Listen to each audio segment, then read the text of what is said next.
Alrighty, what's going on, guys? Firing everything up.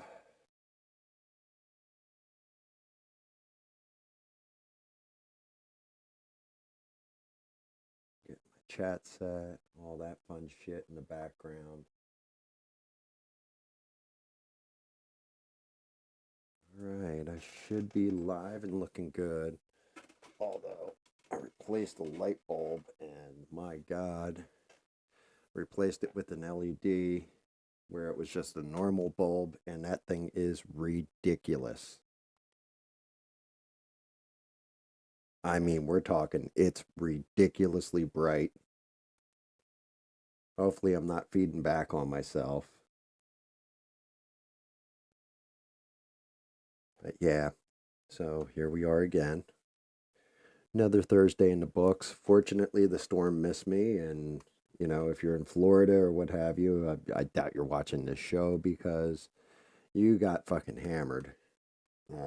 Matter of fact, one of the people my wife works with, a tornado literally hit her house. So that was crazy.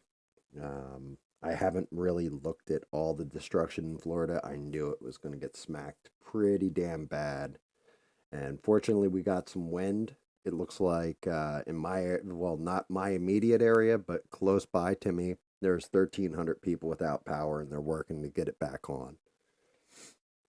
Which that was my big fear. As a matter of fact, I wouldn't be shocked if I lose internet or power or something like that, because when they rebuilt everything after Helene, they didn't exactly do an amazing job and put brand new shit in. They just kind of bolstered everything and all that. So, you know, um, I hope people in Florida didn't lose too much and they're able to recover swiftly. Shout out to them. Definitely gonna, eh, like, I don't know. I'm a little off. I had posted in the Discord and I've told people this. And I've gone into these stories before, but I have three indoor cats. The one cat actually passed away yesterday, peacefully of old age. Um, and so I had to bury him. So threw me off a little bit. He was actually, believe it or not, my least favorite of the three cats, but I, I didn't realize how much of an impact in my life he had until he's gone. And then you kind of realize, like, I actually like that cat a lot more than I thought. I mean, he was pretty much an enigma unto himself. Um, but yeah, it's crazy how fate works sometimes. Definitely crazy because the cat's name was, well, I'll get into that, I guess, in a little bit. One of the things I did want to show off before I get all completely set up. Here is another print I just did for my daughter-in-law, which I'm going to have to turn him black, get him his prime on. But we've got a full bust of Jason Voorhees. Let me adjust the camera out a little bit because he is bigger. But yeah, Jason Voorhees. So that'll go well with the Freddy one. And he's like twice the size of the Freddy one because now I have the paid for version of this program that I use to do what's known as slicing on the 3D printer. This one actually allows me to hollow him. So I was actually able to hollow him out and drain off the excess so he's not as heavy, which means I can go bigger with him without him breaking off of supports. Like, you have light supports, medium supports, and heavy supports. And the light supports barely support anything. I'm not going to lie. You have to do something pretty tiny for it not to snap off. The medium supports are pretty solid, pretty good and everything else. But something like this, if it's full on, if this was solid resin all the way through, it's going to weigh like, I don't know, maybe just under a pound or something like that. And when you have these little tiny dots that are holding it in place, the support structure unless you over support it, and then you're going to lose all your fine detail, like in the mask and what have you, and the curvatures. Like you can even see like one of the little tiny spots from a support there. That, let me grab a, matter of fact, before I even forget about it.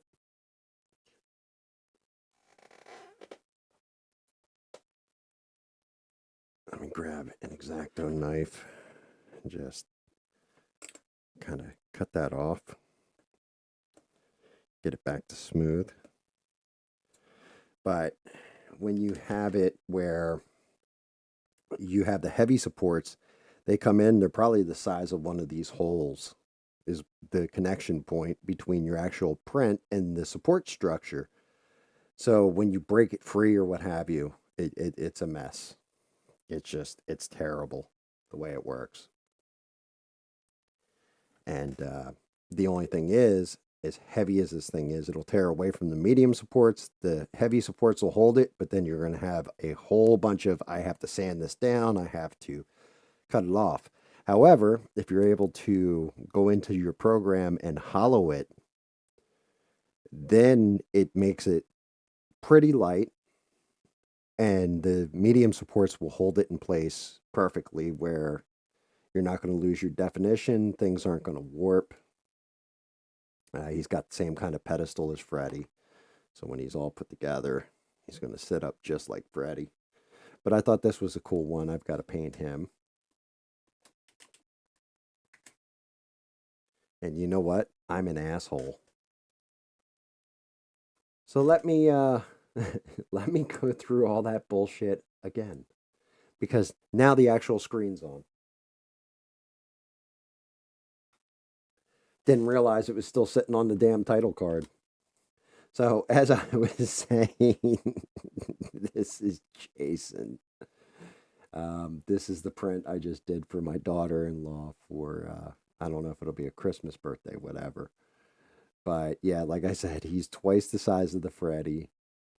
Here you go. There's where the hollowing is. Like all inside of him is hollow, and then the outer shell, and that's why it's lighter. Right here was where I cut the piece off with the X-Acto knife. And then, like I said, like I was saying, he's got like the little pedestal.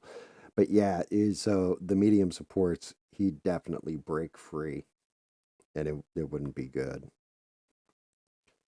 Good Lord, could you imagine if I started painting and didn't flip the camera over to where it's actually a live cam and it's just this bullshit, just the title card. But yeah, I've shown these before because I wasn't expecting the Minotaur to take as long as it did when I was going to paint these guys the first time, but it's a fairy. And he's going to represent one of the Loveland Frogmen. I don't know how good the lighting is on him, if you guys can see him or not. I'm going to have to adjust the detail setting, I think. But yeah, we'll be doing the Loveland Frog, going through some of his lore. It's an interesting story, considering it was a cop, and then he got harassed so much when he was telling the story. He didn't, he actually recounted his story or whatever, but reality is, I don't think he was nuts, and I don't think he was lying when he initially put the story out. The other thing we have is I have to mix up more brush cleaner, more paint thinner and brush cleaner. So just to walk people through that again, because I know I've done it on a different stream, but this way anybody who wants to do it on the cheap, because a bottle of brush and airbrush cleaner and paint thinner and everything else, that'll run you some money. It'll run you up to $20 for a bottle of it. But I've got it marked out already on my bottle. So you have alcohol, Windex, and then the rest is water. And then we're going to put in some glycerin drops. I'd say 2 to 3 of them. And what that does is it actually allows it, like it mixes in with the mixture and allows it to flow through your airbrush gun to clean it easier. So we're going to do that now. So alcohol is going to go up to about that line. You can be a little over when you're doing it. It's not a precise science. So you just kind of want it about there for the alcohol. Actually, you know what? I'm going to go a little heavier. Give it that extra scrub. And you don't want to go with it, and you want to go with a 91% isopropyl. Definitely helps clean a lot better. And then we're going to go into just standard Windex.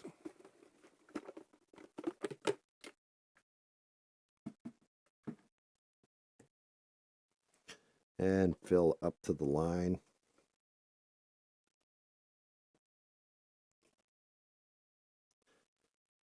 There we go. Windex. Put that away. And last but not least, let me see if I can get this in shot. Out jacking everything up. Distilled baby water. And you just want to top it out.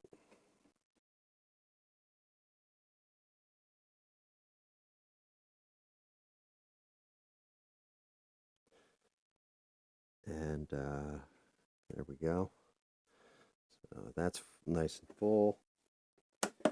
And now here comes the fun part. I've got to dig around. Matter of fact, here's I had a little bit left in there, so I left a little space to pour the rest in. Let me see if I can find my bottle of glycerin.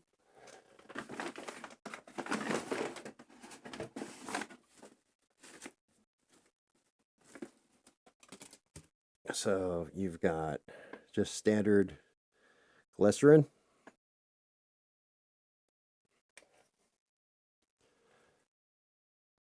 One, two, three. Let's go four.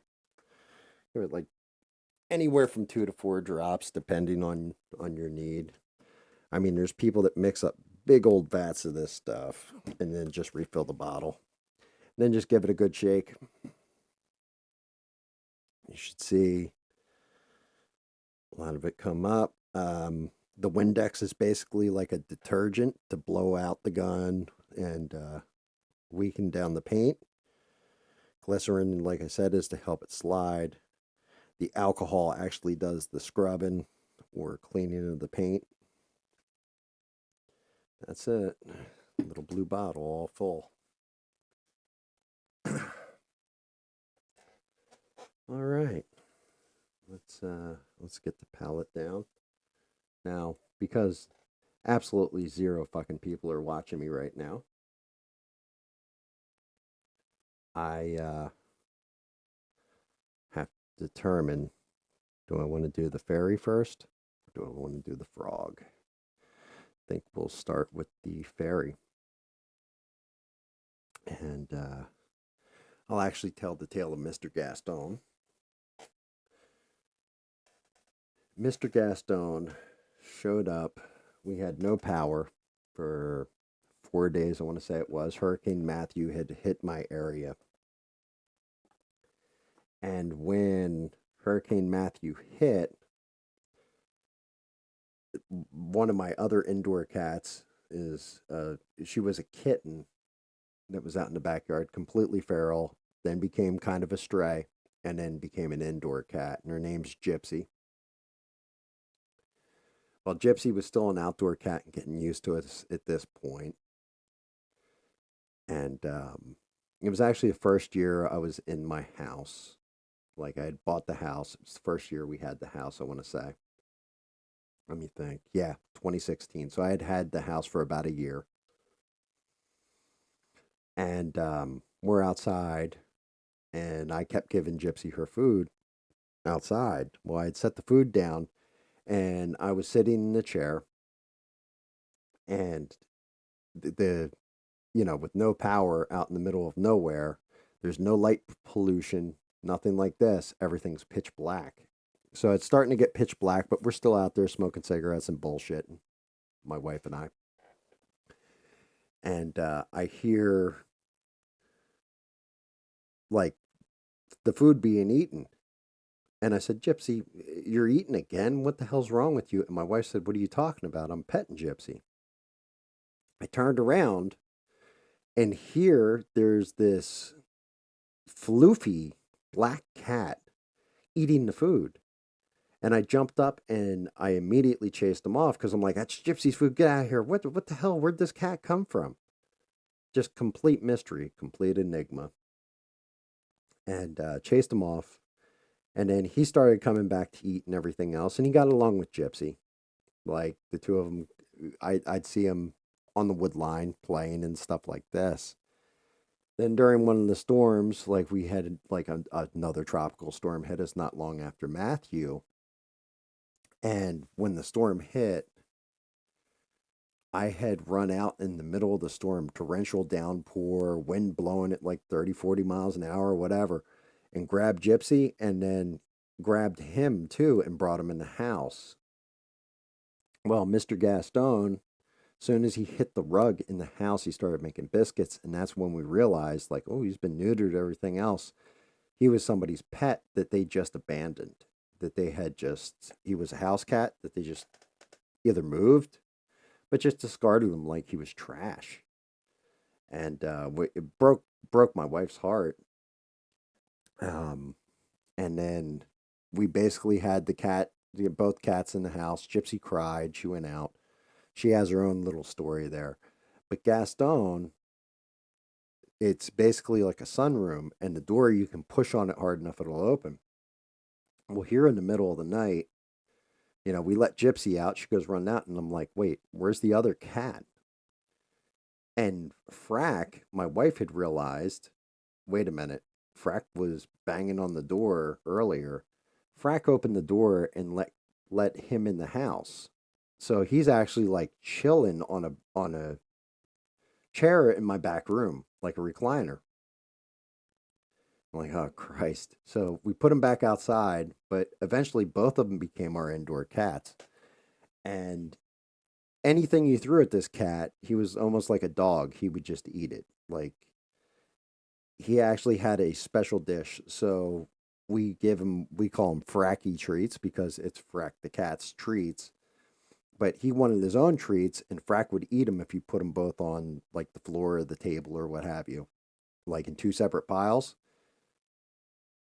He would eat the treats, and so would Frack, but Frack would eat all his treats. So my wife set down this like silver bowl that she had found in a thrift store on the counter. It was like raised off a platform, and it's a silver little dish. And we'd put Gaston's treats in it, and he would eat out of the bowl. And that's where he went for his treats. That's how he would eat all his food. Basically, he had to go in his special silver dish. But this cat, you could throw him chicken, you could throw him fish, you could throw him any kind of meat, and this cat would just power it down. So, because of the way he liked to eat and everything else, and he was so hardy and floofy, we called him Mr. Gaston.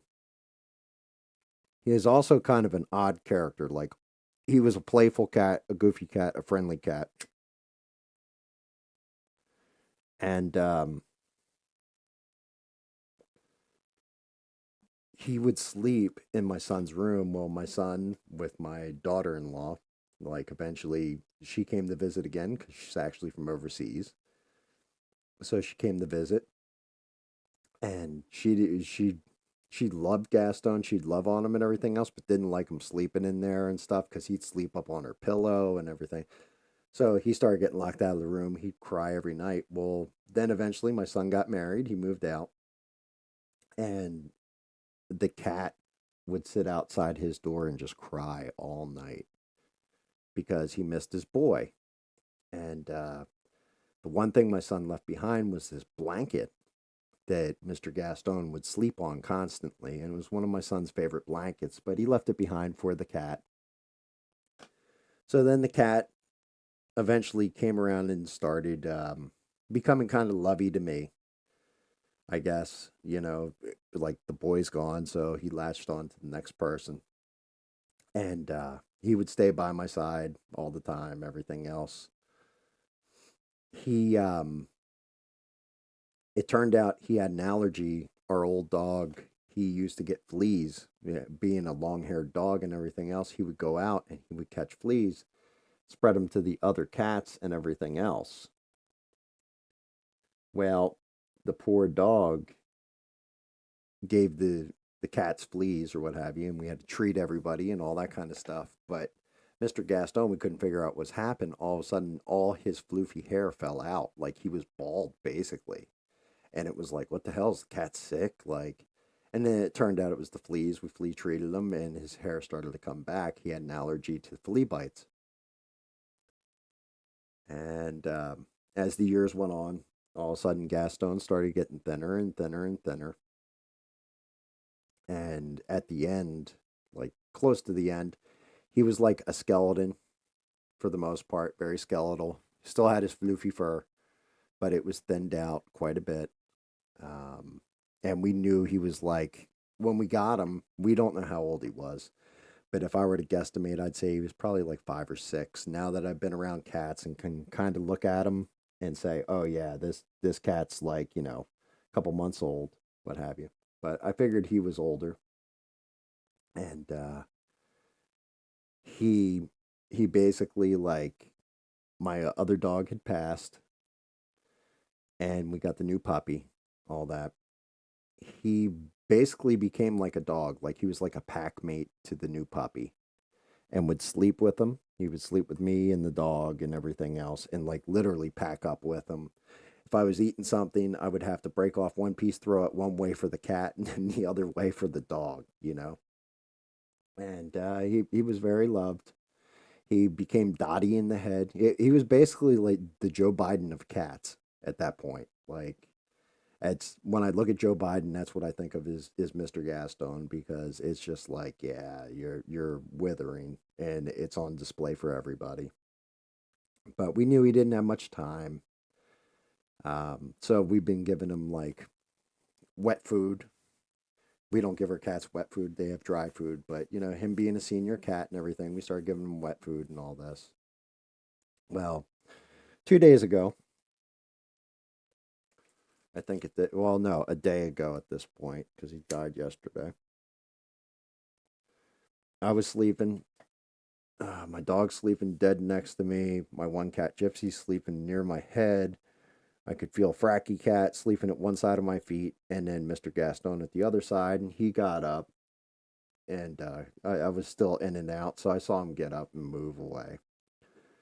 And it was, I'm gonna say it's like 4:30, 5 o'clock in the afternoon that day.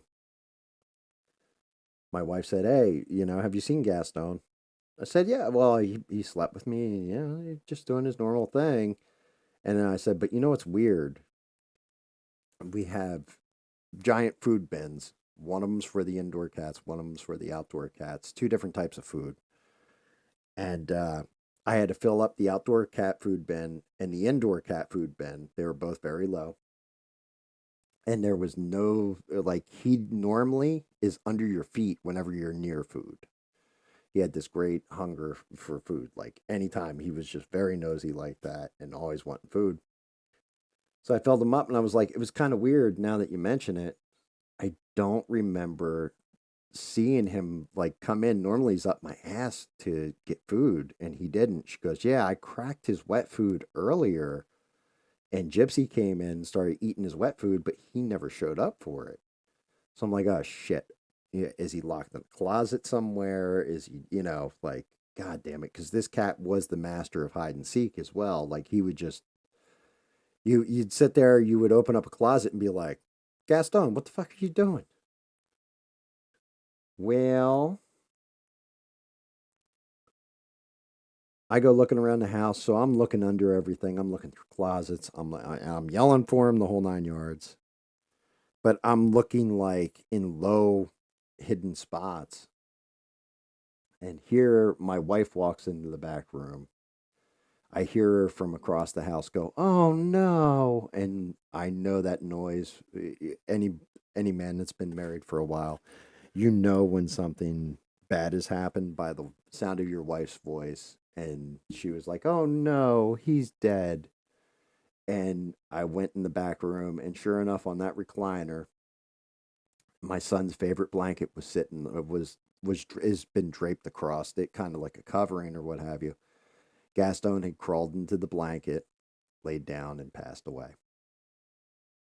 And went out, buried in the yard, all that, and we've got his tombstone on order. Like, and Gaston's tombstone says, "Here lies Mr. Gaston," or what have you. But then the interesting part of this was, if you remember the beginning of the story, where I said he came in on Hurricane Matthew. So my wife actually looked up the dates. On October 8th, 2012, Hurricane Matthew had banged us up real bad, and that was the first day that we had seen Gaston. So he came in on the storm. We always joke he came in on the storm. He just came in with the hurricane, blew Mr. Gaston in. Well, Hurricane Milton hit yesterday in Florida, and Gaston passed away. So 2016, 2024, we're talking 8 years. We had the cat. I'm going to say he was probably 13, 14, 15 years old, somewhere in there. Because, like I said, you can't really. He was definitely an adult cat. He wasn't a kitten. He wasn't a teenager or anything like this as far as cats go. He was definitely in his adult stage when we got him. So his headstone actually reads, "Blew in with Matthew, blew out with Milton." And where I buried him was right where I first saw him. But I had planted a tree out there, a citrus tree. It was supposed to be a Meyer lemon tree, but apparently they grafted, and I shit you not on this one, they had grafted an orange tree on this lemon tree. So the tree is producing lemons and oranges at the same goddamn time. And the tree is fully matured, so he's right by the roots of the tree and buried there, and his little headstone will go there, his little grave marker. But yeah, I mean, I've said it before. We live a long time, and our pets don't live as long as us, and it's a shame. But we have to remember that while pets are a great and big part of our life, we are their entire lives. And we weren't Gaston's entire life because, like I said, there was extenuating circumstances there. However, um, we gave him the best life we could, and he was loved. So rest in peace, Mr. Gaston. But alrighty, on to I guess painting. Get out of the sadness and all that. I mean, since there's not many viewers, I was going to tell the story of the cultists, but I'm going to hold off on that, I guess. And if nobody watches this, then I'll save it for next stream when maybe somebody's watching it. And here in interim, here's what I've got for a picture of a fairy.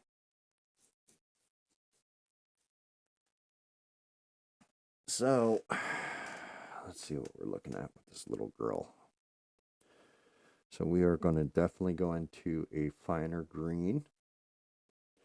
She's going to be skin tone on her legs.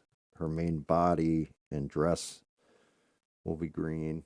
I think we will go into maybe a blondish, dirty blondish on the hair. She's got very, very tiny features. That's going to be a pain in the ass to paint. And then the wing structure. I could go a rainbow with this. Unfortunately, we're not going to be able to get a clear on there because that's going to look kind of goofy. I think maybe I'll go with a white in the middle and then tone it out with a very light blue. And I'm going to have to look because unfortunately I don't have a neon blue. But what I do have, now I'm looking at it and I forgot I had picked this up. I do have a turquoise metallic shimmer. And that really needs to be stirred up if you can see it. So I think I'll stir it up. And then I'm going to use that for the outer structure on the wings to give it a shimmer. And I think that should be good. Wow. Yeah. So if my stream's off a little bit today, I am still kind of in mourning over the cat. Like I said, it's not often you, and thankfully it's not that often. I've buried so many of the outdoor cats and kittens and stuff like that. It doesn't affect me as hard, I guess you could say, but losing the indoor ones is going to affect me a great deal because we consider all our pets like family. So it's kind of a shot in the, punch right in the balls. What's up, Frog? It's just me and you tonight, apparently. Um, Funny enough, well, I just got done telling the story of the cat pass and all that. Um, I checked out Warcraft because, I was like, maybe I can jump in there and give it a jam. And then they have a free trial for the regular ass version of Warcraft, but they don't have one for the classic version. And I'm like, the classic sounds more appealing because the way they have it listed, it's more challenging. And I know you had sent me over something like, yo, I'm going to hop on BattleNet or what have you, or something about BattleNet IDs. I had to like go in there and I actually found my old BattleNet ID, but all the different, like Burning Crusade and original Warcraft that I had linked to the account doesn't exist anymore. So I'm pissed about that. Oh, cool, mister. Good to see you too. Um, I don't know what like if my whole thing is for $15 a month, I don't know if I'm going to enjoy it or play it like cuz I'd play it hardcore and try and catch up. Well, it's not the kind of fairies that you find on the streets of Chicago, buddy. It's one of them fantasy fairies. Um, yeah. Also, thank you for the suggestion, Frog. I started watching Doctor Stone. I think I'm like 7 or 8 episodes in. Pretty good goddamn show. But you're not wrong. Like you had said, like yeah, they kind the characters. Some of the characters think like we do, and I was like, yeah, he's not wrong. But that's cool. And then you said I got to start Black Clover. I've got that on the watch list. But I've watched so many damn animes. It's like because most of them are only one season, maybe 2 seasons, so you kind of pound right through them. And skipping some of that shit in between. I still can't believe you can't get into One Piece. That's actually, I mean, I was explaining this. My daughter, I talked to her out in Washington the other day, and we were talking about One Piece, and I explained to her I was because she said the same thing. She's like, "Yeah, it's just a lot to chew into."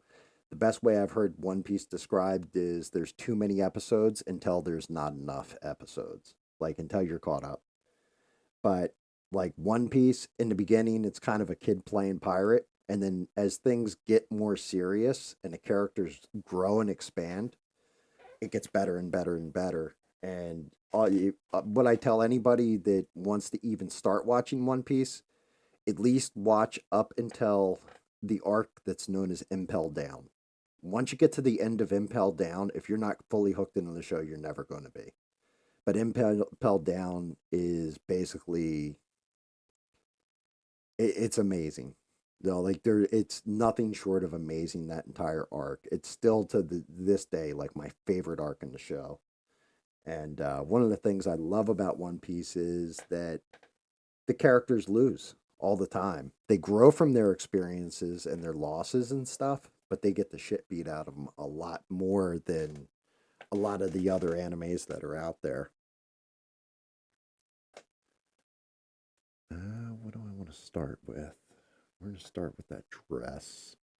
Kind of go for a muddled darker green. Yeah, Sword Art Online, I didn't get into. Um, there's other ones that are, I mean, you're talking, it's basically an isekai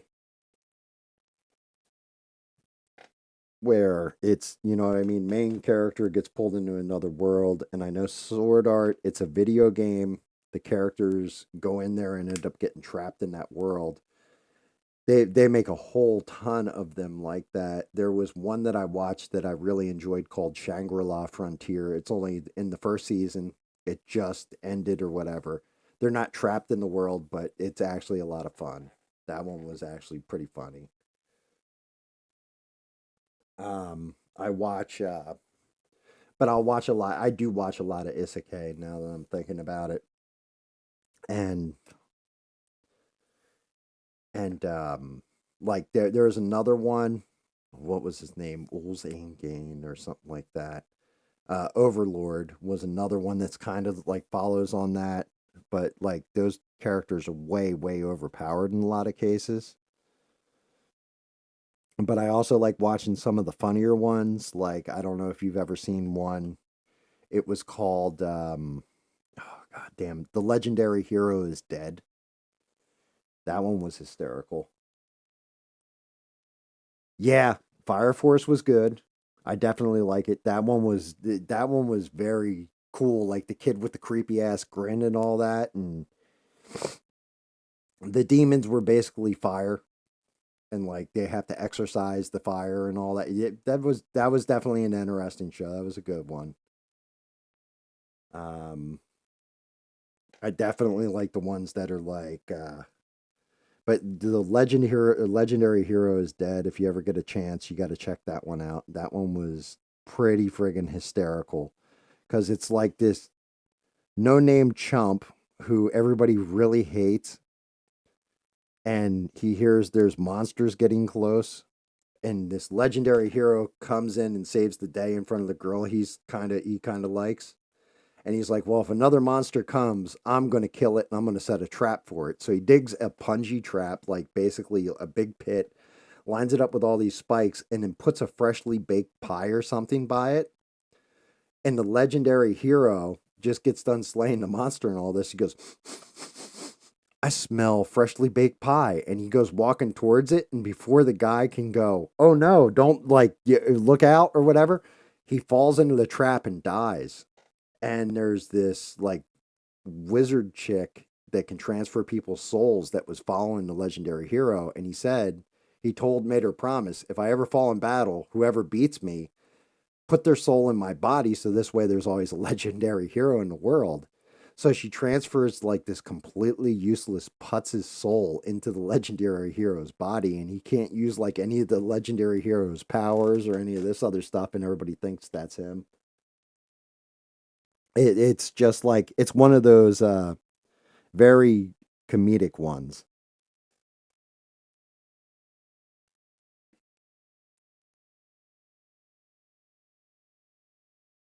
But yeah, like some of those isekai, they're good.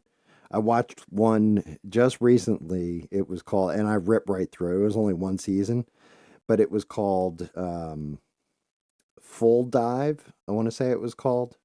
I think it's Full Dive. The new Full Dive VR MMO is shittier than real life. That one was kind of funny too because it was like the main character he gets tricked into getting this game or what have you that's 10 years old, and the whole thing was it was a major flop when it came out. And the reason the game was a flop was because they figured out how to use the AI to create all five senses when you're in the game. So like say you cut your hand, you actually feel the pain from cutting your hand and stuff like this. And like he screws up right at the beginning and accidentally kills his best friend. So now everybody's hunting him down, and then he gets like a title of best friend killer and stuff. It's just that one was kind of funny.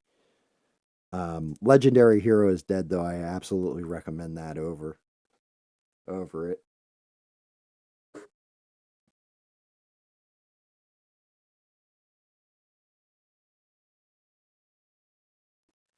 I'm like trying to see some of the details on this thing. What has she got along her hip? Because I don't want to paint like flesh tone with green in it is a pain in the ass to overpaint. So I've got to kind of go in here delicate and just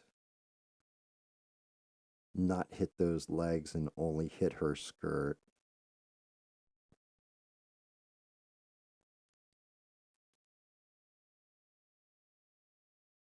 Yeah. Yep, yep, yep, yep, yep. I put a the wrong way to use healing magic was another one. Yeah, there was something with I saw that I put all my points in defense or something like that.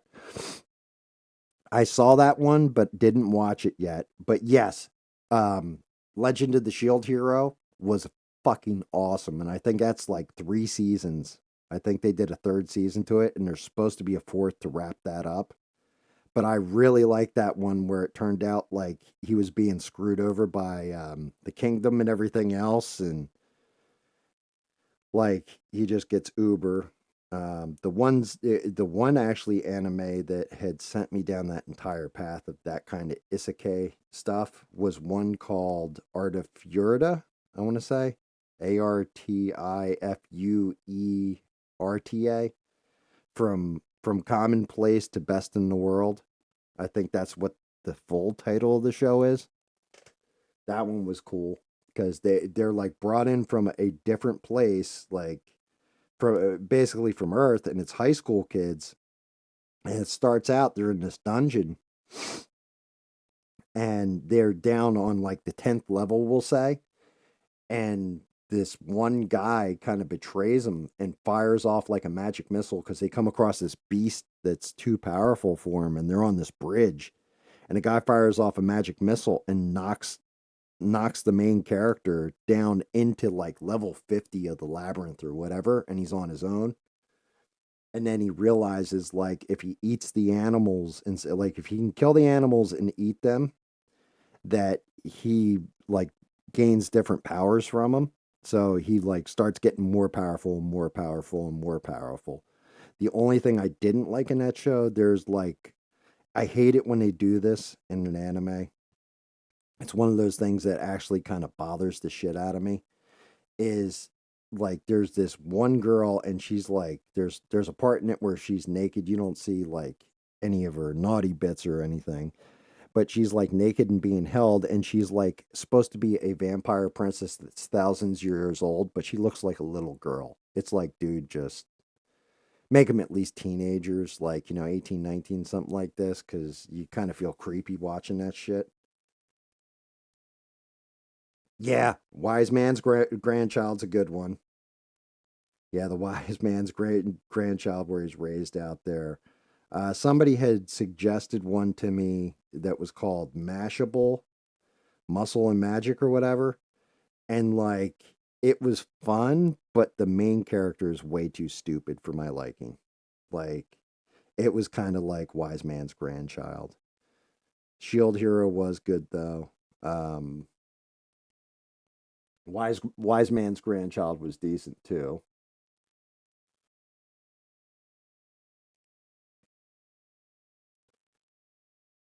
Um, I I've got so many goddamn ones, but yeah, you're not wrong, Frog.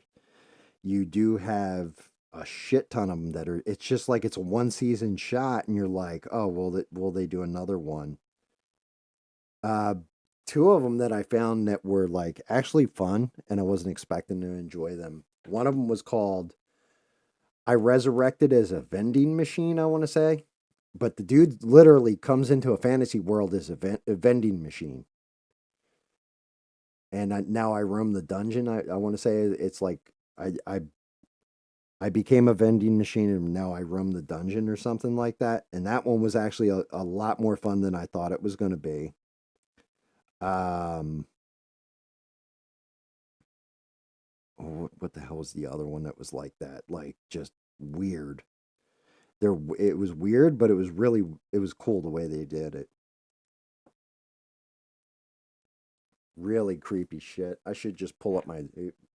So the whole thing is I've got Crunchyroll through a buddy of mine. Like, he literally lent me, oh, by the way, I am going with, I got to get my fuel in me. So I'm going with the old Frog Monster Standard. This is the Frog preferred energy drink of choice.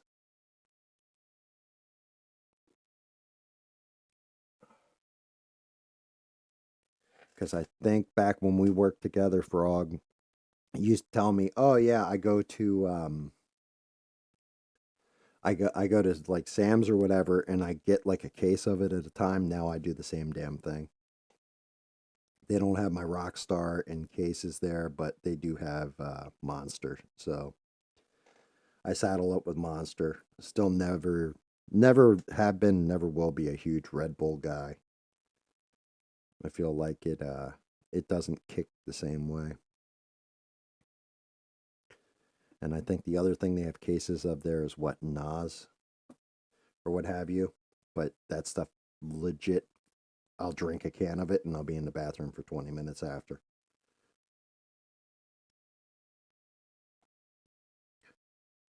Just no bueno in my stomach for some reason.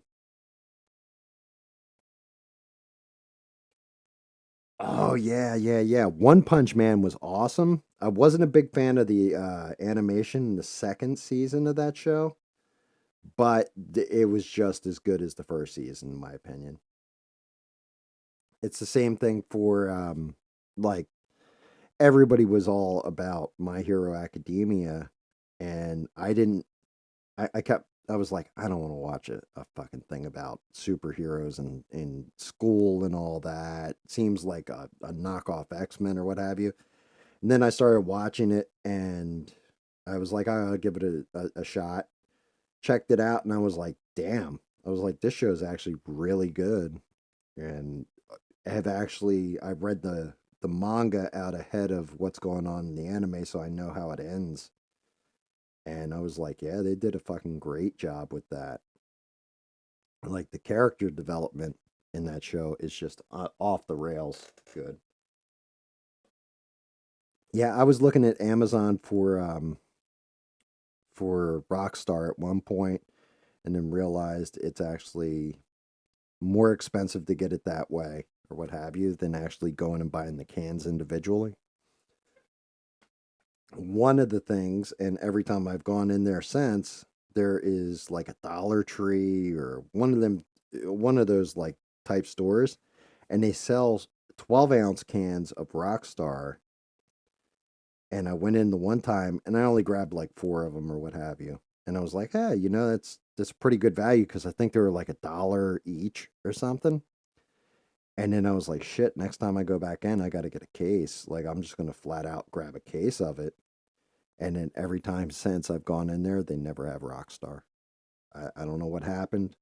I don't know if there's some kind of special secret ingredient that is rare or what.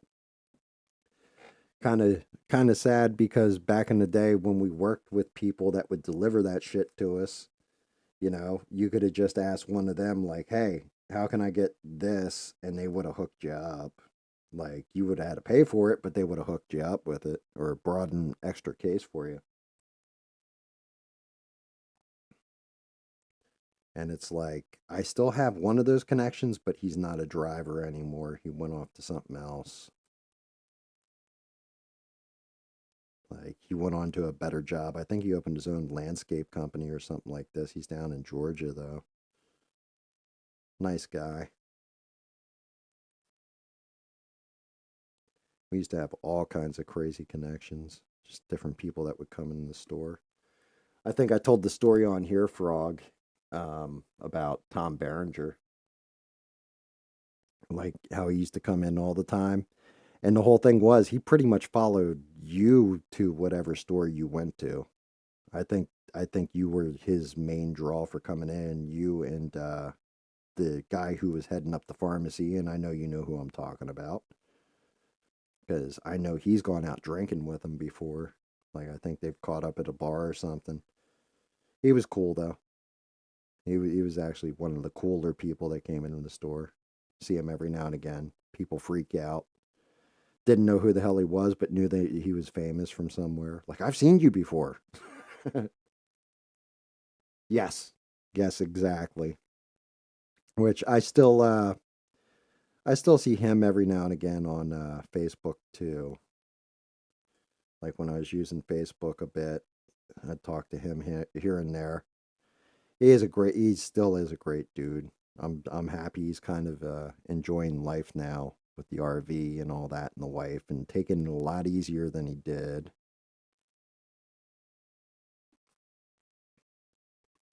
Some of the people we work with were actually most of the fucking people. You were very good when it came to the people that you put in that place were pretty damn good people. Even ones that weren't my favorite people in the world were still decent people. You know what I mean? Like at heart. Like they weren't bad people. They weren't thieves. They weren't scumbags.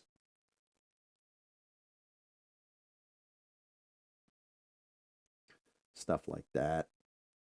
You definitely had that eye for talent and like people that we would get along with or you would get along with where it was like, yeah, they're going to do the job and they're good people on top of it.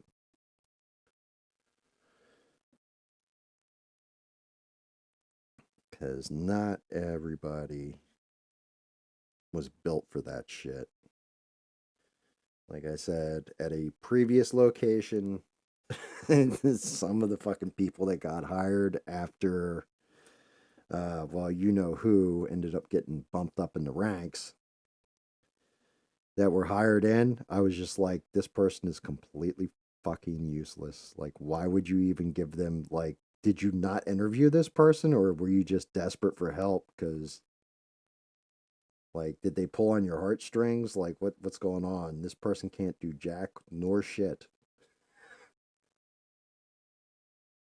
Yeah, good people are. Well, like I said, I think maybe you threw positivity out there and attracted positive people. I think if anybody, I was probably the most negative person you've ever hired. But you got to admit, I always got the fucking job done.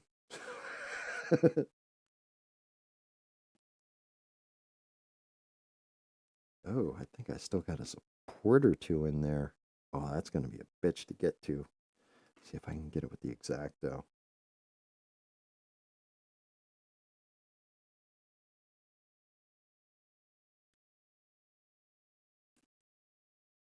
Oh, that ain't good.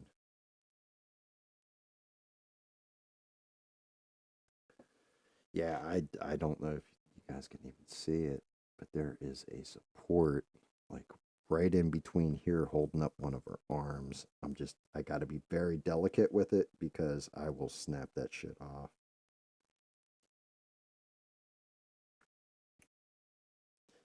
Yeah, I mean, no lie. Anybody who's worked with me knows I can be a complete fucking asshole at times. But at least you know I'm going to tell you the truth and I'm not going to like screw you like tell you one thing to your face and then do another thing behind your back and cut your throat. There was one dude that I worked with that was kind of like that and it used to bother me a lot.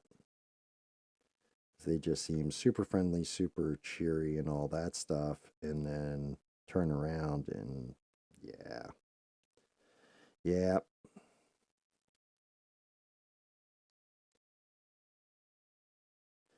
And I think I had learned that from my one DM at GameStop. He was all about that life where even if he had to fire you, if if you lied to him or you know what have you, he would come in and be like, "Look, this is the way it is. They're cutting hours because they want more profit off you." Like he wouldn't put a positive spin and say, "We're going to do what the company wants." He'd be like, "Yeah, they're fucking you on this," and you know, or they're screwing their employees. I don't agree with it. We got a job to do. Let's get it done.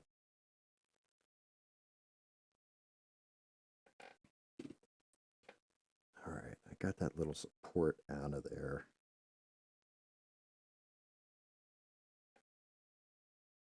looking to see because I swear I see another little support in there. Don't want to snap the dam.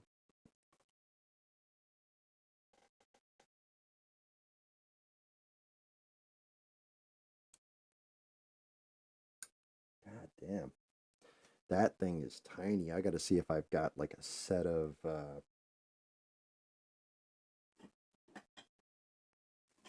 digging around, seeing if I can find a set of tweezers to get it out of there. It's so tight. So all I need is to like rip one of her arms off while I'm doing this.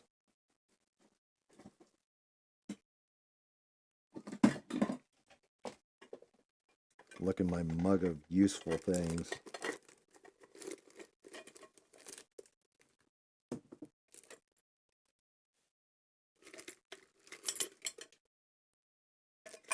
Should be able to get it with these, hopefully.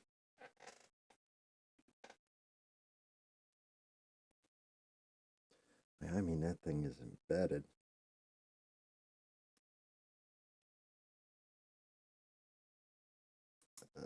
Oh, there's part of it.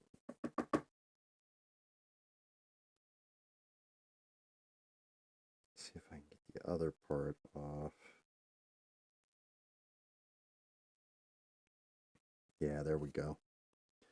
That little tiny piece was stuck right in between this elbow and her body. And if I started painting it, it would have just done nothing.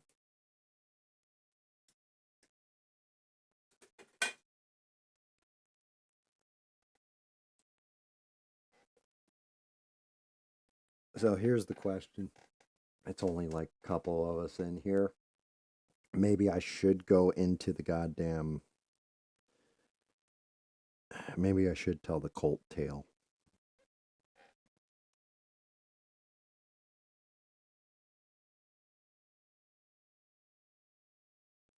I mean, I've got it in the description.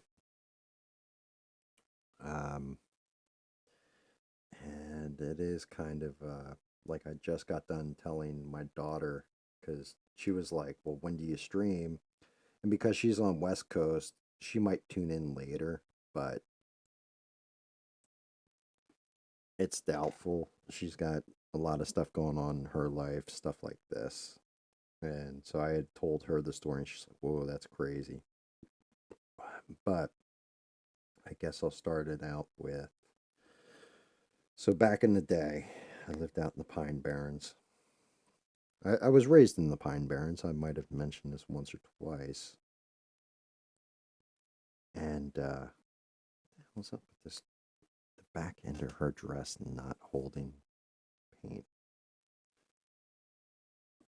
So I was raised out in the Pine Barrens. My buddy Jake, he was a state wrestling champ for 3 out of the 4 years, like #1 in the state for his weight class division and everything else, and his age. When we were kids, his parents owned 68 acres out there, and he lived down this dirt road, and his parents had a horse farm. Well, there was his road, which was a dirt road, separated by some woods, and there was another dirt road. And I like I said, I want to say the name of the road was like Burrs Mill or something like this, in case anybody ever wants to GPS that shit. And it ran back to a rock quarry. And back at the rock quarry, what because they're digging it out, and you have all the minerals coming out of the ground and everything. Of course, it's going to leave a hole in the ground, but you're also going to eventually hit the groundwater because it's not city water out that way. It's all well water. So it's not that deep. And the pit that they dug the beach sand for pools and all that stuff and other minerals out of, the water that flowed out of it looked like you were in Bermuda or something. It was crystal clear and bright blue at the same time. Like if you're looking at it from afar, it was bright blue. If you looked at it up close, it was crystal clear water. So as kids, we dubbed that the Crystal Lake. Well, Jake and I, we would take our BB guns usually. At this point in our lives, we also had 22s that our parents had bought for us. And Jake even had a 12 gauge. And he would hunt and stuff like that in the winter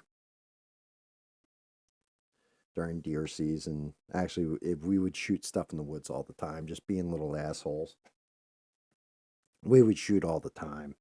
As a matter of fact, when we first got our 22 caliber rifles, because we got the same exact rifle, it was a Marlin. Um, it had like this rod that went up the bottom of it that pushed. You drop the shells in and then push the rod down, and that's what force loaded the rifle. So every time you click the trigger, it would load the next shell, semi-auto, fast as you could pull the trigger. The first time Jake and I went out shooting, hysterically, we had a squirrel go running across in front of us, and he was standing to my left, and I started pulling the trigger as fast as I could, basically trying to shoot this damn thing. And we missed every goddamn shot the first time out. And all of a sudden he goes, ah! He's still got the little tiny scars on him from where the shells were ejecting and landing on him, down his shirt and everything else, like hitting him in the neck and down his shirt and everything. It was hysterical. But anyway, Jake and I, we spent a lot of time out in those woods. And we were walking back to the Crystal Lake, and we would always take different trails to see what were down them before getting to the Crystal Lake to go swimming. And the one time we're walking down this trail, and we came across remnants of what would have been a campfire, like a decent sized one, and a bunch of like broken bottles, beer cans, what have you, some of them shot and stuff like this, laying all over the place. And so we, mentally you mark this out while you're walking. And we didn't think much of it. We just thought it was, kids that were older than us going out in the woods to party. And we went swimming. We would go, like almost, I wouldn't say daily, but maybe once a week, we'd go out there and then we'd go swimming. So one day we went out swimming and we're cutting back through the woods, and we're nearby where that spot we had found was on our way back, and it's dark now. Like we're still moving around. The dark in the Pine Barrens, the worst thing that you're probably going to come across that we found is like, okay, you could say a bear because there are bear out there, but reality is we've never come across one. You might come across like a wild dog, something like this, but nothing that, like we're not afraid. We're kids. We don't give a shit. Like we know what's in the woods. If anything, we're more worried about stepping on like maybe a black snake or something like this, having it bite us. But we see light up through the trees, and I'm like, that's kind of where that thing is. And we hear voices. So as we're getting closer to it, Jake grabs a hold of my right arm, and he's like, puts his hand up against his mouth, and he's pointing at the tree. There's a deer's carcass is nailed to the one tree. And then we start looking at the trees kind of around where the light's coming from, like we're moving quietly. So that's one of those things that you learn in the Pine Barrens as a kid, is to move very quietly. Not how to not step on like obvious sticks, branches, leaves, what have you. You know what makes noise and what doesn't. So after a while and some practice and doing it most of your life and playing games, like we'd play a game called Jailbreak at night, you didn't want people to hear you running and stuff like this through the woods, so you learned to move silent. Hell, sometimes you'd even take off your shoes and just run straight through the woods with no shoes on so you can move quieter. So we're getting close to where this thing is. We see the deer carcass nailed to the tree. Then we look at another tree. There was a dog nailed up. There was a rabbit nailed up. Another deer here. Like, we're like, what the fuck is this? So we start sneaking in real quiet towards the campfire because now we want to hear what these fucking people are talking about. Like, yo, like if it's a teenager, these people are scumbags because they're um, they're clearly defiling corpses of animals. Like this is fucked up. And we want to see if we can identify them. So we get closer to where this light source is, and we can see it's right where all those beer bottles and everything were. These people had not a huge fire, but a decent sized fire going, and they drug out a small goat and cut its throat. And they were all like wearing hoods and clothes. They were all in black, like they were cloaked, basically, almost like monks would be wearing, except for they were black. So the first thing I look at Jake and I'm just like, brother, it's fucking Satanists. Like these guys are like a satanic cult. What the fuck is going on? I don't know. So Jake snuck around away from me a little bit towards one of the trees where you get a better vantage. We can't see anybody's face. And we're kind of freaked the fuck out. And I'm sitting there and I'm really like engrossed trying to just decipher anybody's face from our position. And all of a sudden, I feel something grab my shoulder. And I turn around and I'm like, ah! Because it's a fucking like, and I'm going to say, I couldn't see his face clearly, but it wasn't an old guy.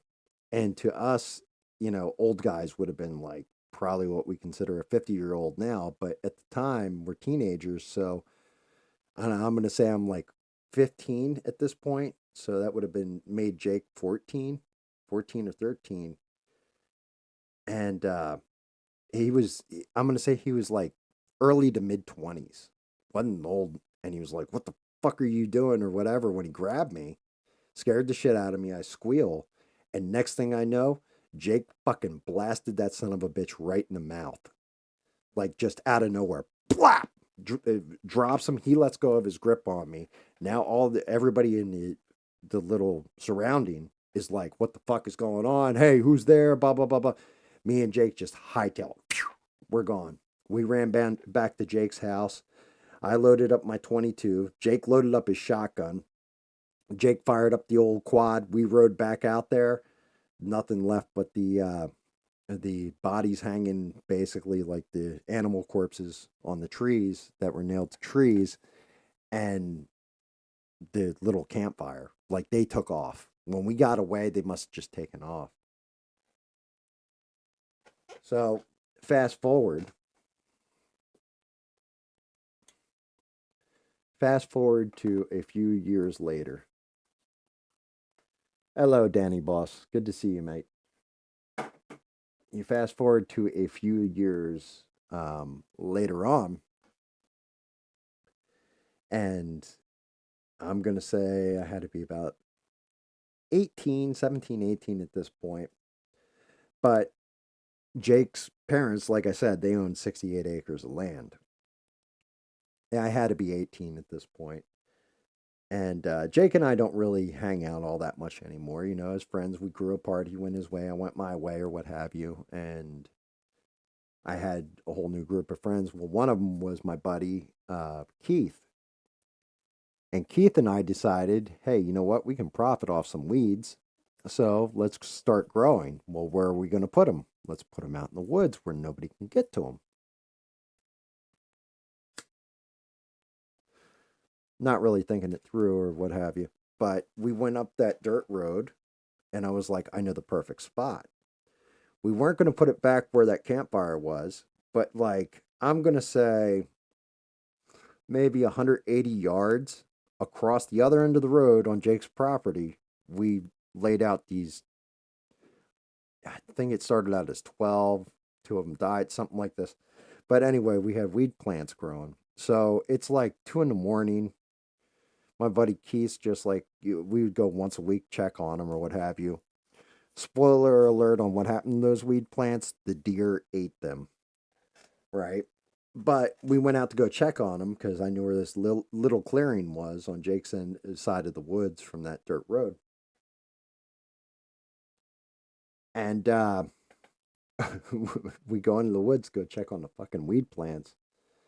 2 o'clock in the morning, parked there. I was like, yeah, we shouldn't get bothered or anything. So we sneak back. We look, okay, they're grown. They're still intact, blah, blah, blah. We get back to the car, and all of a sudden, I see these headlights at the very end of this. And like this dirt road went on for like, I'm going to say about a mile. And it looked like it was at the very end of the dirt road, but we can see the lights coming towards us. And it's like, oh shit, we're going to get caught out here. We're growing weed. If that's a cop, we're fucked or whatever, not really thinking about it. So we start getting in the car, and I'm like, shit, Keith, did I ever tell you about the fucking Satanist out here or whatever? Keith's just like, oh yeah, dude, fuck that. We need to get the fuck out of here now. Well, next thing we know, hear a gunshot. Like now both of us are just like have gone from oh shit, we need to get out of here because we're gonna get busted to oh fuck, people are trying to kill us. So Keith starts fumbling around in every one of his goddamn pockets and like this thing, and we could tell it was a truck as it's getting closer and closer with people in the back of it firing guns. Now they weren't thinking about it after the fact. They weren't shooting at us. They were shooting up in the air, right? But we have this truck barreling down with people we don't fucking know with guns that are firing them off. So it's like something out of a fucking horror movie. Because Keith's fumbling around everywhere. Can't find the fucking keys. Realizes he left them on the seat when we got out to go check the weed plants. And fucking like finds the keys. Starts fumbling around with them. Tries putting his house key in the ignition. Come on, motherfucker, we gotta get out of here. I'm trying. He finally finds the right key for the fucking for the car, turns the car on, throws it in reverse, just floors it, whips the car around, drives us and makes this hard left at the dirt road. Truck goes past us, guys like still shooting up in the air and yelling something at us, and he pulls up into Jake's road, which was called Peggy's Lane. His dirt road was like right next to it. And Keith pulls up in there because now we're on Jake's property. We're full on private property. We're like, well, we're kind of safe here. If they come up here, we'll just drive to Jake's. Jake's got guns. We can hold them off, and they're going to get fucked up. But yeah, that was the second encounter. And I don't know if they were the same cultist or whatever, but it was just fucking, it was one of those that was terrifying. Yeah, pretty well, no, no, no, no. And then the last story with running into the to shit like this. Like, well, actually, there's two more really to it. One of them was I was dating this girl. Girl had a kid. He was probably like 6 or 7 at the time, and we're in Tabernacle, and she wanted to go out to the Crystal Lake because I had talked about it and how beautiful it was, and it's clean water and all this kind of stuff. So we had gone back to the Crystal Lake, and it was like dusk. And I had told her ahead of time, like, yeah, me and my buddy Jake back in the day, blah, blah, blah. And I'm like in my 20s at this point. I think I was like 22 or 3. So we went back there, and she is like a little short Puerto Rican chick from Queens, New York, actually. And we went back there and all that. And we go swimming. We're cutting back through the woods. It's like dusk. And all of a sudden I see like up ahead, all I saw was the light through the trees, and I'm like, oh fuck. I was like, this is exactly the same kind of shit Jake and I saw back in the day. I'm like, it's the Satanist. I was like, everybody shh, don't say a word. I picked up the little boy and just started run. I was like, run. And we sprinted out of the woods. We heard somebody kind of follow us, but they didn't really pursue all that hard, but it was definitely one of those like our hearts were pounding. And then I guess the fourth one would be there was a Girl Scout camp called Inawindawin that was right near where I lived. And apparently there were animal corpses, stuff like that, nailed to trees out there too, around a little campfire out there. But I never encountered anybody out there that was actually actively in the cult or doing any of that kind of shit. And as I got older, I partied pretty much with everybody in the goddamn town, including the older folk, because at 14, I started working at a bar and got to know all the local drunks and all that kind of stuff and all the pineys and all this kind of bit. And people had seen stuff like cultists and stuff like that, but nobody knew who the fuck they were. So to this day, it still remains a mystery.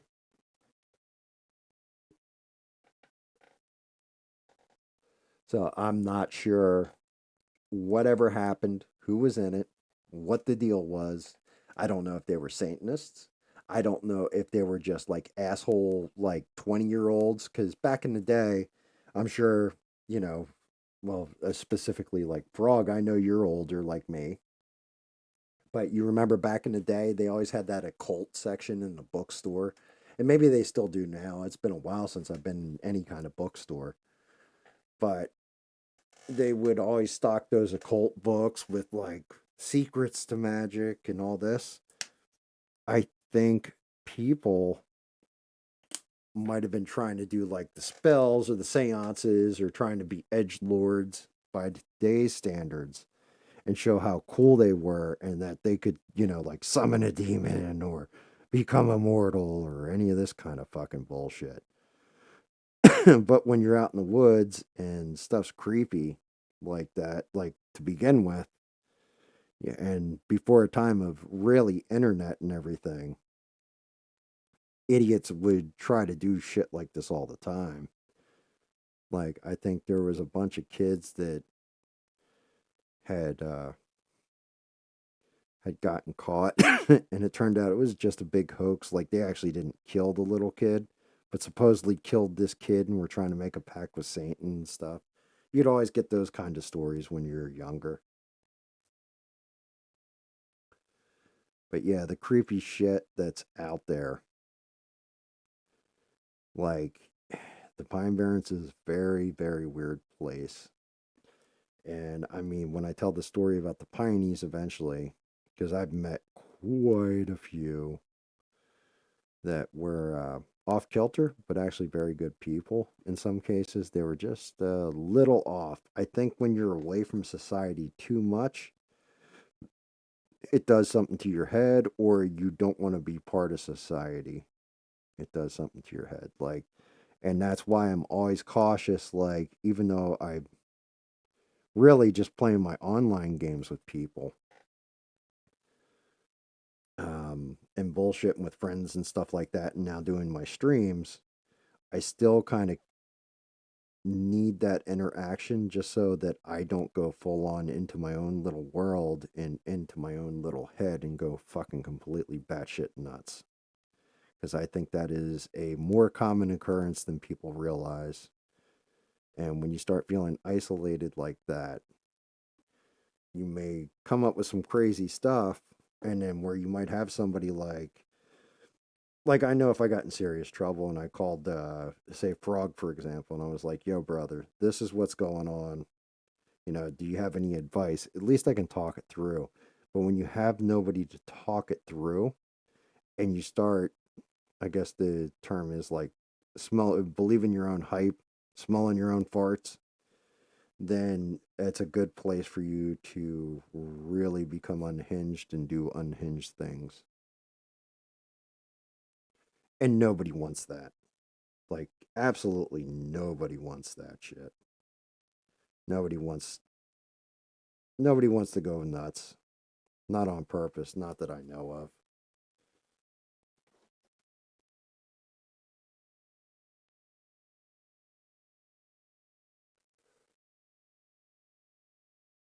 What, like thinking the earth is round?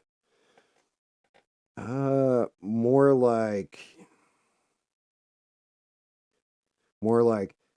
they're putting chemicals in the water and turning the frogs gay.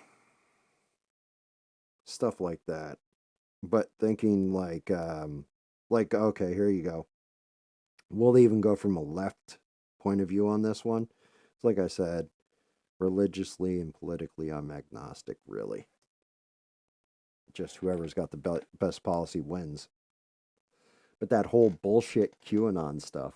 that happened with the right wing, where you had, a guy named Q who was an anonymous user on Reddit and was posting all this crazy shit about the government. And then people believed him because it fed into what they wanted to believe. Yeah, I would figure it's something like that. Like he said pretty much all kinds of crazy shit, except for, yeah, the Democrats are really lizard people that shed their human skin and eat rats in the background, like, an episode from the old 80s miniseries V.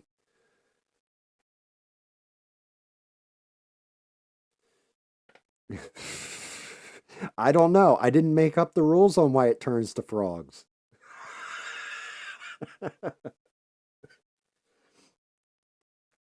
I don't know. I don't know what the deal is with the obsession with frogs. I mean, for fuck's sake, didn't we all like watch Jurassic Park back in the day when, well, life will find a way and they become androgynous or what have you?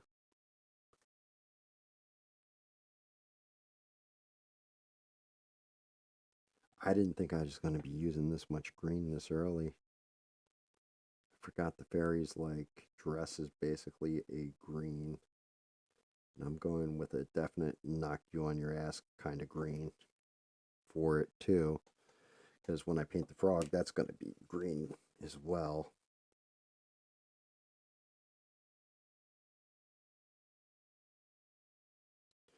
Yeah, and no lie, when we were kids, and I mean we were actually kids, you know, a 14-year-old out in the woods with a gun.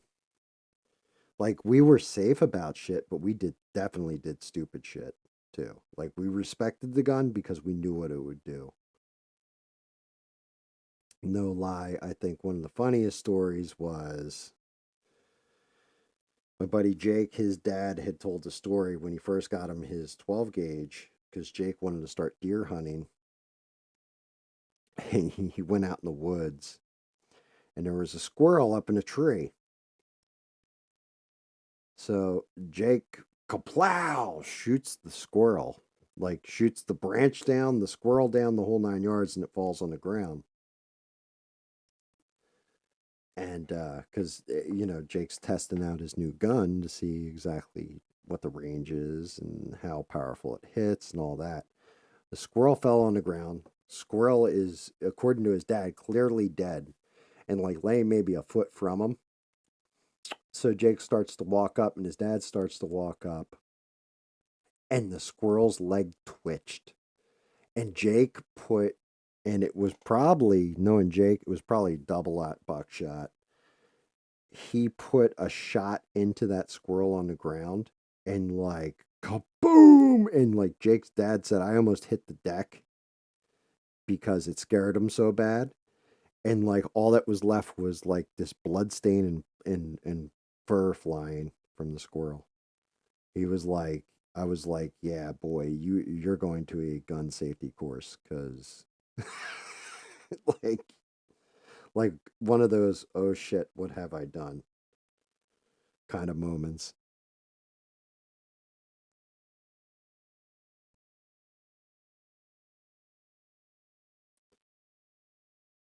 Now, true story is everything I tell you is the truth.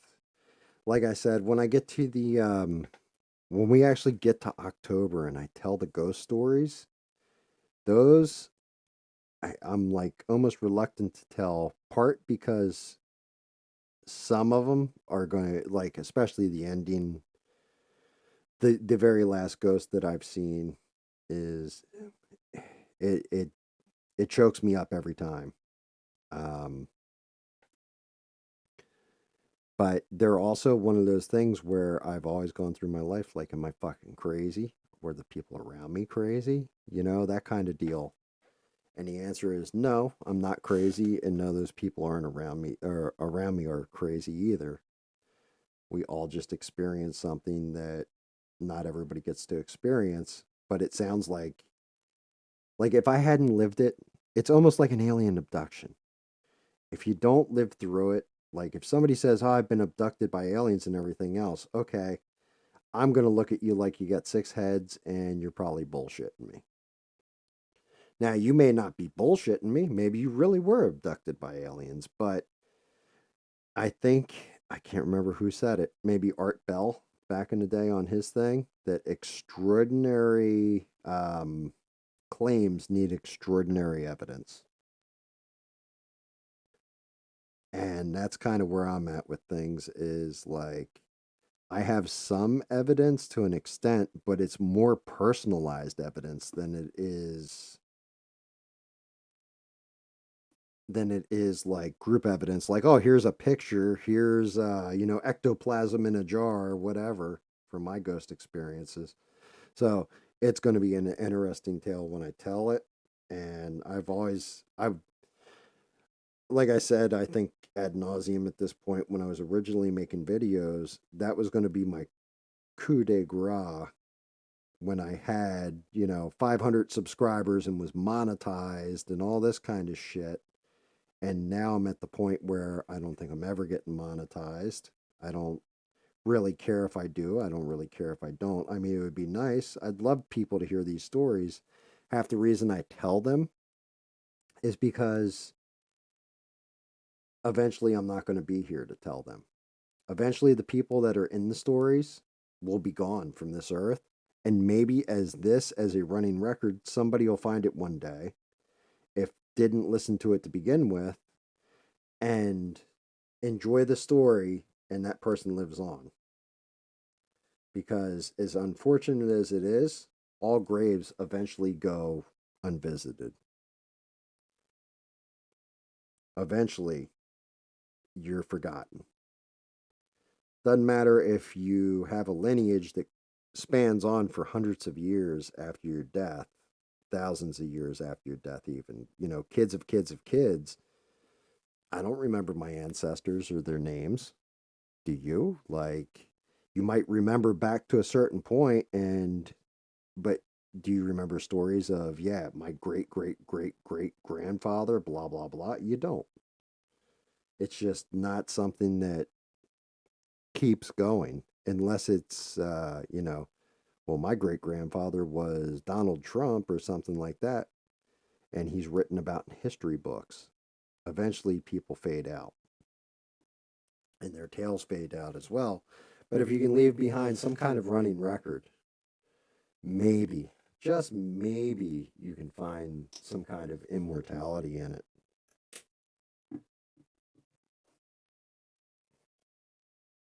Maybe you can live on past your days. Like when I pass away, I have three children. Those children will carry the memory of some of the crazy shit I did, or some of the tales I've told them, because unfortunately for my kids, with the exception of my one daughter, they've already heard all these tales ad nauseum, to a point where I'll start telling them something and they go, yeah, we know. And then it ended like this. And you're like, yeah, I guess I've told you that one. Yes, you have. Like they like the tales and everything else, but eventually it hits that point where it is what it is.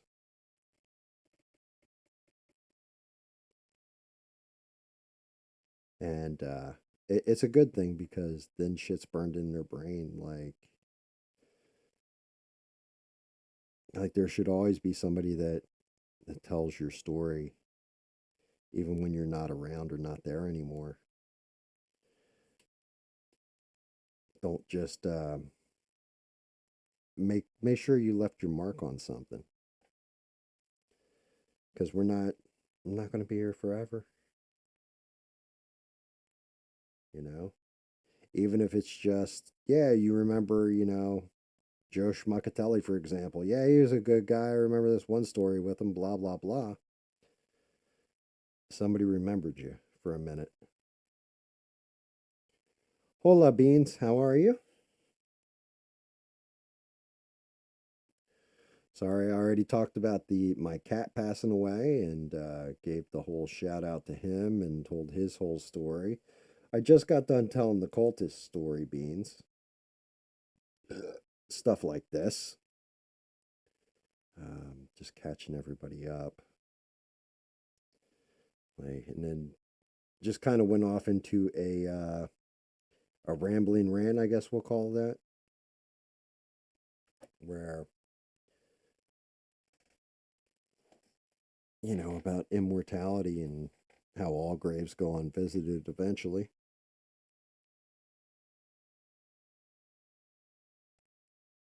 Oh, the TV show V. Yeah, you know what? It was a classic for its time. Funny thing about the show V, they changed it. The original script, I think, was actually pretty much about the rise of like a Fourth Reich. And they said it was too unbelievable. It would be more believable if it were aliens. But that's why if you ever go back and watch that show, they have like one guy, one of the main guys is a Holocaust survivor. There's a reason for that.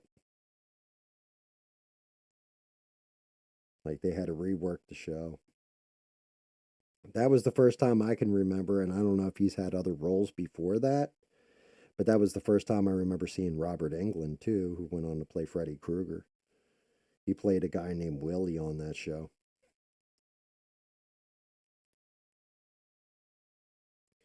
It's okay, Beans. Um, he had a good life, and he went from somebody throwing him out into the world and treating him like shit to having a good house, a good life, being part of, a pack and a pride, and most importantly, just an overall family. Also, I showed this off at the beginning of the stream. I might as well show it off again because I'm actually kind of proud of this one. I got a Jason Voorhees that I printed out, and he's twice the size of the Freddy. And I think he's going to be pretty badass when I paint him. I think he came out very well, very detailed. And I hollowed him, was able to get him to twice the size of the Freddy because of the weight factor with the supports and everything else. I think that's going to come out badass, though. I still got to print out. A matter of fact, I think I have a Gandalf printing right now. I had set up a Gandalf. And my next thing will be possibly a Henry Cavill Superman. I think I might go with him next. All right, so let's get this fairy skin started. Go with a very bright pink. Also, funny enough, I stumbled across, I guess it came up in my YouTube shit because of what I'm doing on YouTube, but it was a guy who actually is doing kind of the same thing I am. Like he's painting models, but it was crazy because he was painting one model and like he's painting a part of it, and it was like a 4 hour stream, and all he did was paint the white on the base. Like he didn't even paint the full goddamn thing out. He just painted the white on the base, and he had all the professional tools and all that. But he wasn't shading it or anything. He was just painting it white and not talking while he did it. And I'm like, bro, like somebody had to actually put in the comments, like, why didn't you just dip the whole fucking thing in a bucket of white paint? Because that's pretty much what you just did. Hello, Devin. Good to see you.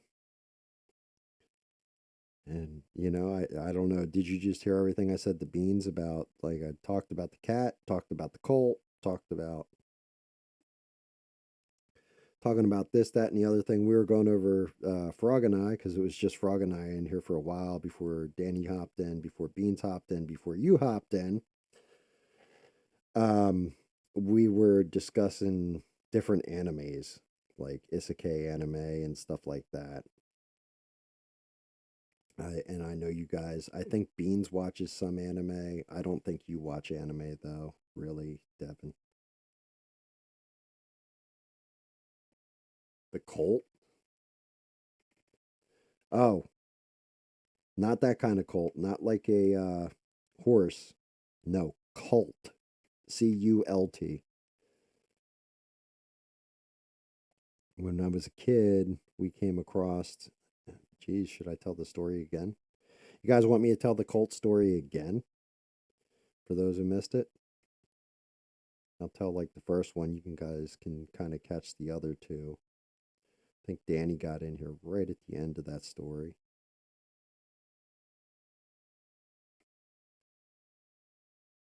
Yes, there is a gun called a Colt 45. Yes, absolutely. And it's also the name of a beer. Matter of fact, that's what good old Lando Calrissian used to drink. Billy D. Williams. He used to do commercials for it. He was a smooth mother back in his day.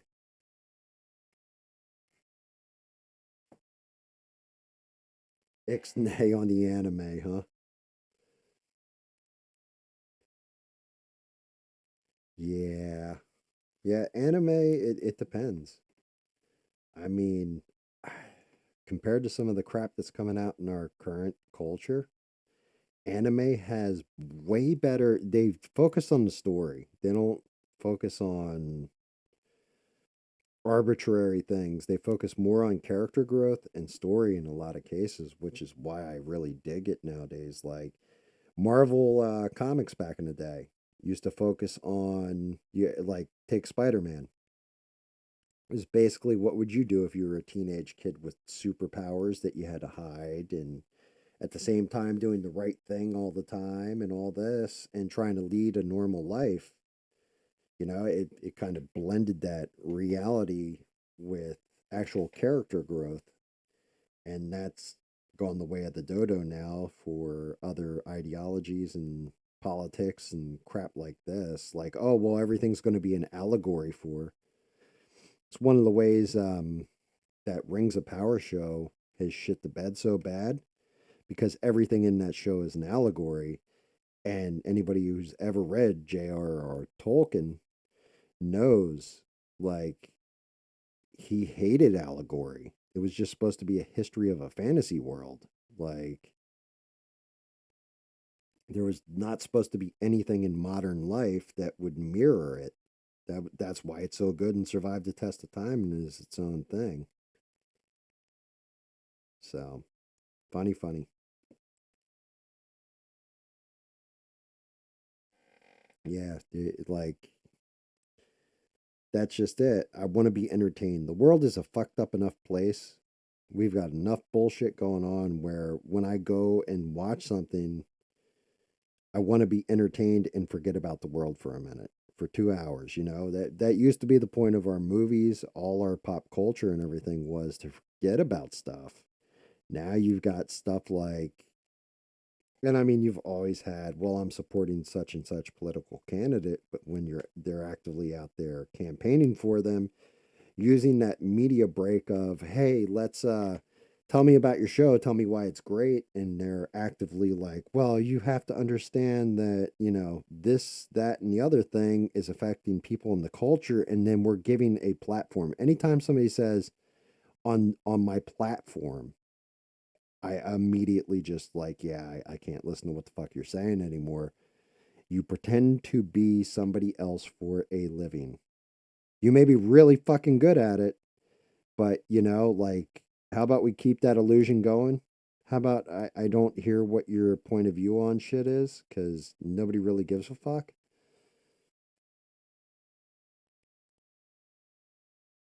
Yeah, you've said Full Metal Alchemist a couple times, and I think I've told you this before. I've seen episodes of it and just could not get into it. That's where the one brother is turned into like a golem or something, right? I couldn't get into it.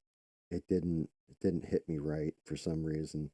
Same thing with I watched Attack on Titan and I had watched that pretty fucking religiously and I was really really into it for a minute there and then they got to a point where it was between seasons, they had taken a break and um what had happened. I'm trying to remember what happened on the show. Oh, they figured out that the Titans were coming from somewhere else. And when they got to that, and then whatever season that is, and they took a break, I never picked the show back up. I was like, yeah, that was kind of the important part to me, was just where are these Titans coming from and stuff like this. And if they had left that all kind of a mystery, I think I would have kept watching it. But as soon as they kind of explained the Titans, where the Titans are coming from, what they are, and everything, I lost interest.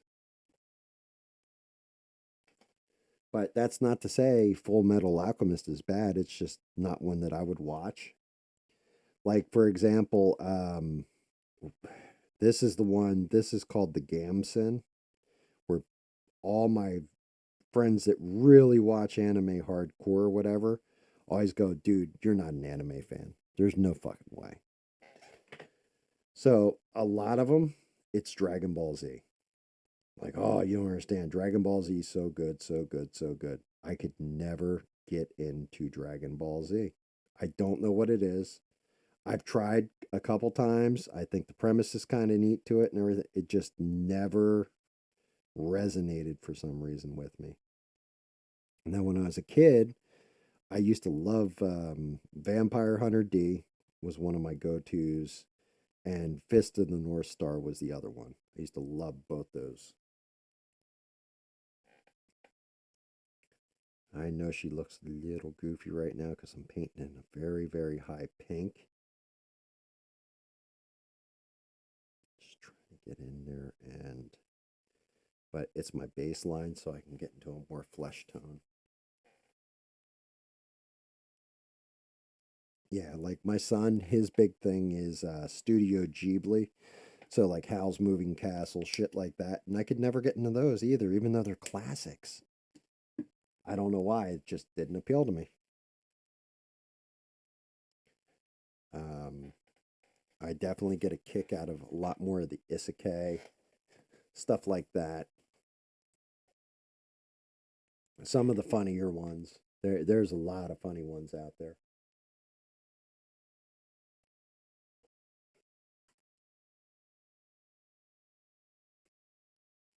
Uh, Same studio made My Hero Academia, Oran High School Host Club, Wolf's Rain Soul Eater.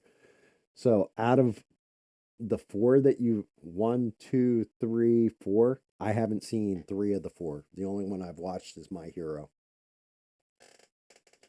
And like My Hero is fantastic.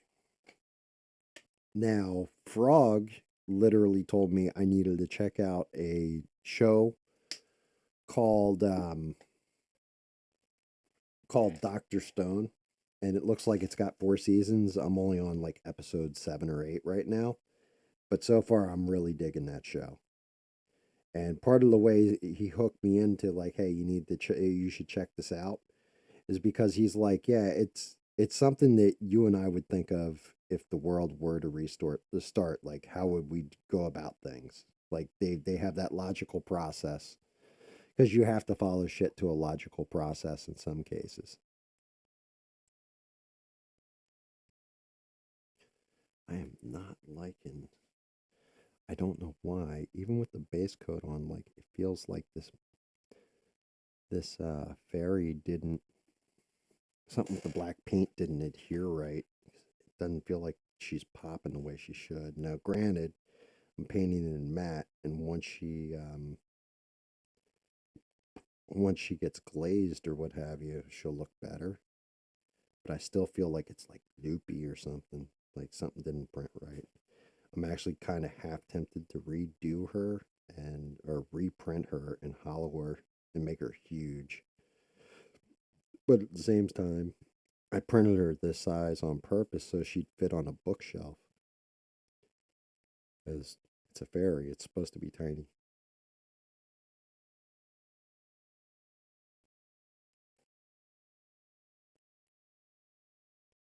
Yeah, that's what I'm saying. Like Studio Ghibli is, you know what I mean? Like I'm not gonna lie, the animation to it is fantastic, but I just couldn't get into them.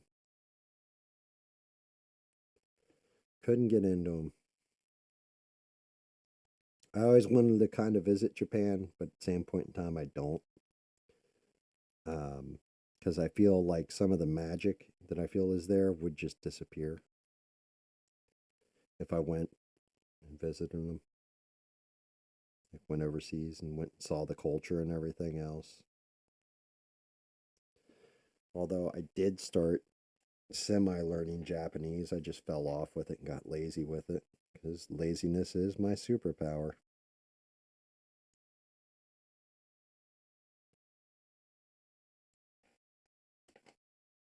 Yeah, I've seen both Death Note and Black Butler. Yes, I've watched both of them. Black Butler was cool, especially when they finally revealed that like the maid, the gardener, and everybody else is all like these savage mercenaries. That was fucking great. It was like, oh, so each person in there is like basically holding a secret. Um, the one that Frog also told me to look up, and I've got to start watching that one is Black Clover. That's one I've got to watch.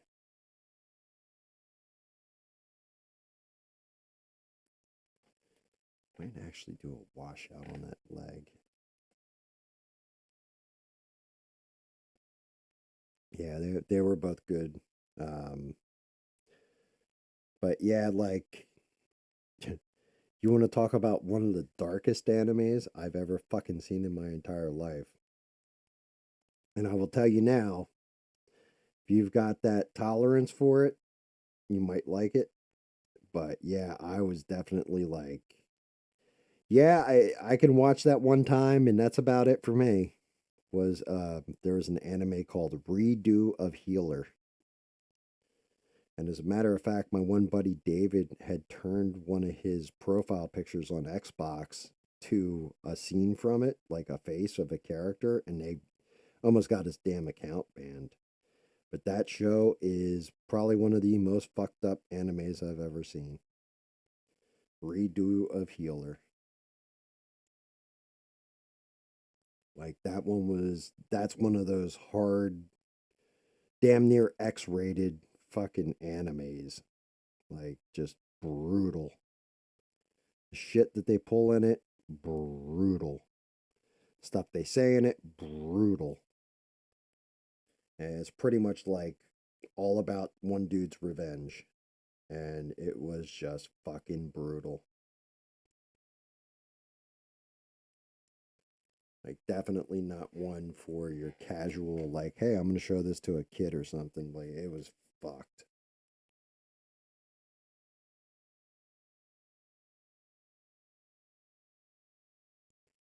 There's a couple of them that have come out that have been like that.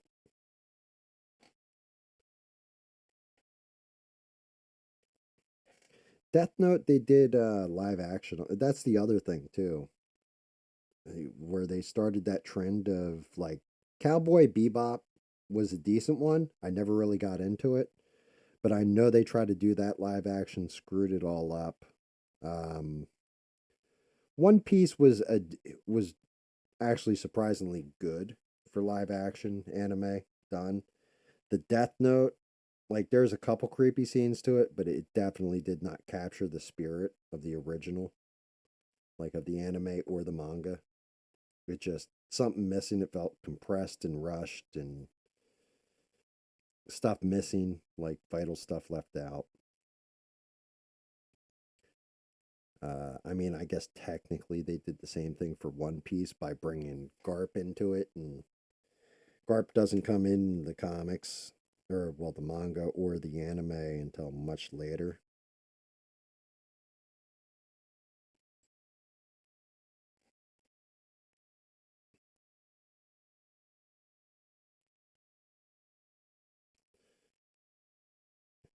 So I have to ask this: has anybody been following destruction down in Florida at all?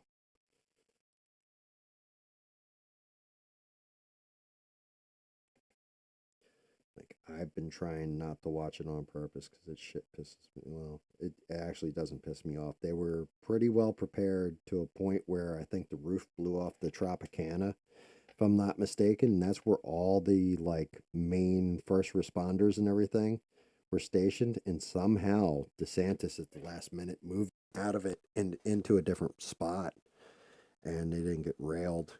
Like the first responders got out of there before the roof blew off.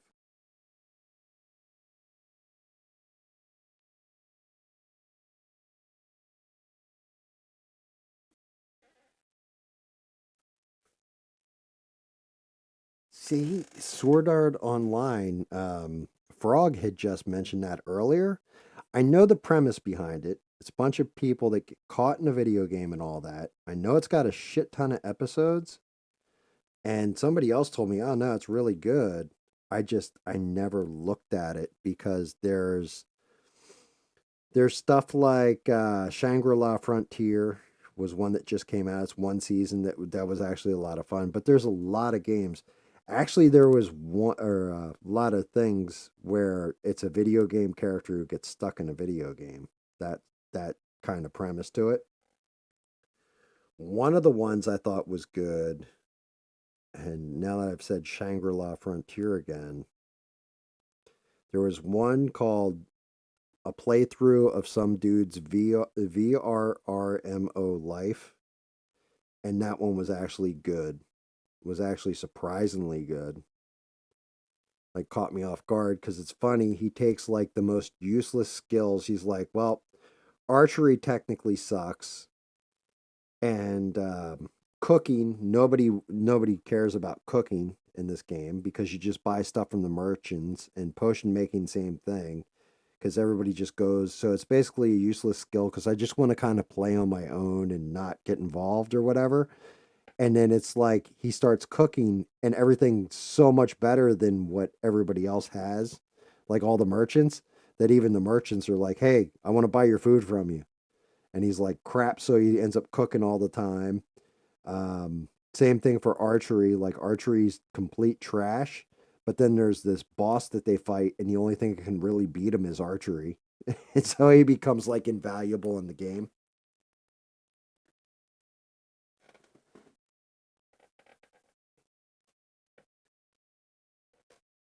Yeah, I mean, that's just shout out to Elon Musk.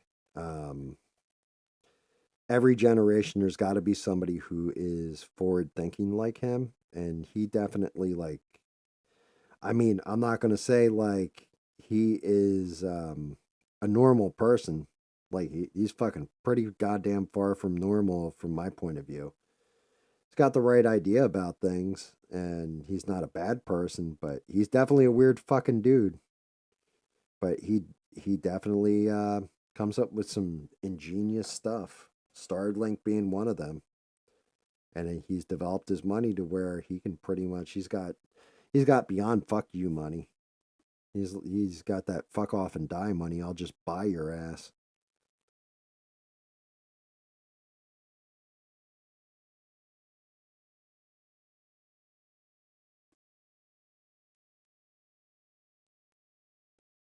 Starting to be able to see her a little bit better. Like some of those features in her face.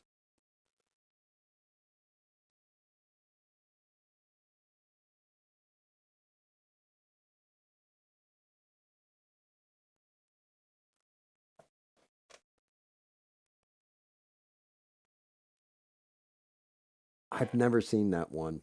Your name. What was it about? Was it like I don't know. I maybe I'm more stuck with shonen type shit. Well, I mean, shonen does mean for boys, but like I'm not gonna lie. I have my own guilty pleasure like anime. Like there's one called I think it was like My Dress Up Darling or something that was cool that I had seen for some reason. I think it was trending on one of the before my buddy went ahead and was nice and shared out his Crunchyroll. I would go on this one site, and they had like all kinds of anime that Crunchyroll doesn't even have. Like so I would go on there and whatever was trending, I would just pop it in to see what it was. And that show I remember watching, going, you know what? That's actually not a bad show. It's actually an interesting show, though.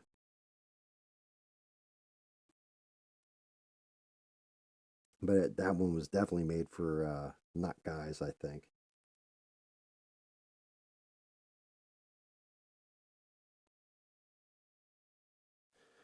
Definitely a guilty pleasure.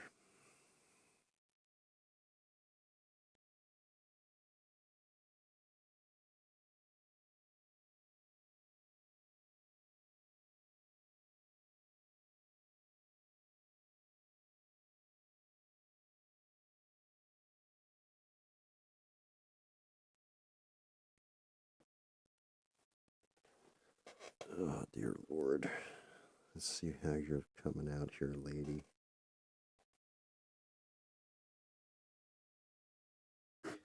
Damn, hitting bullseye in here is going to be rough.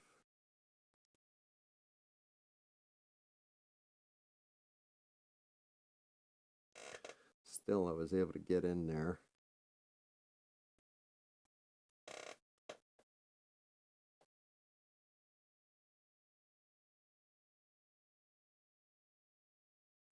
Really, see, like that's the other thing. I, I, I can't stand Apple products. I'm not going to lie a little bit because it's basically whatever you buy is what you're stuck with. Like I don't know if they've changed that in recent times where you can upgrade an Apple product, but I've always gone with Android, Samsung, um, and then usually PC, either Linux or Microsoft.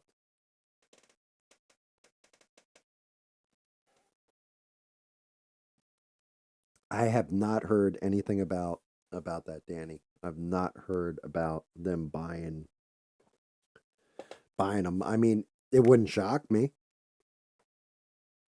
Apple is a very profitable brand. I mean, it's crazy because I can remember when Apple, God, he named it after his daughter too. It's before the Macintosh. Before I want to say it was before the Macs. So before the Macintosh, I want to say it was called the Elizabeth. But when he put it out, that's when Bill Gates put out Windows 3.1.1 and had stolen the technology. Well, actually, both of them stole the technology for the mouse from Xerox. And then Apple, it's actually a very, very interesting story. Apple started developing the Macintosh, or no, the Elizabeth. I want to say it was called. It was named after Steve Jobs' daughter. And they started developing it, and they let Bill Gates behind the scenes, and he stole the entire idea, the entire interface, and everything, and incorporated it into Windows PCs and IBM PCs, specifically in their clones. And dude, it killed Apple for a long ass time. And I want to say that was back in like 1984, 1983, going into 84. Sony Pictures. So outside of Spider-Man, what else do they have? Ghostbusters, maybe?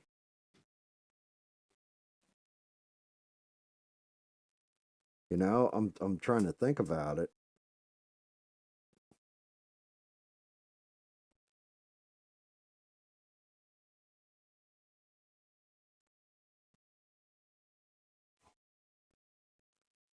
What other stuff does Sony have really outside of like Ghostbusters? Ghostbusters, Spider-Man franchises, because anything they do with Spider-Man. I mean, here's a sad note, but a happy note at the same time, because now they won't try and pull this bullshit again. But did you guys hear that the second Joker movie did less at the box office than Mobius or Morbius, that shitty vampire movie comic book character they did? Like, he's actually a cool character, Dr. Morbius, but the movie sucked with Jared Leto in it and everything. It actually came in lower in its opening box office than Morbius. That should tell you something. Nobody wanted that fucking Joker movie. And then what they got, they really didn't want.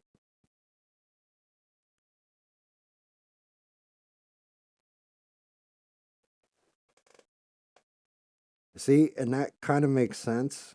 Um, because Samsung is definitely ahead of the curve on certain things. But Apple, people love their Apple products. I mean, they really fucking love them. I always like to be able to, if I want to add more memory, if I want to upgrade a hard drive, um, I want to interact with different things, then or twist it and mess with it. I've always been more about that than I have some of the like Apple products. Like I said, whatever you buy, you get. I got the Apple iPhone 10. Well, now you got to buy the 11 if you want all these new features instead of, hey, I can upgrade my currently existing one and then screw with everything. Like you can pretty much with a lot of the Android products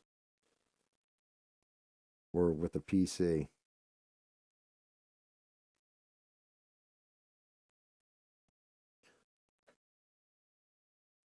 But yeah, I don't know. I know Apple did. I want to say it was Apple that did the new Time Bandits show. That wasn't too terrible. I watched that. Well, yeah. So the whole thing is Venom is Sony Pictures. So by licensing, so when Marvel went through bankruptcy, they sold off different properties to different movie studios and gave them, I think it's, they have to make a new movie in whatever. So say like Fantastic Four. That one awful movie that came out, it was, fantastic, whatever, um, with all of them in the negative zone. And it was out just recently, like the last one they did. The reason why they even made that movie is because if they didn't, they would default the rights back to Marvel. But yeah, they had licensed out to Sony Spider Man, trying to save the company and its viability when it was going through a bankruptcy. And Sony put out the Tobey Maguire movies. We know how they turned out. Put out the Andrew Garfield movies. And then now it's like, in order to give Sony a shot in the arm, because Marvel wanted to use Spider Man, because he is a vital character in like Civil War and a lot of the modern universe. Marvel and them actually teamed up for like Homecoming and all this, so you could use Robert Downey Jr. in there and get away with it as Iron Man. Stuff like this, just so it had continuity. But that's more of two different brands helping each other out. But because they have rights and license to Spider Man, they also have rights and license to his entire rogues gallery. So at one point they were supposed to put out a movie called Silver and Black, and it was going to be about Silver Sable, which you guys, unless you read Spider-Man comics, don't know who that chick is. And then Black Cat, who is Felicia Hardy, who I think everybody knows who Black Cat is. It's one of Spider-Man's love interests outside of MJ. Felicia Hardy.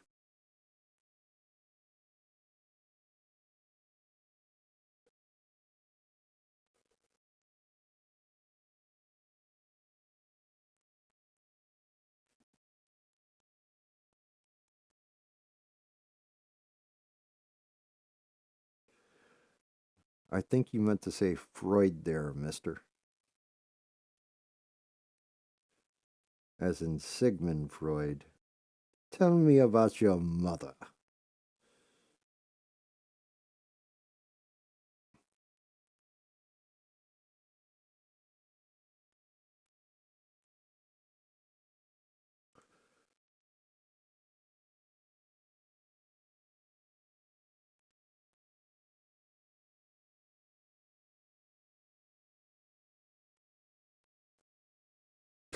Yeah, I guess so. It's like missing words all over the fucking place, mister.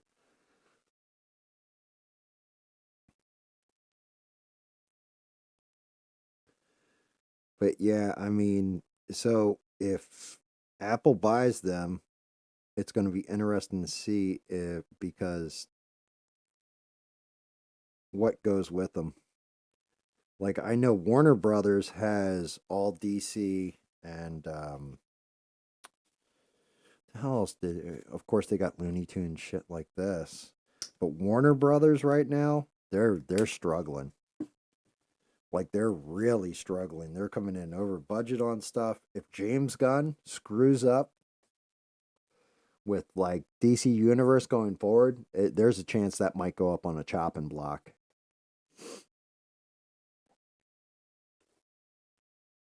There is a good chance that DC as a whole might end up ceasing to exist. And the comics, unfortunately, comic books nowadays, in my opinion, are fucking dead. I used to have where I would go once a month. Well, I would go every week and pick them up, but every month I had about $400 in comic books I would pick up. And then that ended up dwindling down to 200, then 100, and then 50 a month. And then finally I stopped buying comics because the storylines have gone to shit. The art is nowhere near as good in most cases as it used to be. At one point, I was planning on opening my own goddamn comic shop. Like, I mean, if Frog's still in the chat, he'll tell you. I even had a discussion with him about I'm pretty much going to go open a comic shop. I'm looking at small business administration loans and everything else, and was all primed up to do it, and then just started watching the comic book market fall out on itself because I was actually an avid reader. And as I'm reading them, I'm like, this is getting bad. If this gets any shittier, I'm going to drop this title. I'm going to drop that title.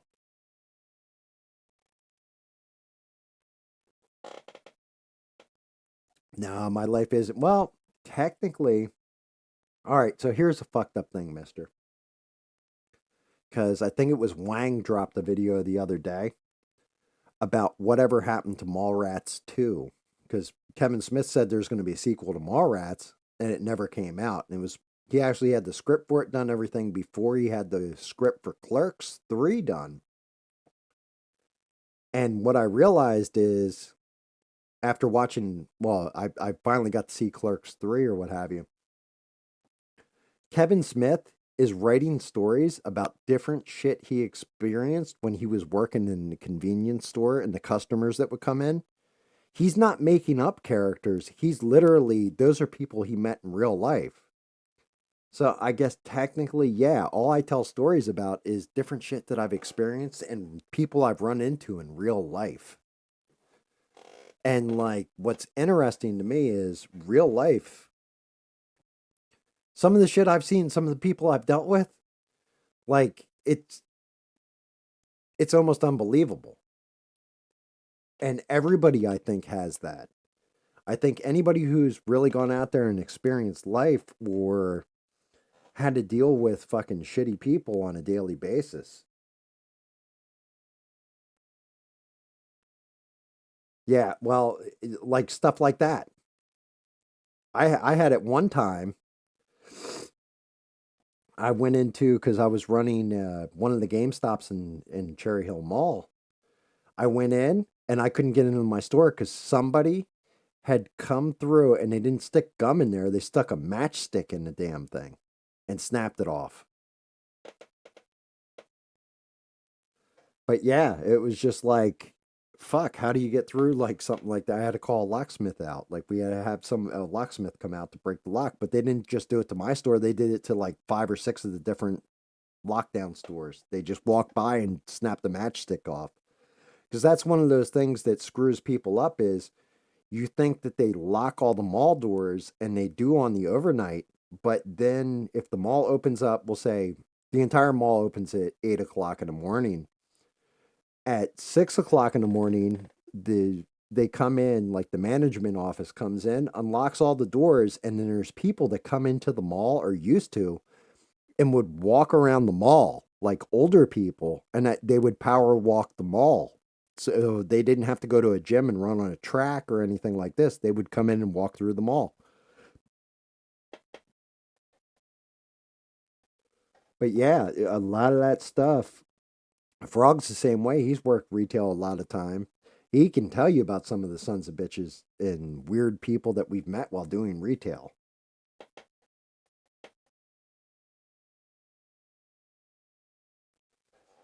Beans, he's not talking about his place. He's talking about a line out of Clerks. Like that's one of the running jokes is, and you find out in Clerks 3, it was always Jay that was taking his gum, sticking it in the lock on the quick stop and jamming the security gate. So it looked like the shutters were always closed on the store. It always looked like it was closed. So he had to hang up a sign that said, "I assure you we are open."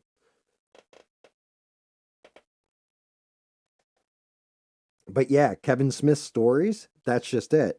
Some of them, most of it's just shit he experienced while he was living in that part of New Jersey. And different people that would come into the store and talk to him, like the whole thing with the guy with the eggs. Like he's always looking for the perfect dozen of eggs and how he's weighing them out and everything else. That's and what's really funny is if you lived in New Jersey, you knew a lot of these people that were like me and my best friend Guido. Guido was like Silent Bob with it, and I was like Jay, except for I had the trench coat. Hat on backwards, trench coat, and all long hair, and my mouth was always going fuck this, fuck that, blah blah blah blah blah, just foul mouthed and just. And then Guido was more reserved and quiet, and the bigger guy, and just shit like that. Like it's just real life. Like that's the thing is if you ever look and really look at some of the stuff that Kevin Smith tries to do that isn't based on his actual life, his movies suck.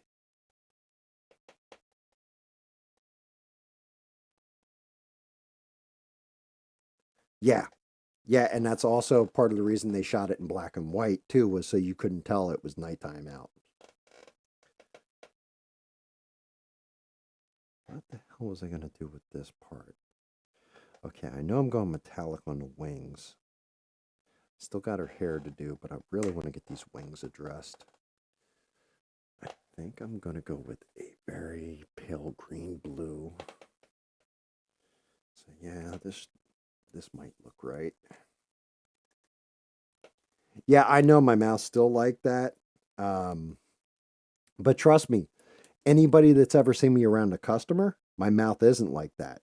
But the moment that customer would walk away, be like take Frog for example. I'd be like, "Yo, Frog, you see this fucking idiot that just came in and fucking did this, blah blah blah blah blah." But when they're, the person's in front of me, it's yes, ma'am, no, ma'am, of course, ma'am.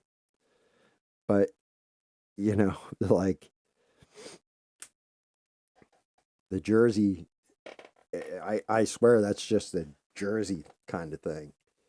Because I know people like, so that's one of those things. Like my son, I'm not liking that color. I think I'm gonna go to this watery blue. Um, my son, for example, I've never heard him swear in his life. Shit you not. Never heard a curse word come out of that a cuss word come out of that kid's mouth. Like he wouldn't call a woman a hoe, for example. He would call her a cheap floozy. Like stuff like that. Like it just amazing. And I'm like, my wife has a mouth just as bad as mine. She does. Like, what the fuck's wrong with you? Blah blah blah blah blah. Right? My son, nope. My my youngest daughter, yeah, and then my oldest daughter, she swears as bad as I do. My youngest, she swears, but just not in front of us. But my son, no, he doesn't swear at all. He finds it to be unbecoming, so to speak.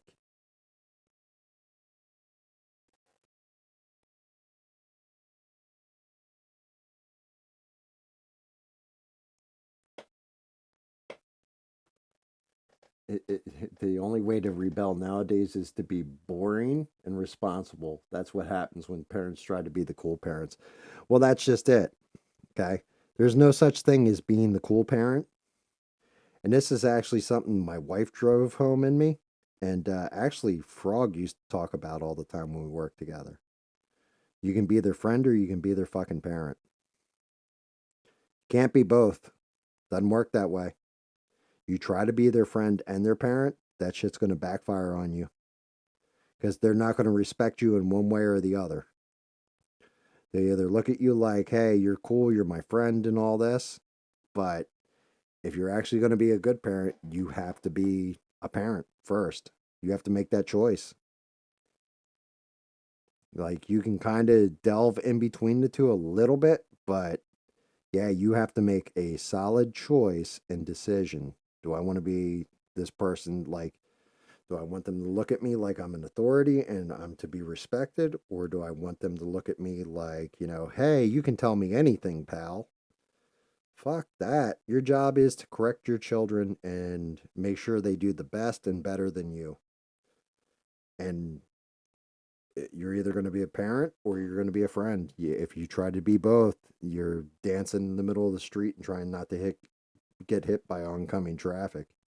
It's not going to work out well.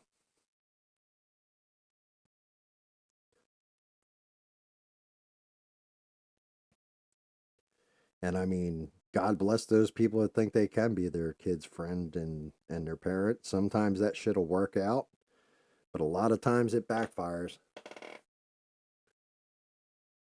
No, I'm speaking in general too. I agree. I'm saying you're not wrong, mister. You're absolutely 100% right. Like, that's that whole hey, tell me how you're feeling, pal. Like, no, you get that shit done because I told you to. Like, unfortunately, Bill Cosby before his fall from grace. Brought you in this world, I'll take you out. Like, that's being a parent. Here's reality.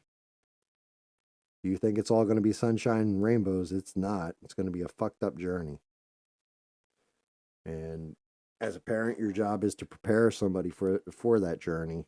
And if you're an unfit parent, they're going to fail in that journey or feel they deserve a trophy every step of the way. That's not the way to raise a kid because that's not the reality of the world. And then when shit fails, they're ill prepared to face that reality.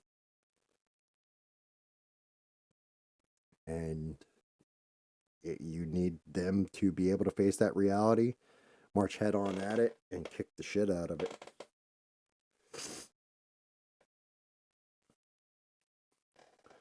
Well, yes. Yes, you need to prepare the child for the road. Like, that's just it.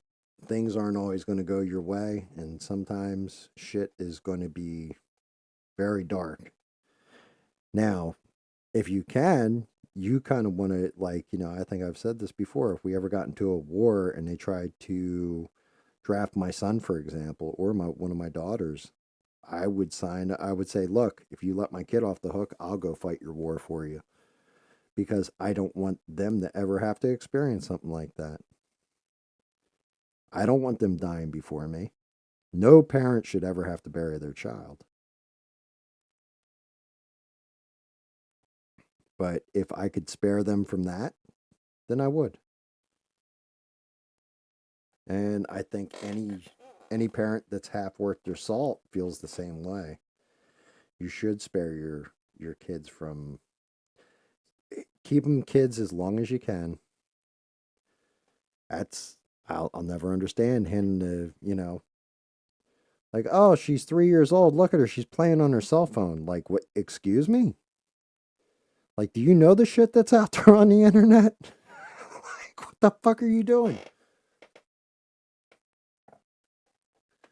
Like, when we were kids, it was bad enough that our parents just stuck us in front of a TV and let it raise us for the most part while they were at work and we had a latchkey in.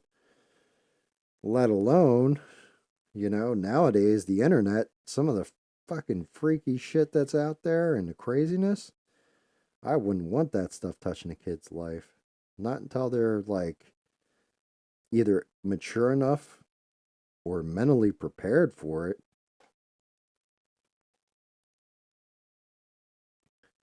Like, I mean, can you imagine like some kids like, oh, I'm watching a painting show, guys painting a fairy, and the shit that's coming out of my mouth right now, you're letting your kid watch this, you're an asshole. Not unless you hit mute and just let the painting part go. That's fine. But the stuff coming out of my mouth, no kid should hear.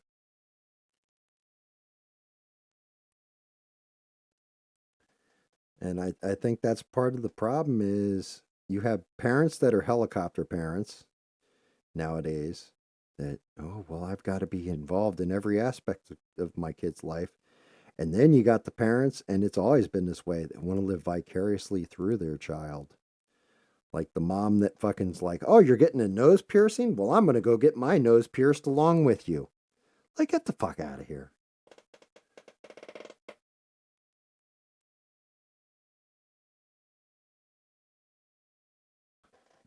Danny, I call that shit the back of my hand.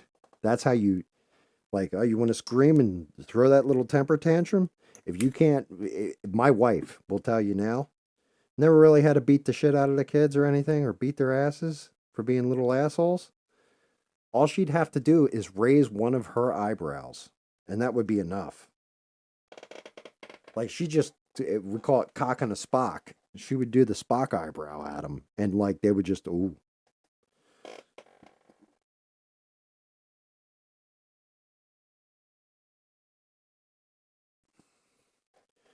you know. And then if they're like, oh well, I'll call Dyfus on you. Okay, you little shit machine.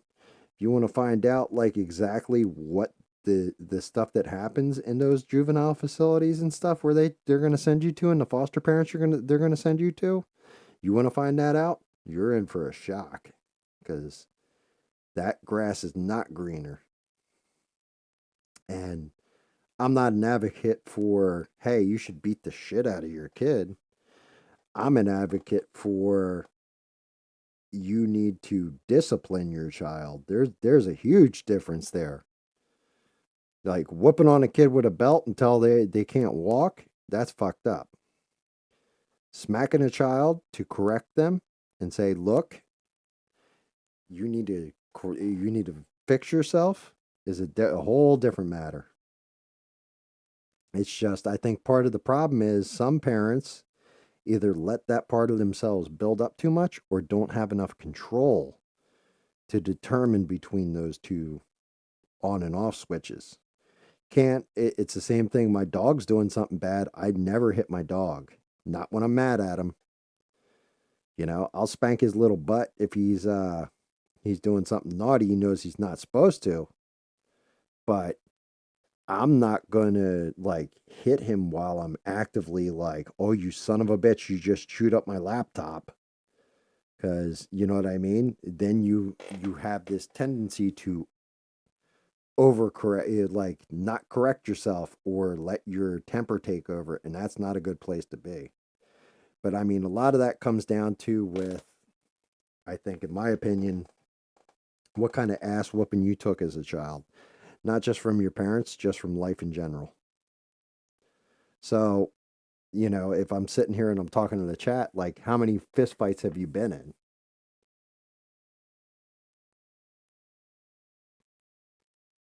Like, how many, you know, like how many knockout drag out brawls have you been in? I've gotten the shit kicked out of me by four guys with a baseball bat once, you know what I mean? Um and won the fight.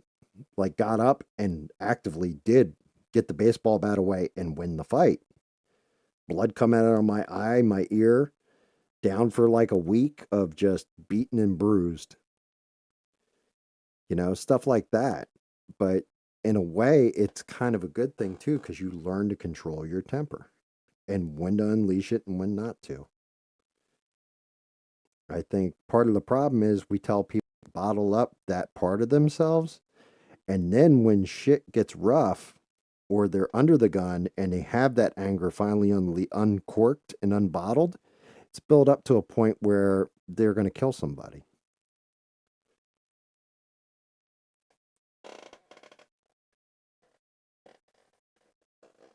Nobody wants their ass kicked.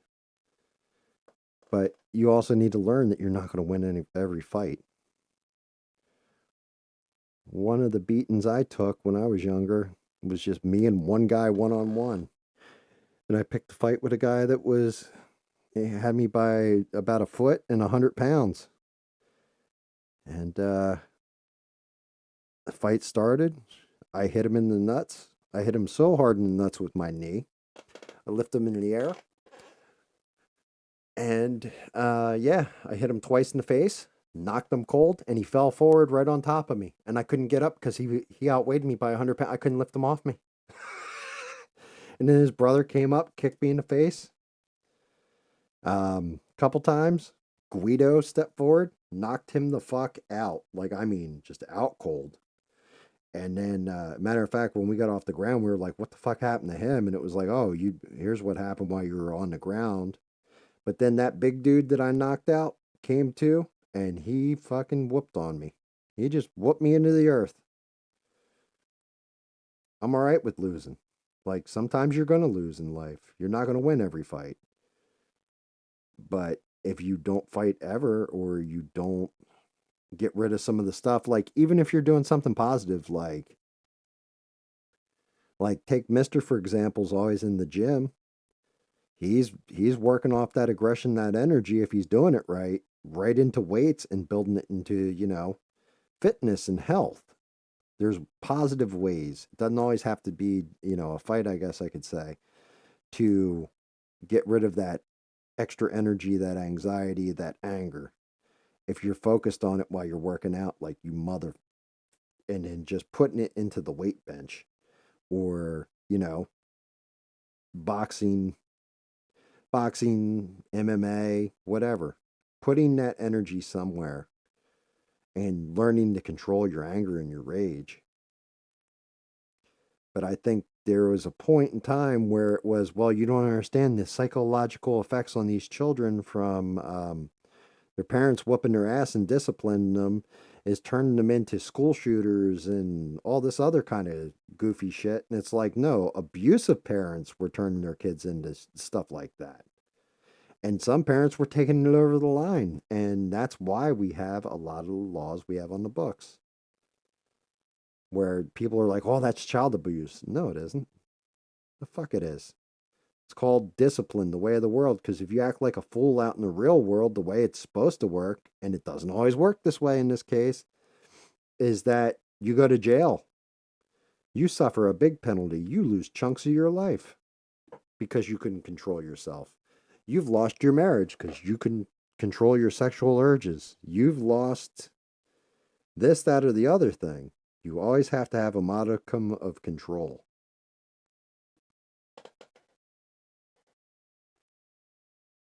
Right. See, there you go, mister. Releasing that energy, you have to. You know what I mean? Anymore, like, it's crazy for me because, my body's fucking fucked. And I'm lazy to begin with. I could probably get back into working out or whatever, but I'm not really all about that. So where does my energy go? Well, obviously it's coming out of my mouth and I'm talking to you guys and I'm painting this fairy's wings.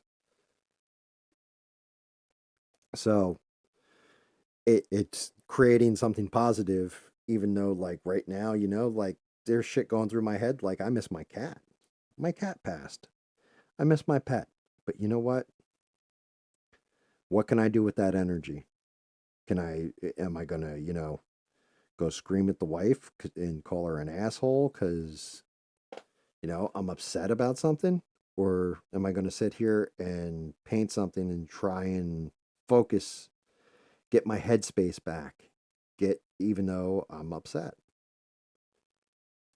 I think I'll go with the second option. And to be honest with you, there was a point in time where I didn't think about that. And it took my best friend sitting down with me and telling me, like, look, man, you got to learn this or you're going to end up dead. And that's because he was a bigger guy that if he hit somebody with all his strength and everything, he would have killed somebody. And he knew it.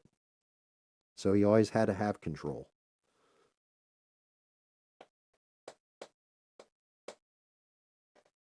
Yeah.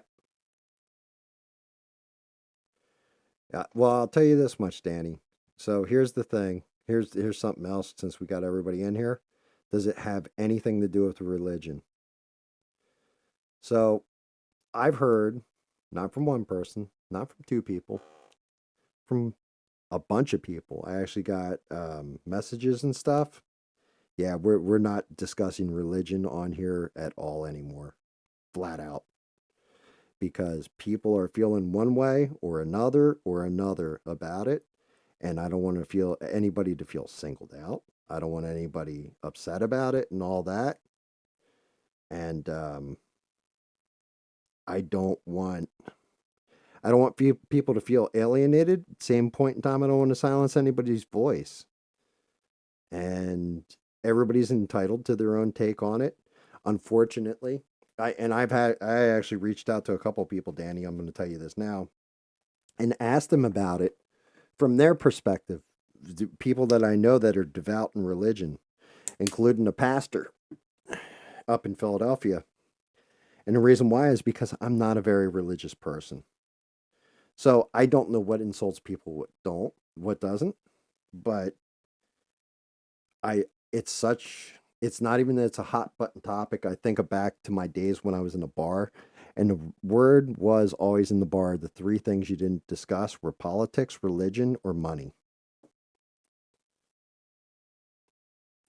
So I think like politics, we'll talk about here and there just because we got an election going on and stuff. And like as light as possible, we'll try and talk about politics. But religion, I'm hopping off that bandwagon. Like I don't even want to discuss it. So if your voicemail is like about an actual cool story, like over there in England, that's cool. But if it's about religion, I'm not going into it, brother. Like I'm not going to go into it.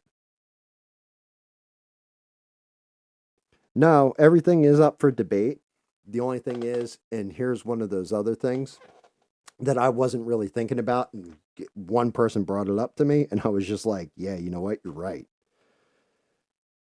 If we go too far in one way on religion, regardless if it's correct, incorrect, doesn't matter, just an opinion, it'll get me banned. They will shut down my YouTube channel. They will kick me the fuck off of here. And so then thinking about it that way, I was like, yeah, like you got people that are upset about it and everything else. And it's not worth it. Like, it's not worth it on a silly painting show to get thrown off, even though I know the shit you're going through over there and why you want to voice it and all that. I appreciate it. But man, it's it's a live wire. And eventually you're going to get shot. You're going to get shocked, rather. It's like delving into, like, there's issues that we can all agree are fucked up, and I think we all do. But maybe there's that person, to them that's their hot button issue. Like, say it's abortion or something. Say somebody's full on about this with abortion or that with abortion, and they voice their opinion. Like, say they think it's a good idea up to the ninth month. I don't agree with that opinion, but say they do. And now they're feeling some kind of way and they feel alienated from everybody else because, like, it's a dangerous, we're playing Russian roulette, and eventually that bullet's going to catch somebody, and that person's going to be me. And I'm cool for open discussions on stuff. But I also, if I wanted to be a religious channel, I would just start preaching religion.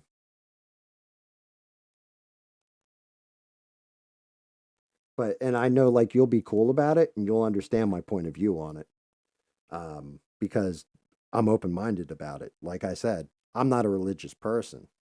So when I needed opinion on it, I actually went to people that I know are devout. And I'm not talking about, like, oh, I go to church on Sunday. I mean, they preach church on Sunday. They they um they have worry curls in some cases. They are imams. at mosques. Like I talked to some old friends, and yeah, every one of them agreed. They were just like, yeah, you've got to be careful because they're preaching on YouTube, as a matter of fact. And some of them, you might even enjoy listening to. I'm not going to lie. Shout out to my one buddy, Kyle. I think you would actually probably enjoy his content because he just goes live and just preaches to Jesus, preaches to and about Jesus just at random intervals. And it's literally like just plays music and gets people hyped up and really into it. And he said, yeah, stay away from the fucking topic. He was just like, stay away from this.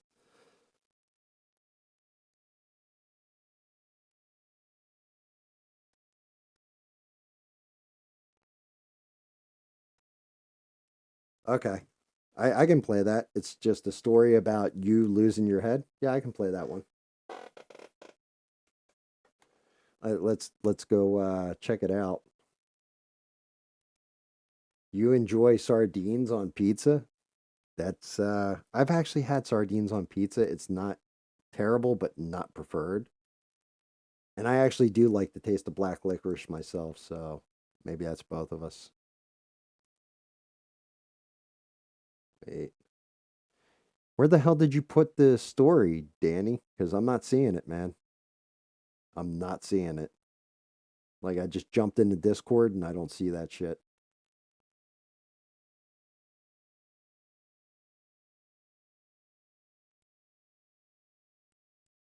What was what 80s movie?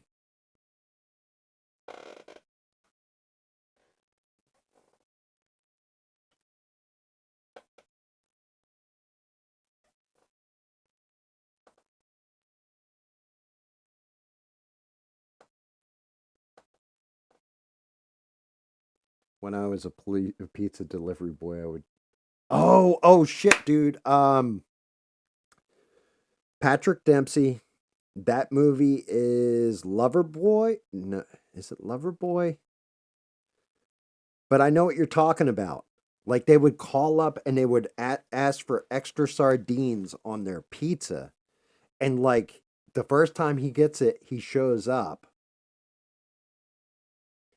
and like the chicks just like like propositions him.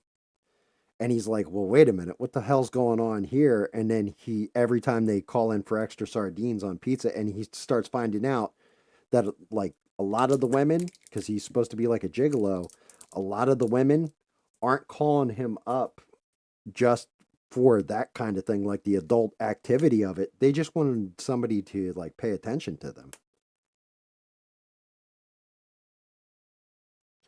Yeah. Yep. I had to think about that for a second. Soon as you said that part, I'm like, yeah, that sounds real familiar, but why? And yeah, it was a Patrick Dempsey movie. It was actually a decent movie too. It's a funny movie, cute movie.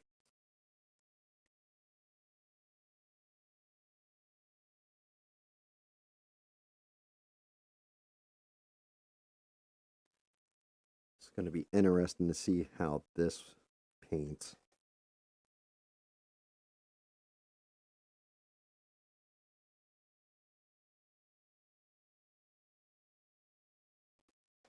Using a color I have not used.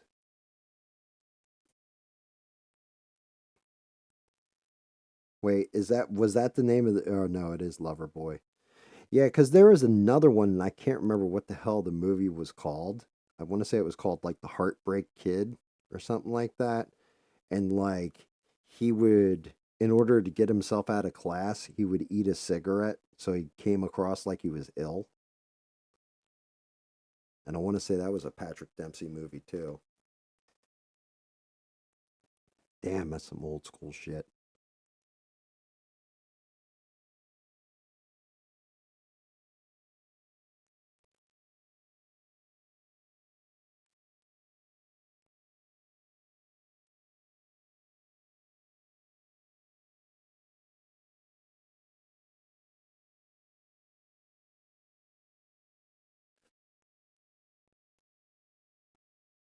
Dooby dooby doo.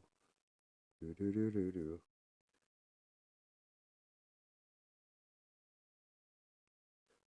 This one is a pain in the ass. All the little things on the fairy's wings. Better run, outrun my bullet.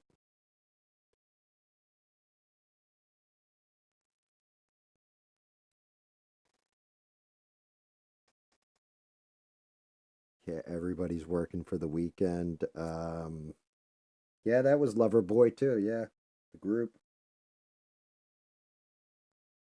I think was it Loverboy who I think their other big hit was Turn that dial all the way, shoot me like a rocket into space, loving every minute of it. Loving every minute of it. I think that's what it was. Loving every minute of it.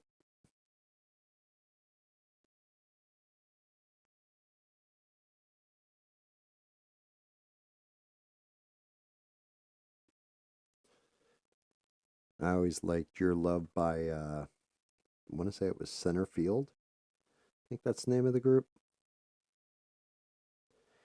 Starts out Josie's on a vacation far away.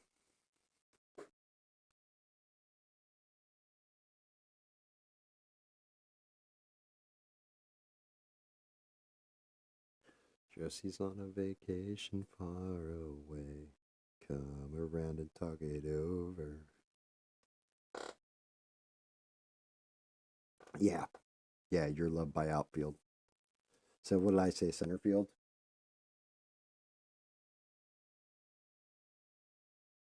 Centerfield was Dan Fogarty, wasn't it?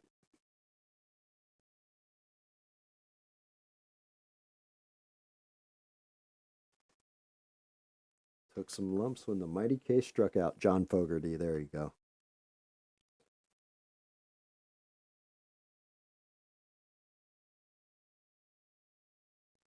No idea who the hell Dan Fogarty is, but shout out to him too, I guess.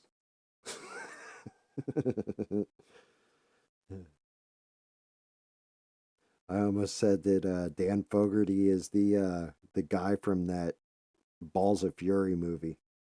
Movie cracks me up.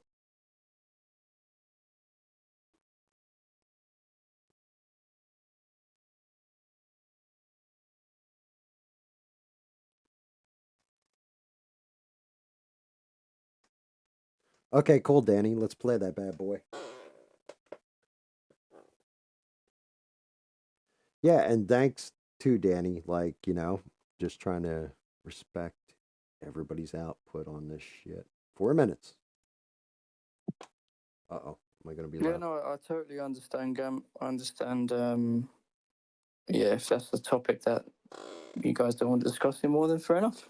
You don't have to tell me twice. Cool. Yeah. So the story is basically about an incident that happened to me a couple of years ago. It was when my dog Teddy was about 1. I was training him off the leads just around the corner from me. I was just trying to get his recall better. So I was doing these training exercises with him, and he must have heard or smelled another dog near him, so he kind of just like bolted off. And I was like, what the hell? So I kind of run after him and heard this guy shouting. He was like, whose dog is this? Whose dog is this? I was like, what the heck? So I kind of run up to Ted, and Ted was not too far from me. He kind of so I run over to him. I saw this guy with 2 King Corsos, and he had them on the leads. And Teddy was a little not he stopped because he saw that the dogs were aggressive and they were like barking at him. So obviously I was apologising to the guys that I was sorry mate. He kind of he must have smelt your dog, so he wanted to just run over and say hi. And he just literally just started. You name all the swear words in the dictionary, he was pretty much just rattling all the swear words off. And there was a lot of basically like UK slang in there as well, like that he was using, like he was saying things like, "Are you stupid, fam? Are you stupid? Are you dumb, fam? Are you dumb, fam?" That kind of talk. And I kept apologising. I was like, "Look, man, I'm sorry." And he was like, I literally must have apologized about 50 times. I was like, dude, sorry, I put my dog back in the lead. I'm going to be off now. See you, mate. He kept going on and on and on and on and on and on. He's like, if I let my dogs off the lead right now, your dog's dead. Your dog's fucking dead. He's like, I'll beat the shit out of you. I'll break your jaw. I'll do all this. He's just threatening me. And I'm trying to keep, in my head, I'm like I wanted to say so much, but I was like, I can't because, if I say something and lets the dog off the leads, Teddy could be dead and I could get hurt. And then as I'm walking off, he keeps talking, he keeps running his mouth, he keeps talking, and I kind of just lost it a little bit. I was like, all right, mate, why don't you put your dogs in the house? I'll quickly drop my dog back off, and then I'll come back. And that just set him off even more. And he basically kind of walked up to me with his dogs, screaming and shouting and hollering, and I was like, oh shit, why did I say that? So I kept apologising. I was like, look, man, it's all good. I'm off now. See you later. I apologise. It's all good, blah, blah, blah. So I'm walking off with Ted, and in my head, I'm like, I can't let this go. He's threatened my dog's life, over nothing. And so, I've gone home. I've dropped my dog off. I've literally taken all my clothes off. I've changed into like my training gear. I've put on a pair of trainers and everything. And I'm like so fucking rolled up because he's basically threatened to kill my dog. So I'm like I've walked over there now. Like look, basically to the spot where it happened, and I couldn't find him. He wasn't there. I walked around the whole area looking for him, and I couldn't find him. And then I was walking back home, and I just felt like an idiot because I was like, how can I didn't like the way he made me feel. I wanted to really hurt the guy, like really bad. I wanted to hurt the guy really bad. And I just felt stupid because, I got so emotional and worked up, and over that incident, I could have just ignored it and taken it on the chin and, went about my life. And, to this day, I've not seen the guy since, which is a good thing. But that story you're saying about, not letting things get to you and just doing things you regret. Yeah, that was an incident that I went through. So that was actually a good story. Couple things to it. In that instance, like legitimately, you did the right thing. But I also get it. And you would have been full on, like if you didn't have the dogs involved, because the whole thing is, let's say you hit that guy, he let loose his dogs, and King Corsos are big, brutal animals. They would have jacked you up, dude. Like dog bites hurt a lot. Um, oh Jesus Christ, David. David fucking chiming in. But the whole thing is, if you didn't have the dogs with you and they were not in play or whatever, whenever somebody's just running their gums at you and talking a whole bunch of shit, you can either be the bigger man and walk away, or if you think it's going to be that egregious and upset you that, like anger you to that point where they're just running their gums and they're within arm's reach of you, punch them square in the fucking mouth. Because a lot of times it's the ones that aren't saying anything that you got to really worry about. If somebody's blah, blah, blah, blah, blah, and their mouth is running, it's running because they're trying to verbally intimidate you and back you down. They don't want that, as it's been said, they don't want that fight. They don't want that smoke. And that's a lot of cases. But if somebody's really running their mouth to you and they're up in your face or whatever, threatening you, go ahead, I'll da da da, and you didn't have them dogs in play and you lit that dude up, I bet you would have whooped his ass. I bet you he would have gone down like a paper tiger. Because that's always been my experience. The ones that run their mouth the loudest are usually the ones that you knock out the hardest. They're usually the ones who can't fight, so they have to get louder with their mouth. Because if they don't, then nobody listens to them. Then they actually do have to throw hands. But I still think he pretty much made the right decision because no matter what, if let's say he did let that dog loose and it got a hold of Teddy, you're going to have a possible, like, just the vet bills alone, you might have to put them down. So you did the right thing, but I can understand being that fucking pissed. Yeah, and I'm right there with you. Like, you know, I'm all right with somebody getting in my face and yelling at me or, this, that, or the other thing. You get up in my kid's face, you like threaten to hit my dog or whatever. I mean, I think I told that story with Fracky where I was dating the one girl and she like called him like a street cat, I think it was, or you piece of shit cat or something. And I threw her out, like just flat out, like, get the fuck out of here now. Because she could have called me whatever and it wouldn't have bothered me. But something about her going near my cat infuriated me. Something about, like, my cat can't protect itself. Dog can't really protect itself, He doesn't know what the hell you're saying about him. He just hears like a jackass with his mouth running. Hey, what's going on, Shrek? Good to see you. Um, but yeah, I mean, I'm not gonna lie at all. You made the right decision. That was the right choice. You know. I mean, you're over in the UK. You should probably link up with that dude, David Mon, that's in my chat or was just in my chat because, like, he's uh he's all about that life. Like, they call him Big Dick Dave apparently.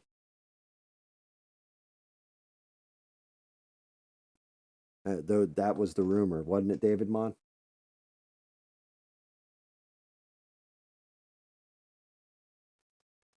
Yeah, well, I mean, that's just it. Like, so dogs,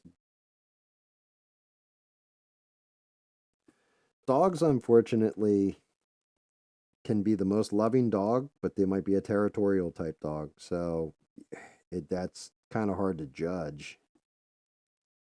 Like, maybe it's terrible. I mean, you look at my puppy. I call him a puppy, even though he's like 2 years old and 85 pounds or whatever the fuck, or a year old and 85 pounds. But you look at him, and he was a bait dog. Like, he could have had a totally fucked up life where somebody was abusing him every day of it and everything else. And instead, he's got me, where he's treated like a big old baby. Like, it's funny because we were breaking down the household budget. Like, my wife does it every month. We go over the budget. What did we spend? What'd you spend on entertainment, video games, movies, this hobby, that hobby, paints. This is what you spent. And the bulk of our money didn't go to electric, food, or anything else. It went to pet care. And that's because he gets a new toy every week. We literally keep like a thing of toys on hand because he tears through them so fast. But it keeps him calm because his breed is known to be a vicious breed and can be. But if you keep him entertained and you're keeping his focus on other stuff, he's a good boy. Stuff like that. It's just poor pet owners. But that guy sounded like a real dipshit.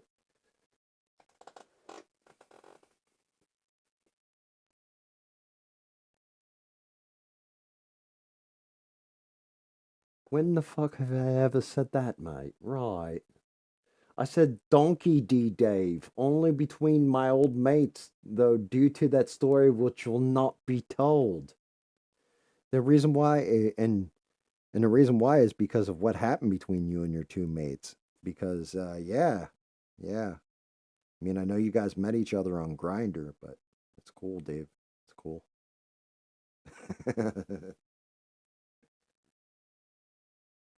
He's fucking David's so British, Danny, that he legit would come in on any video game we were playing and scream "God save the Queen" up until she passed.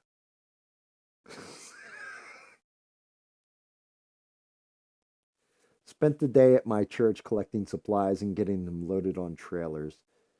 They left for NC tonight. It felt good seeing how much people care. Yeah, yeah. I mean, let's hope those supplies get there and they don't get seized by FEMA. because apparently FEMA is seizing the supplies. The other thing that's happening too, I was actually watching a guy's video. Apparently, there's people that are in desperation and flagging down trucks that are carrying supplies and then robbing them. So let's hope that that supply thing makes it, and whatever can help.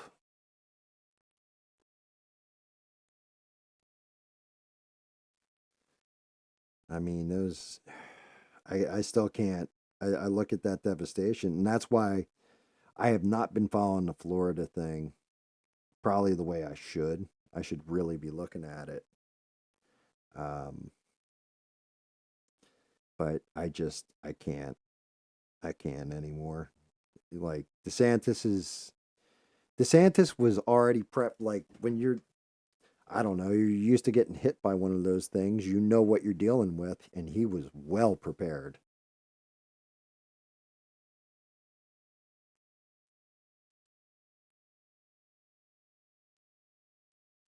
Okay, and that there you go right there, Beans. So, you're doing it through a group that's getting it through to the actual people and all that. That's awesome. That's that also should show everybody, just how not divided, like where people in America are divided over this, that, or the other fucking little bullshit thing. When it comes to major things like the crisis that's going on in North Carolina with the fallout from Helene, we kind of do all come together. Like I said, a microcosm of it would be like how my neighborhood is. I see my neighbors, we wave to each other, hi, how are you? Hi, how are you? We go about our day. We don't fucking get in each other's business. But as soon as that storm hits, everybody's out there in trucks with chainsaws. People are out there in tractors pulling power lines. Like everybody comes together. And it has nothing to do with race, sex, creed, religion, none of that. It's all about community. And it's a beautiful thing. That's how America should work.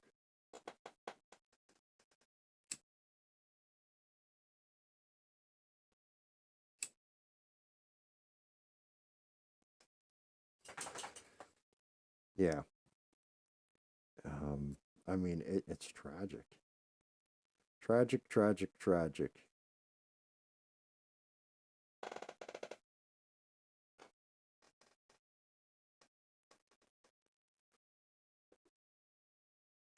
So, like, that's the thing, Danny Boss.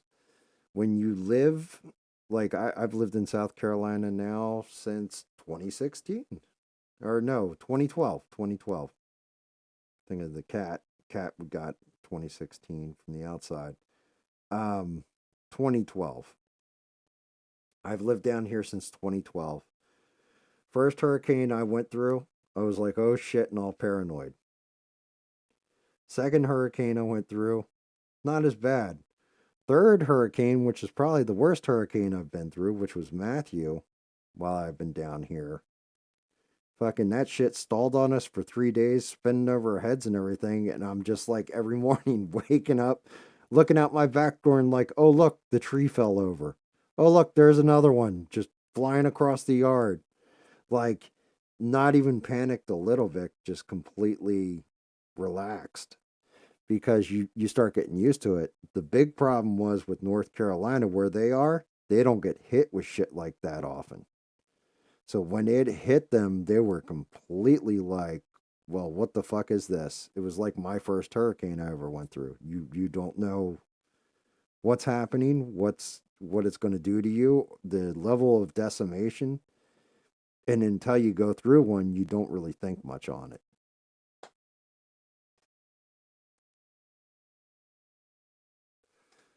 Yeah, Matthew was, well, for me, Matthew was the worst. Not all Matthews. I've got a cousin named Matthew. He's a good dude. Park ranger. Um,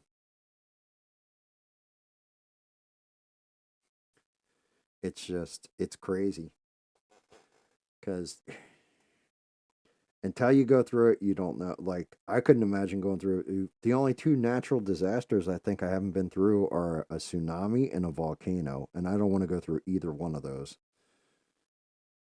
Like, big ass wall of water washing towards you that you'd like to think, hey, I can just dive under it or some shit, and it's not how that works. Like, you're just gonna get crushed, or flames spitting up in the air and then ash raining down, burning you while you can't breathe. Volcanoes would be fucking terrifying too to me. Hurricanes, a lot of water coming at you and a lot of wind. Tornadoes would actually a little scarier than the hurricanes are. Because once the hurricane hits you and you know you're in it, it's going to last a while. It's not like they move it like, oh, it's crossing the land at like 250 miles an hour. Oh, look, hurricane. Oh, that's done. All right, let's go clean shit up. It sits on top of you for a while because it's moving so slow and it's so big. That's what she said. But it does terrify you. Like, it can terrify you.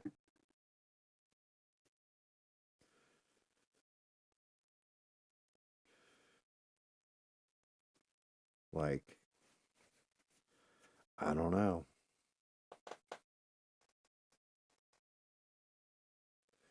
Like, I want to compare it to like the fear you feel to something like, when you get shot at, but then I'm thinking about it and I'm looking at my chat and I'm like, how many people in the chat have actually ever been shot at?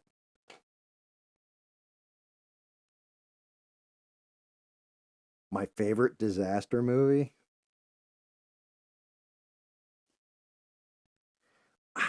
You know, I'm trying to think. That's a good question.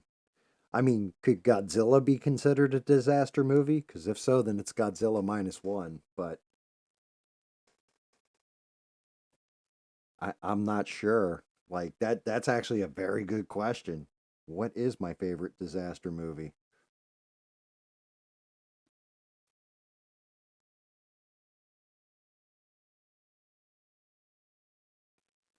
I mean, I know one of my favorite disaster stories is called the New Star. I think it's called the New Star. It might just be called The Star, and it's an old H.G. Wells story where people on Earth see this new star up in the night sky, and it's getting bigger and bigger, and then they discover it's a comet headed towards Earth, and like they're like, oh, but it's going to miss the Earth. And you got to remember, H.G. Wells was a scientist and a mathematician. And basically the story goes to, everybody's like seeing this new star and then they realize it's a comet, realize it's going to miss Earth. But then he does the mathematics about the curvature of space or whatever. Like it cuts to a guy in a college who's explaining, and he goes, by mathematics standards, this is going to miss the Earth. But don't think it's not going to, it's basically the end of us. Right? And everybody's like, nah, scientists have told us. And he's like, look, here's the math on it. And he shows it. And then the end of the story is as the comet passed by Earth, it was close enough to Earth's atmosphere and everything else that it created tidal waves, earthquakes, all this other kind of stuff, like super volcanoes, and basically wrecks everything. And then it cuts to Martians on Mars, and the Martians are looking. Said the Martians looked down at Earth through their telescopes and said, "Ah, that destruction doesn't look that bad." And that's the way it ends.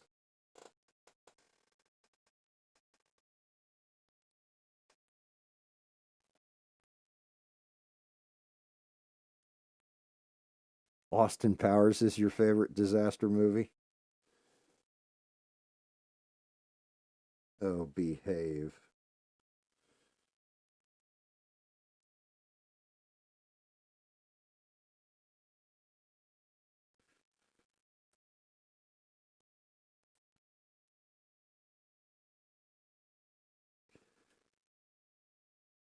Yeah, I mean, I don't know.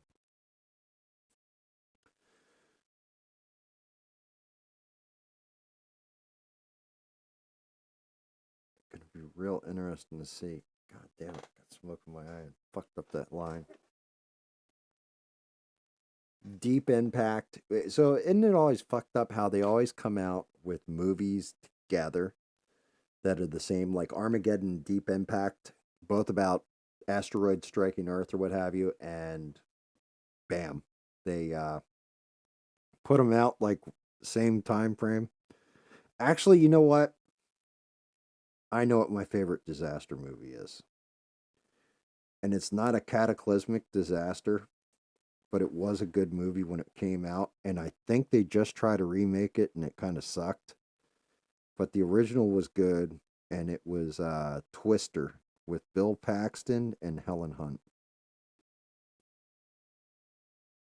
I thought that was a good movie when that had come out about storm chasers.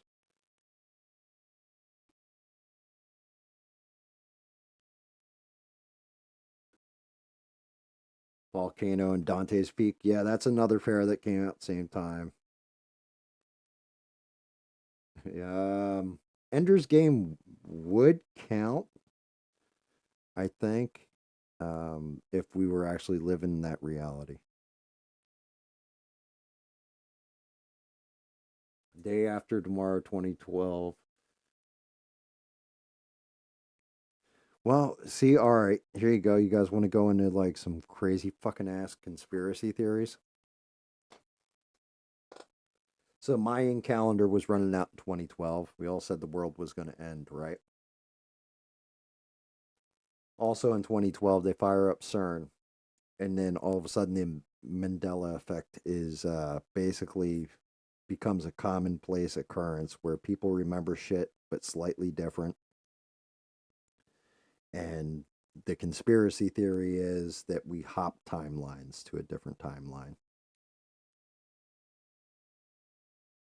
What do you guys think of that shit? Do you think that's just total bullshit? Maybe there could be something to it.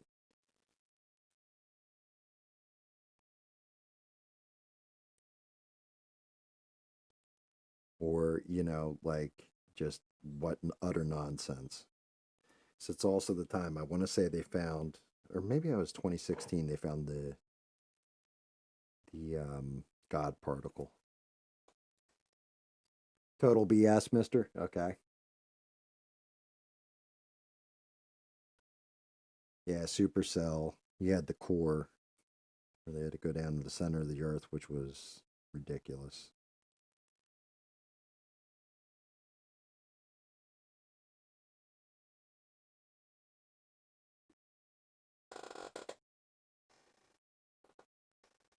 See, like, in a way, I want to call bullshit on it, but in another way, I don't. Like, I'm one of those, I'm not entirely sure because. So, coincidence happens, but it should be a highly, highly rare occurrence, like just by mathematical standards. And some of the coincidences of different shit that happened right around 2012 makes you really stop and have to think about it. Like, yeah, maybe we did skip a reality. Like, maybe they did when they turned that shit on. It sent us to a different place in the universe or jumped us into a different timeline. Now, granted, if we jump to a different place in timeline, then does that mean the other Earth had to take our place? Did we swap places? It's the same thing with, I mean, I'll call that a conspiracy theory too, but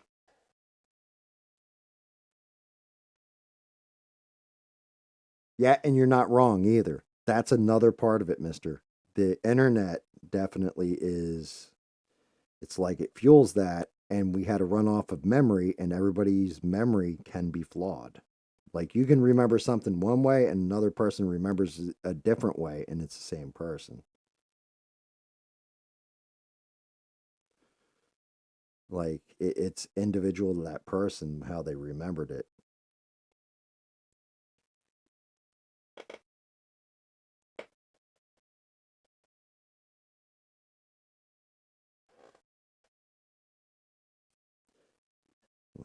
Internet is a blessing and a curse, but you're right. You used to have to go to the library. You pick up a newspaper and read it if you want to know the news, stuff like this. Um, but one of the things in recent memory was the attempted assassination of Trump, where it missed him by just so much, ever so much. It missed him, and it like when it happened, I was like, I wonder if, like, say somebody was like, oh, yeah, this leads to the destruction of everything. Like, this was if you could go back in time, it's that whole, if you could go back in time and kill Hitler and save all those people, would you? You could stop all the wars. You go back to World War One and kill Hitler during the First World War, so there is no World War Two. Would you do it? What if Trump, when that assassin's bullet just pierced his ear, let's say it actually hit him and killed him, and then we descended into some kind of chaos and it ended up becoming the destruction of the world?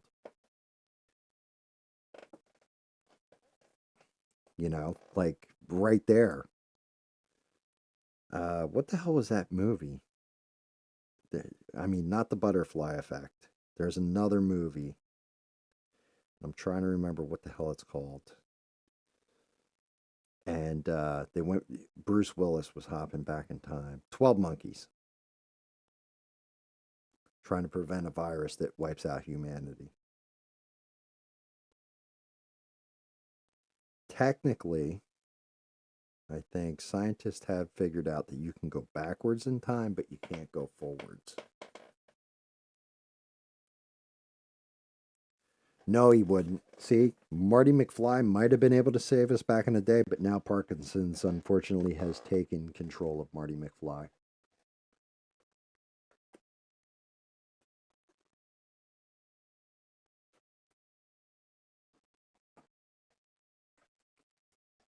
Yeah.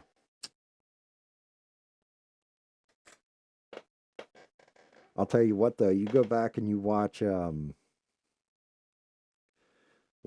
Back to the Future 2, and it's like some of the stuff that they had invented, it's a shame they never did. Not just the flying cars and all that kind of bullshit, but like the Mr. Fusion, that would solve the world's power problems right there. I'm surprised somebody like an Elon Musk hasn't come to that conclusion of this is how we can build enough power for this, that, and the other thing, if for no other reason than just to power his rockets he wants to shoot to Mars.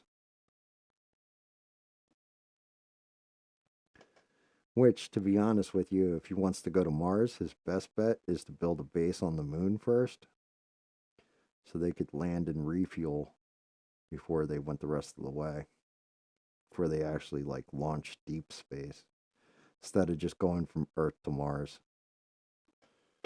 Cut part of that jump out.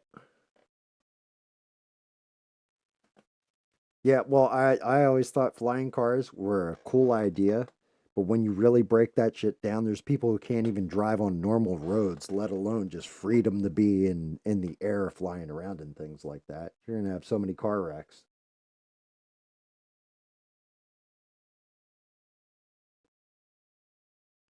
Hoverboards would have been a lot of fun. I definitely would have had one if they were like that. I know they came out with the whatever the hell those other things, like they call them hoverboards, but they're not.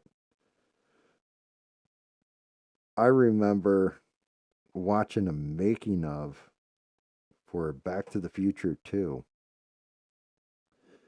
and they're like, "Oh yeah, hoverboards have been around forever, and it's just they said they were too dangerous for kids or something." And man, I took that shit to heart. Like the guy wasn't joking when he said it, and I was so excited. I'm like, I got to get me a hoverboard.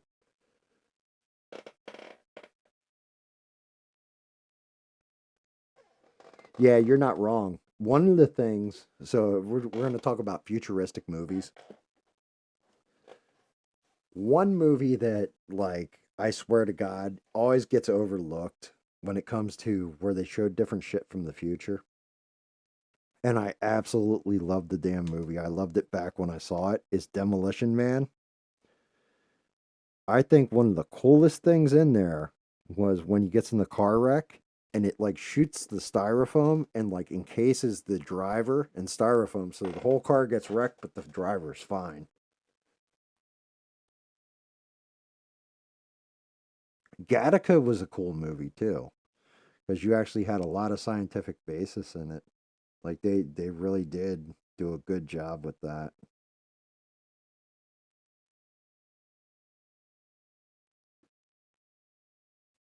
But yeah, definitely Demolition Man had like a vision of the future where it was cool the way they did it. And to be honest with you, I could see California kind of going that way too. And that movie's old as shit.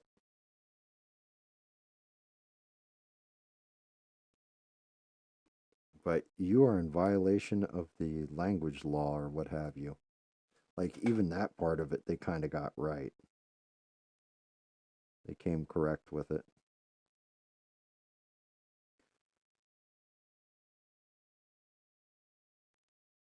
Second coat on her is going to be pretty good, I think.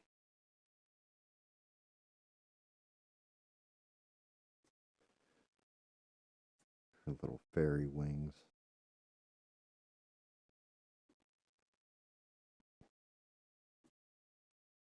Maniac is imminent.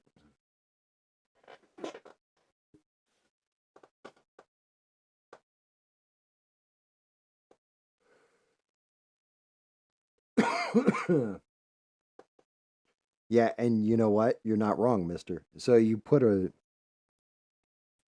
force field around the car. Okay, that's great, but anything underneath of that force field getting hit, unless you had another force field and they repel each other, how would that work? Plus, you're also talking about the one goddamn thing that nobody ever thinks of when it comes to stuff like that is inertia. So, there's a reason why jets can only go pull so many what's known as G's, and then the pilot passes out, basically, because the human body, the blood gets pulled one way and the other, can't pump after you hit a certain amount of G's. And if you pass out in the cockpit, you're pretty much dead. So you would have to figure out some kind of force field that completely killed all inertia on the vehicle.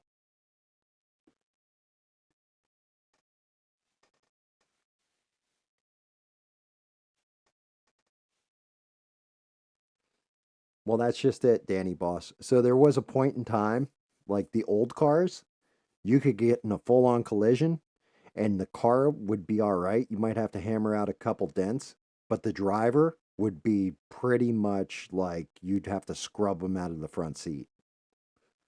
That's how the old cars were. Now they make it where the cars actually just crumple so that the driver and the passenger are okay, but the car takes the impact and destroys itself. But yeah, that's legit how they used to do it with cars. Like it was like the steel in the car is going to be all right, but the passenger and the driver would get jacked up. And they started changing that around where now safety is key.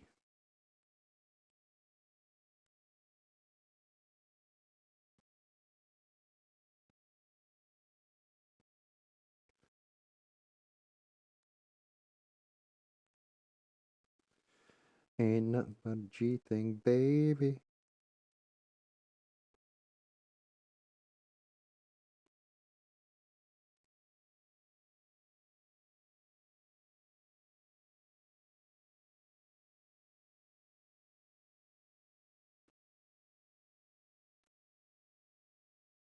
Yeah, life in America is getting crazy though.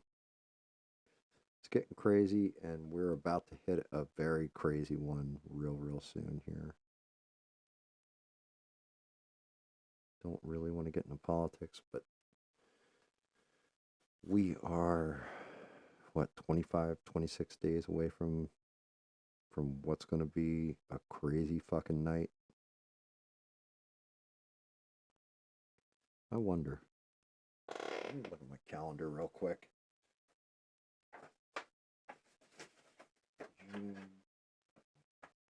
Might help if I actually updated my calendar.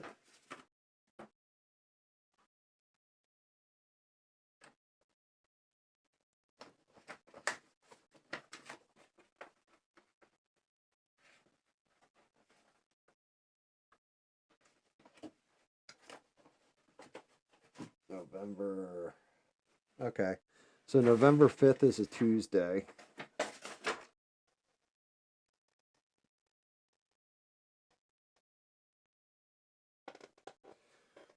Yeah, yep, it could just shoot you up in the air or whatever. But let's say you're over some power lines. That's not going to work out well.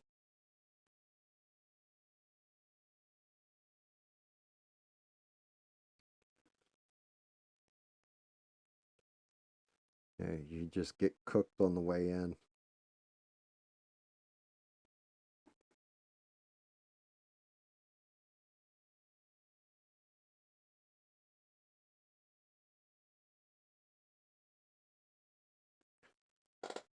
All right, I think I got the front end of this wing to do. Then I can hit the blues again, hit her skin again, hit her clothes again. Because all that other stuff should be dry by now. And then hit the interior of the wings, and I still got to do her hair.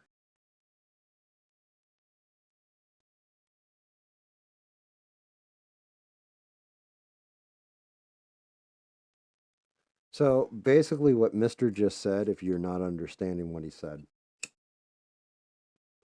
the gyroscope would balance you out. So, say you're flying sideways, say you're turned to the left. So, when it ejects you, it shoots you to the left because it would just eject straight in whatever direction the top of the vehicle was pointed. The gyroscope would twist the seat so that it's shooting you straight up. But even then, you'd have that problem of the gyroscope would have to correct the car to straight up to shoot you straight up. Otherwise, you're flying between a set of buildings and you eject and you fly directly into the wall, splat. And that's why he's saying flying cars are dumb. He's not wrong. Like, it's cool in concept. It's the same thing as having your own personal jetpack. That would be kind of neat. Right up until you run out of fuel. That's the only thing I've ever looked at, like owning, where it would make me be able to fly, would be like a gyrocopter. And the reason why is because if you run out of gas, it just simply like helicopters itself down to the ground. Like it just naturally will turn itself so that you go down to the ground slowly. Kind of like when you're a kid and I don't know what type of tree produces them, but you have those little things and you throw them up in the air and they spin their way down to the ground real slow.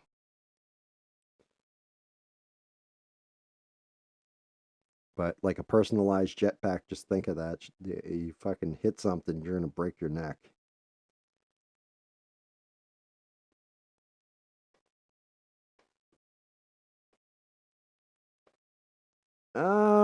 I disagree. I think them delivering packages by drone could work, but only in places like cities. It wouldn't work in a rural area. You would have to have it where it's super close, where you have a warehouse within a certain range. So, like, let's say a mile from where you are. So, if you had, like, you're in the inner city or what have you, I could see it working. But it would have to be designated package drop off and then either like a little ground robot that delivers it the rest of the way,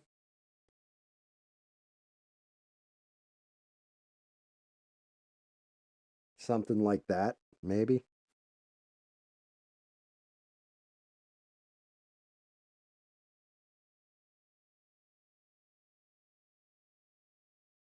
But even then, all it would take is somebody to get smart to it and just rip the treads off the robot, and well, they got your package.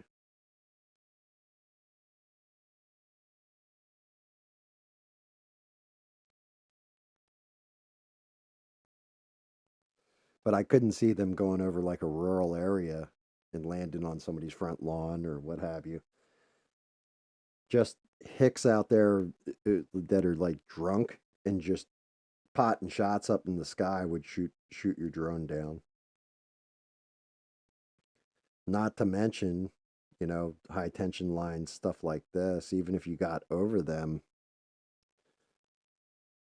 like there's that chance of, oh well, the power cell on the drone got weak and fell into a power line. Look, we just took out an entire town's power for 2 days. Not going to go real well.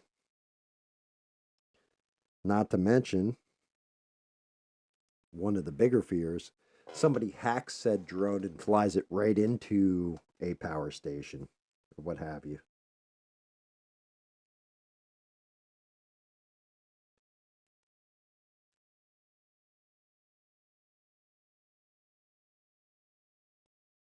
Then you could, like, what is Amazon going to cover all that damage? One of our big problems in America is that our infrastructure across the board is old and archaic. So I think somebody who really wanted to disable us and hurt us, they would just target a couple select power stations and just watch what happens.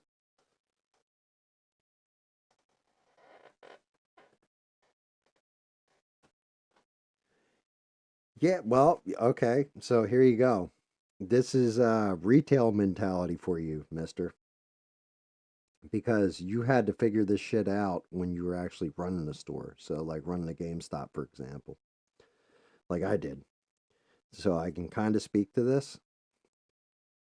The big thing with stores is you had places like malls, right? Like shopping malls. And everybody could go into the shopping mall. You went through all the different little specialty stores and, like whatever you wanted, it was pretty much in the mall. So if you're a GameStop in a mall, you had random people who dropped in because they're in the mall shopping for other things. So that wasn't too terrible as far as your foot traffic.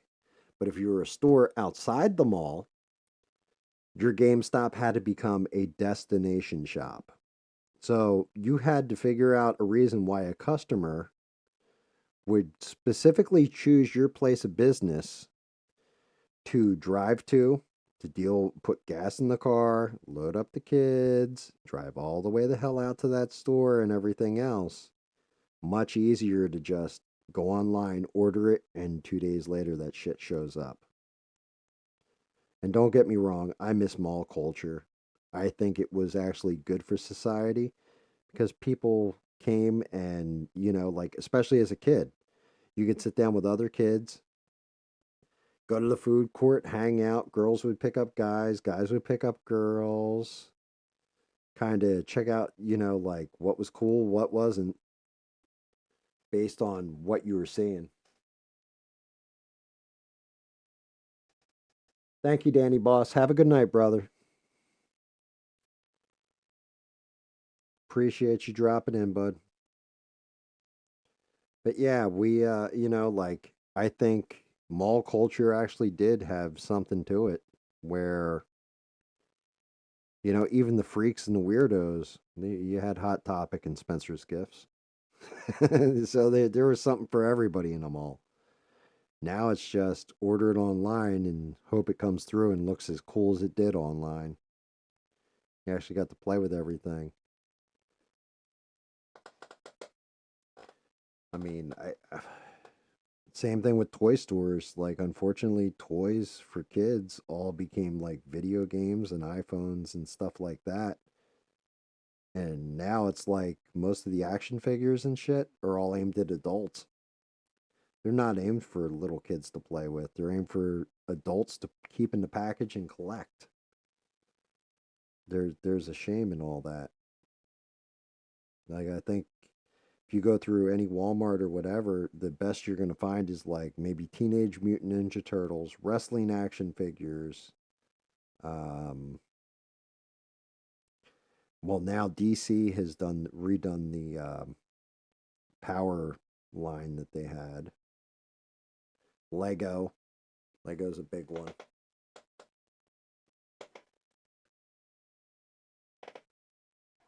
Well, that goes into one of my things, and one of those things I had to learn, when my wife transitioned me from a man child, which I still kind of am, to an actual grown up is this. We have credit cards, but we don't use them ever. We have debit cards, we use them all the time. We have credit cards, we don't use them at all. If we don't have enough cash for something, we don't buy it. And to be honest with you, since I started living that way and off of credit cards, because I was bad with credit cards, um, definitely saw my savings increase. Always have money for stuff. And then I got to a point where, if, like, do I really want to spend X amount of dollars on this? It helps you control your spending. The fact that everybody, when we were kids, well, when I was a kid, you would go into a store and credit cards were like kind of option of last resort. Nowadays, people live off their damn credit card. That's not a good thing.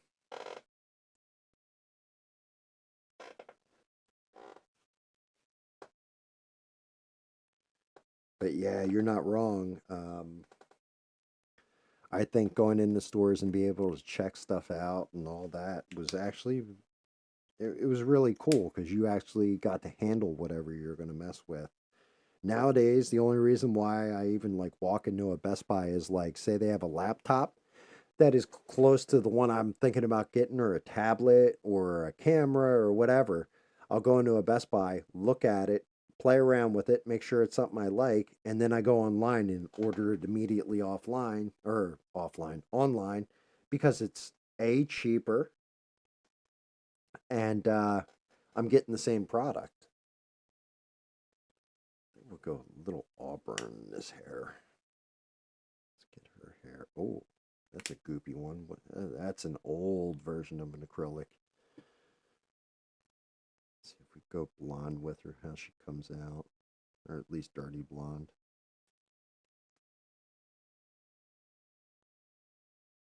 Oh, that paint is shit. I don't know that I want to go with this paint.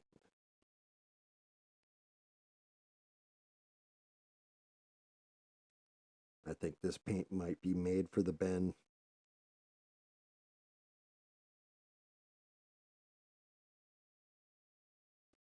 Because it's gliding on there kind of goopy and not smooth and just acting like it's expired paint or something. The slip is not mixing right.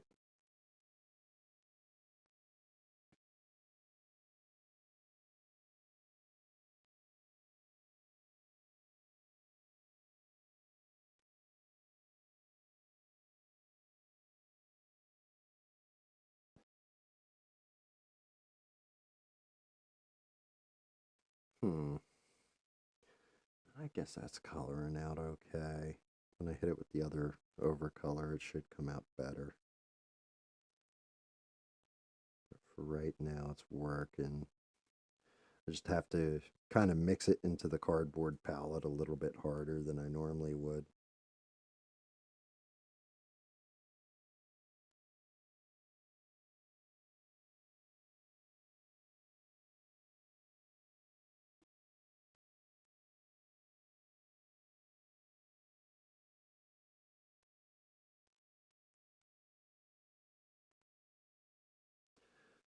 It is unpalatable, but only if you're drinking it.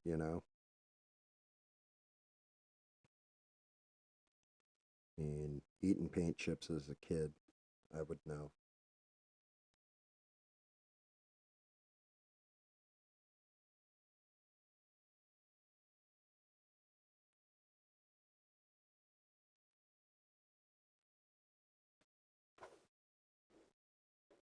Like, I'm definitely not going in for her eyebrows with this shit. I'll tell you that much.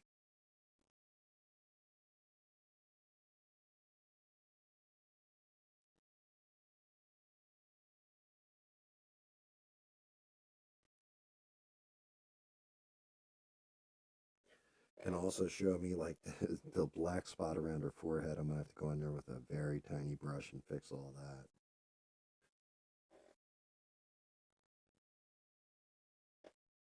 Yeah, that and drinking Drano. Like, every now and again you needed to cleanse your system, so you drink a little Drano, you're fine. And if you are a kid watching at home and you just heard me say that, I'm completely fucking joking. Do not drink Drano.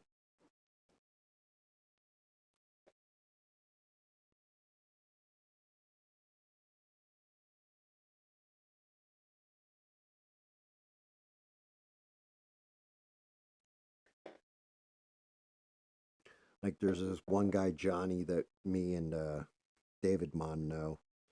And if his kids were listening to this or watching this, his kids would try drinking Drano at that point. So I got to be careful with that stuff when somebody like taking that advice seriously. And if you're thinking I'm saying that his kids are like little retards or something, you would be correct.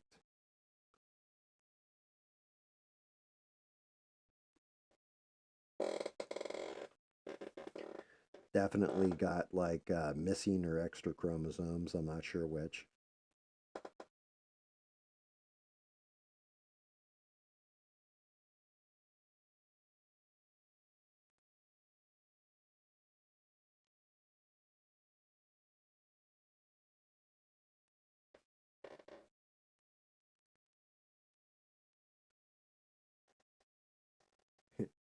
Yeah, it'll definitely clear you out though, you know. I mean, one of the things, it's funny, but I've had ulcers when I was a little kid and stuff like this, like really bad stomach ulcers. And then as an adult, now whenever my stomach's really bothering me, it's I want to say it's 2 teaspoons and pretty full glass of water of baking soda actually like levels out my gut.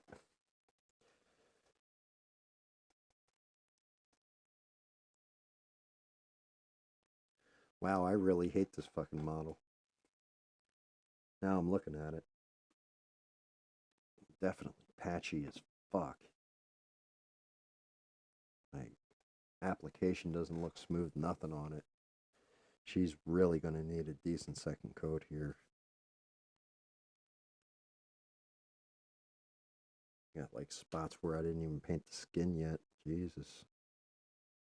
This is going to be another one of those where I only knock one damn thing out at a time.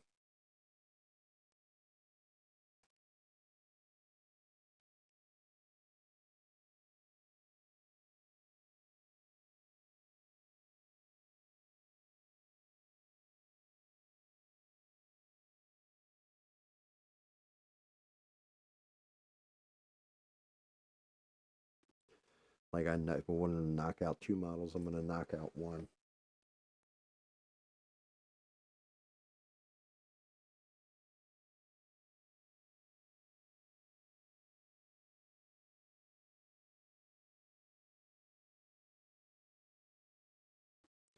I think part of the problem is that I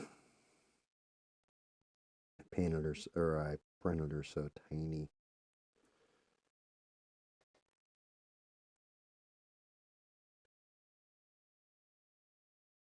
Yeah, yeah, you're not wrong. Calcium carbonate. It was funny because earlier in the stream I was talking about it when that's what kind of got me on the anime rant. We're talking about anime. Frog and I were talking about it, and he told me, you got to watch a show called Doctor Stone, and the whole thing is he's like science minded. Like Doctor Stone is actually science minded, and it was cool because he's like, he makes the one guy pick up seashells, and he's like, yeah, we can turn this into we can grind it into a fine powder, and then it's got at first he says four applications, then he changes it to three, because there's this one dude he doesn't trust when he says that what the fourth application is, and I'm like, yeah, the fourth application is you can technically break it down with bat guano and turn it into gunpowder, because it's sulfur, charcoal, and what you call it makes gunpowder. But you can grind down the calcium in it to help build the base for your gunpowder. Like you mix the charcoal and the sulfur together, and then add that in and compound it. Dr. Stone does rock, actually. It's actually a pretty good show.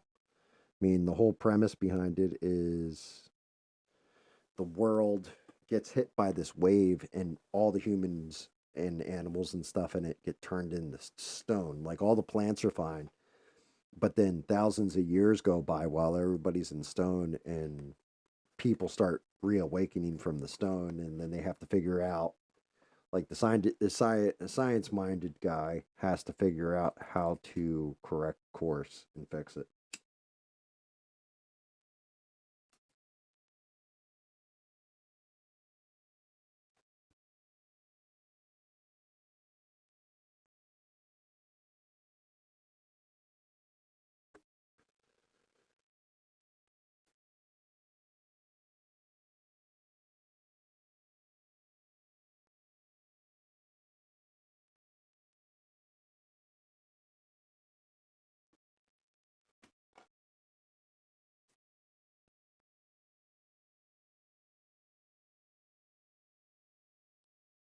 Damn wing cells on this thing.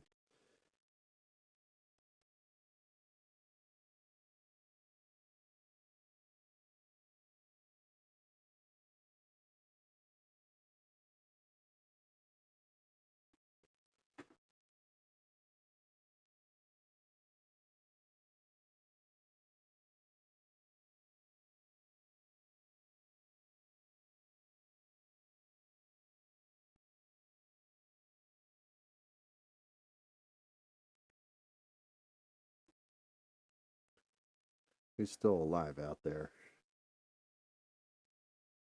No, Mister's in the chat. Is Alien streaming tonight? Does anybody know?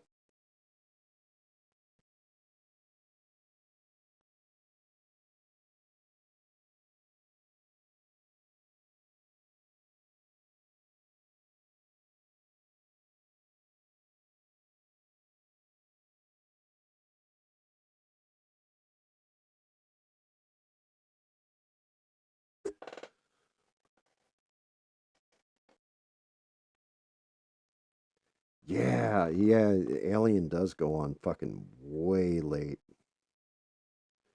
That boy definitely is a night owl.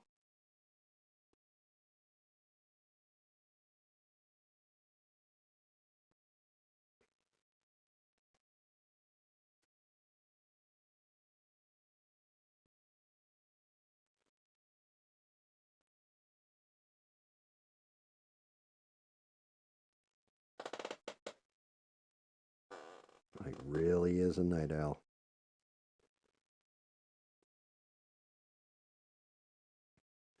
Then again, now I'm thinking about it. Is there such a thing as a day owl? Anybody know?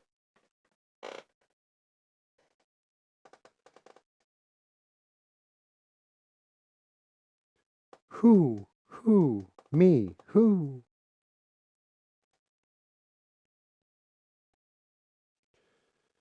I'll tell you what.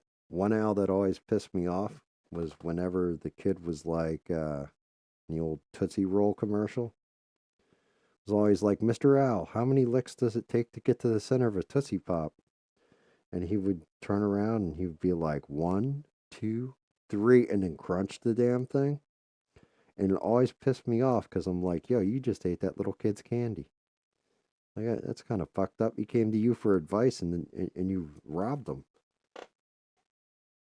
You dirty bastard. Why would you do that to him? He's just a little boy. Curious.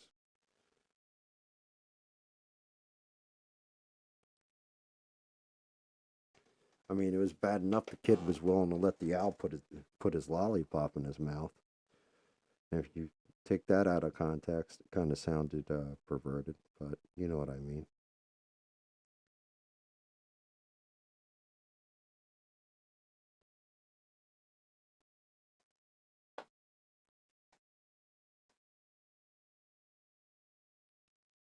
Nah, he keeps all his candy in his van, mister.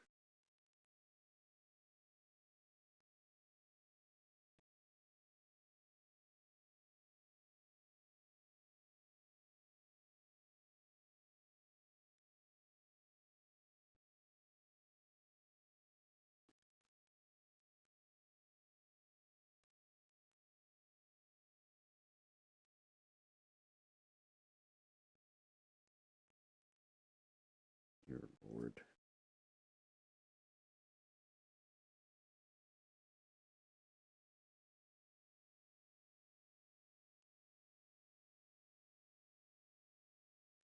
Yeah, so definitely the next time I think about printing something like this, I'm blowing it the hell up as big as I can get it instead of trying to keep it small and cutesy because this is taking forever. So I don't want to misstep, and then I also don't want to leave it where it's not wall to wall color because the color breaks don't look right. Pain in my ass. So it means painting with a smaller brush to get in fine, and yeah.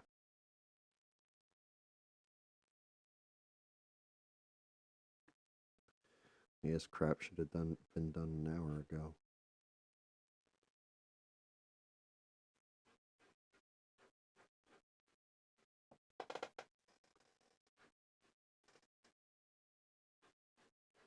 Yes, yes, they do. They definitely have the best candy.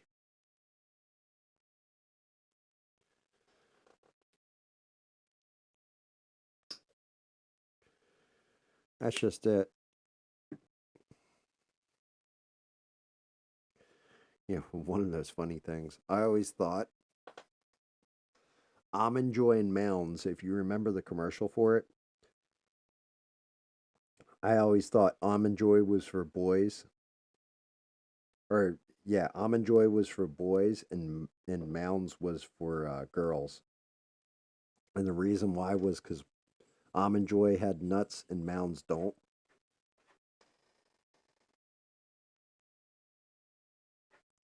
It's one of them dumb things you think about when you're a kid.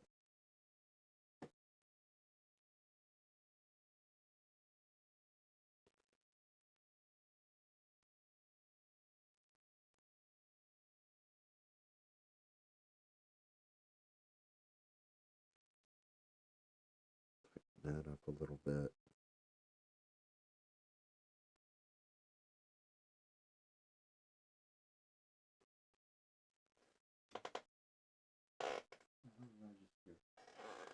Swear to God, I got like phantom brain cat syndrome.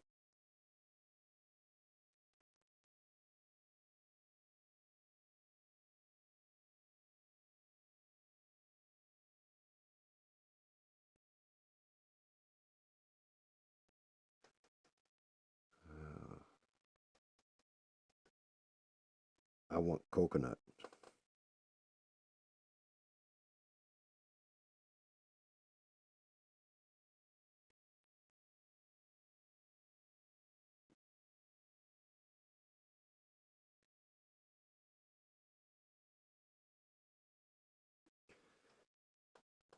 Yeah, I think I used to love coconut.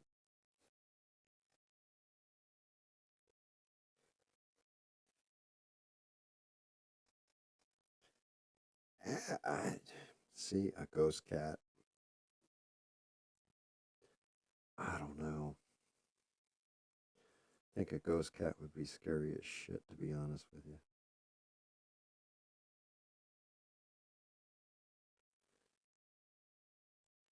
Actually, they did do kind of a ghost cat thing. It was called Pet Cemetery. Or is that more of a zombie cat, I guess?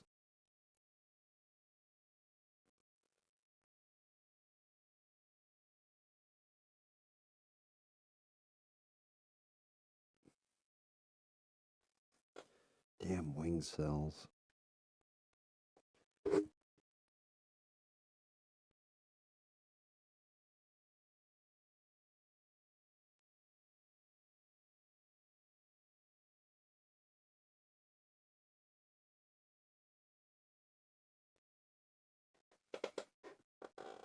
Trying not to overwork areas because of how thin the model is.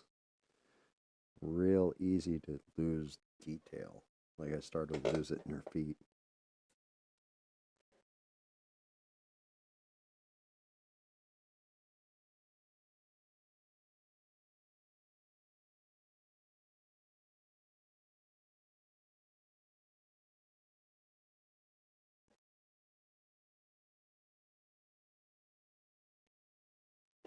Having shaky hands don't help painting small, I'll tell you that much.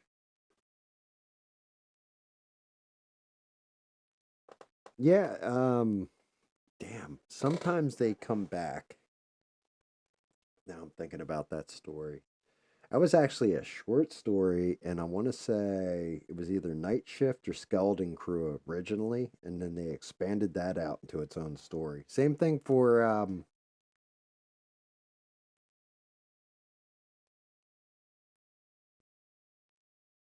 damn, is that true, Bina? I never realized that. The difference in the chocolates. I'll be honest with you. Um, yeah, same thing with Maximum Overdrive. They had made that movie, which AC/DC was the only good part about that movie was the soundtrack who made who for it. But that was originally in Night Shift, and that was just like a short story called Trucks. And that I Night Shift's still one of my favorite Stephen King books. Same way, The Running Man was actually Stephen King writing under a pseudonym. What the hell was it? Richard Bachman. I think that was in the Bachman books. I think that was called Run for Your Life.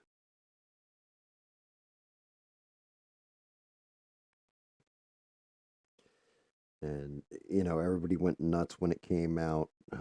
Misery. Oh, such a good movie and all that. The story was so much better where she cut off his thumb, put it in the middle of his birthday cake and shit.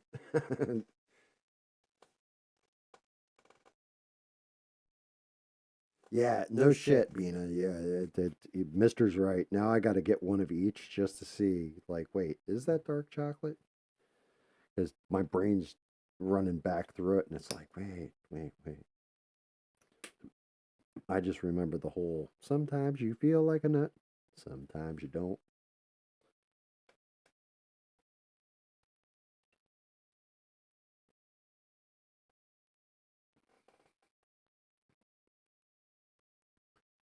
Well, the crazy lady that kept him tortured while he wrote out Misery,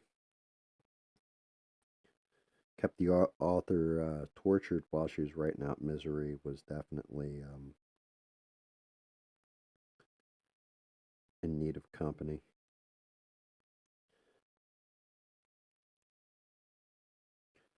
I don't know. Maybe it's just me, but I still think Stephen King wrote his best shit when he was on cocaine.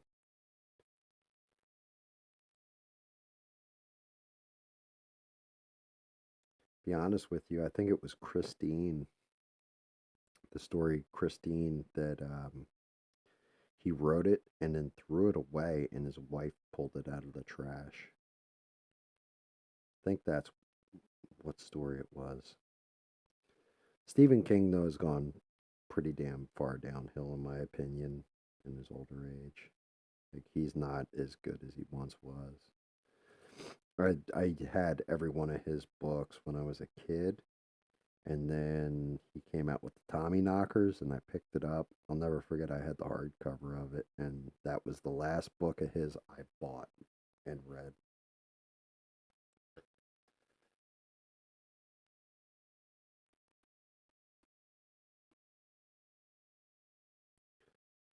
Not saying that's his last great there, last big thing, but Tommy Knockers pissed me off so bad that I was just like, yeah, I can't. I can't do this anymore. He just went way too far off the damn rails with it, like writing about shit nobody cares about, and lost that horror edge, in my opinion.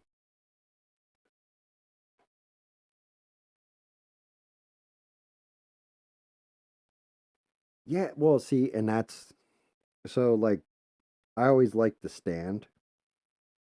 I always thought that was a cool fucking story. And then they made that one miniseries, and it wasn't terrible, wasn't great. And I think they remade it. Um, the Langoliers, I know they did that one.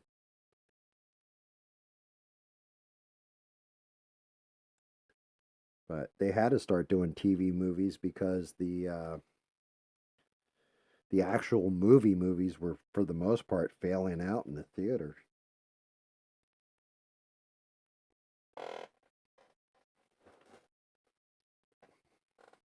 Yeah, you're probably right. FDR probably wouldn't like The Stand. He probably also neither would have what's his nuts, Stephen Hawking. I don't think he would have liked The Stand either, Mister.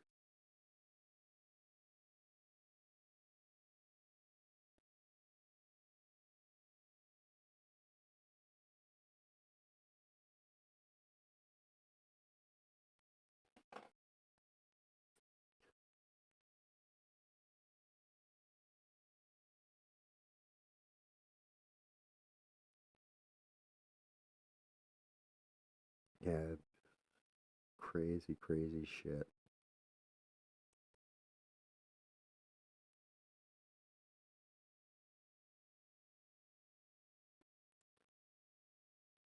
I think we also got well, 80s kids got spoiled the most.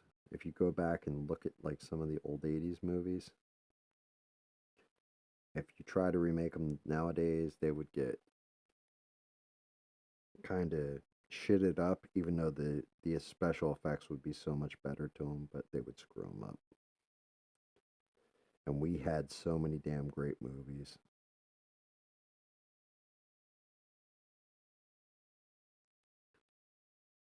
From like I don't know what it is. I don't know why they can't make like another Goonies, but for this generation. And I think the main reason is because kids don't go out adventuring like we used to.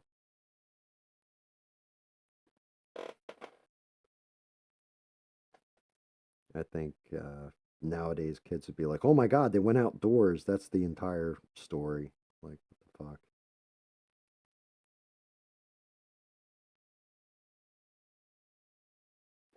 It would be funny though if they did do a sequel to Goonies eventually.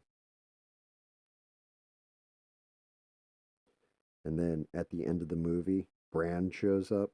Like he's nowhere to be seen in the movie, and he shows up, and he's like, "I'll fix everything," and snaps his fingers, and like all the Fratellis just disappear.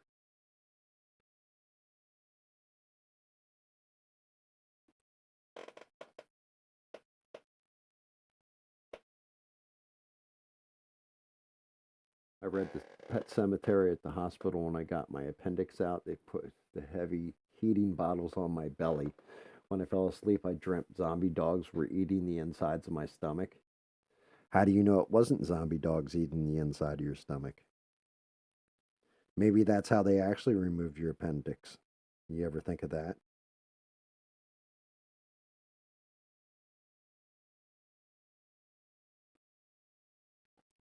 Yeah, that was one that really screwed everybody up because in the book, it's actually a German Shepherd that catches rabies, but Cujo, like having that big old Saint Bernard, think of them as like, oh well, they carry brandy to save skiers that are jacked up in the snow, and like,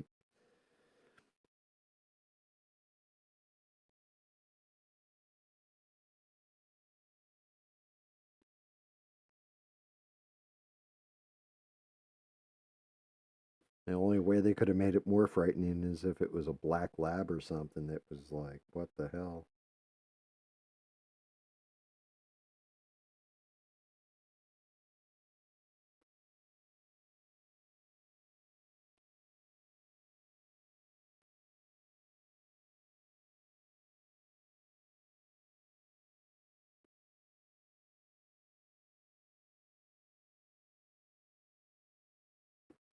Fixing the goddamn inside of the fairy's wings.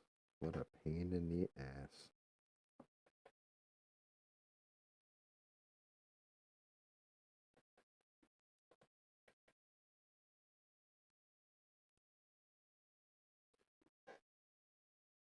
Yeah, well, I mean, makes you wonder why they stopped making movies like Goodfellas and stuff like that, like movies about the mob.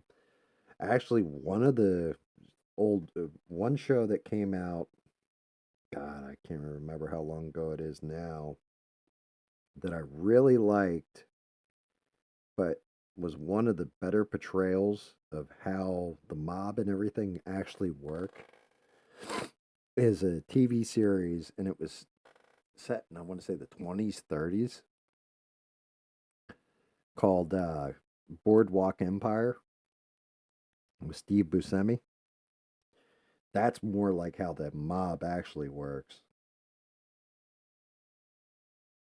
Like how the everybody kind of gets a little taste.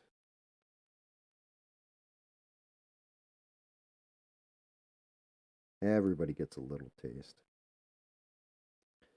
Cops, politicians, land developers, the whole nine yards. Everybody gets a little taste.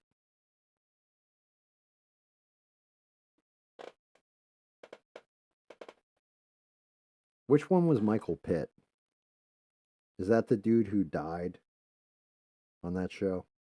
Like, well, I mean, not the character, but the actual. I know there was an actor who, when they were filming the show, I think it was like in the second or third season, passed away, and he was a younger dude.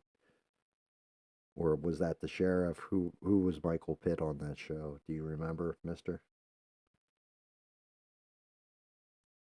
I mean, you've got to give it up to HBO. They have some of the best goddamn series.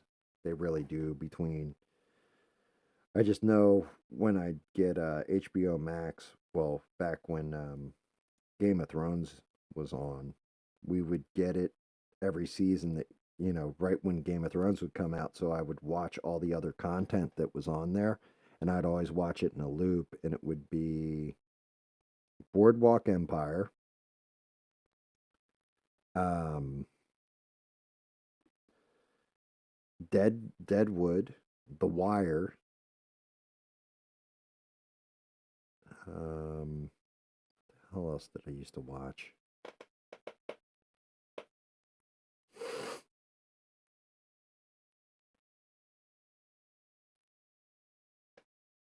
Okay, yeah. So he played the young kid. His mother was like a prostitute or something. Mister, that guy. He was good on that show. If that's who you're talking about, yeah. I think that's the guy I'm thinking of. He passed away or something. Like, I don't know if he got cancer and died, heart attack, drugs, what it was, but in real life he passed away, and they ended up writing him out of the show. Steve Buscemi was fantastic on it because he definitely pulled it off. I also like Chalky White. I like that character a lot. He was a good character.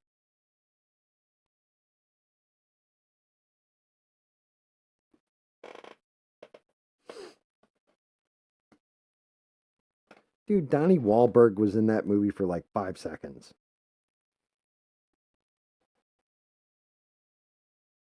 Donnie Wahlberg. God damn it. Now you got me thinking of Mallrats Beans.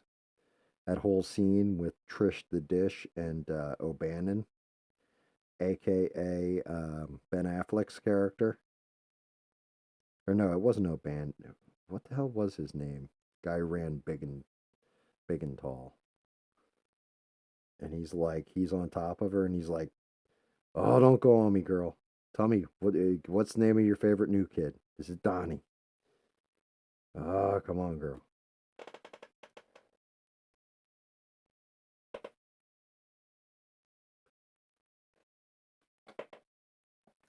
Yeah, that's beans. That's not impressive to me. What's impressive to me, if you want to talk about somebody who really did some starving themselves and then like getting back into shape, look at oh god, what's his name? Oh god damn it. It's going to drive me nuts what the actor's name is. Batman he played in The Mechanic, Christian Bale. He played in The Mechanic and was like anorexic thin, like skin and bones, and then was fucking Batman and Bruce Wayne and Batman Begins was his next role. That's impressive. Like he was epic in it. Actually, tell you the truth, Christian Bale also was in a movie called Vice where he played Dick Cheney, and he did a good fucking job in that too. Anything, Christian Bale is just a decent actor. Couldn't save Terminator, but it's not his fault. I'm not going to blame that one on him.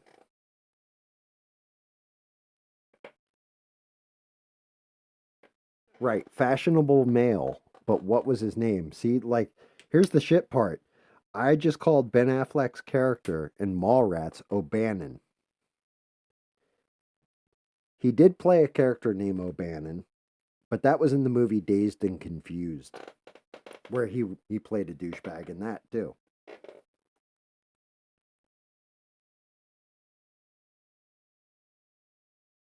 I don't remember what his name was in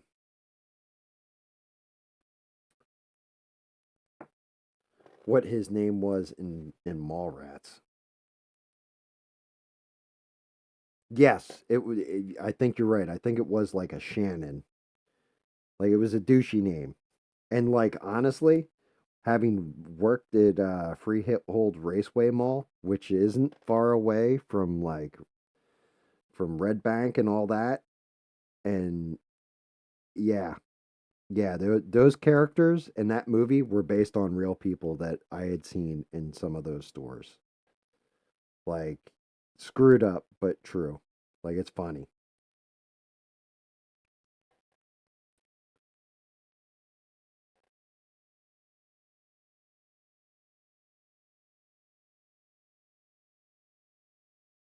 Like I actually had one buddy. That's where I got like a lot of my variants and everything because I had gotten out of comic books.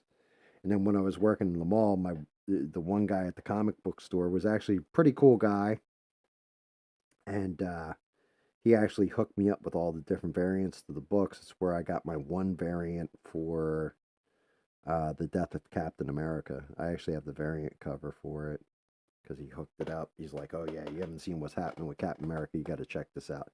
And he would look me out on different books.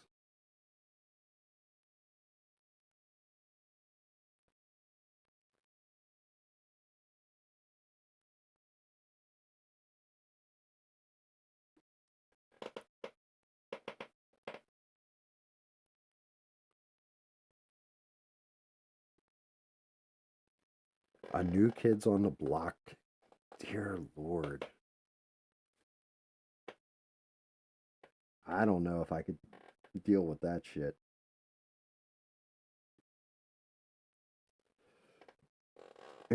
Does that mean you listen to like and I'm being serious here, Beans? Do you listen to like K-pop and shit like that too? Like nowadays?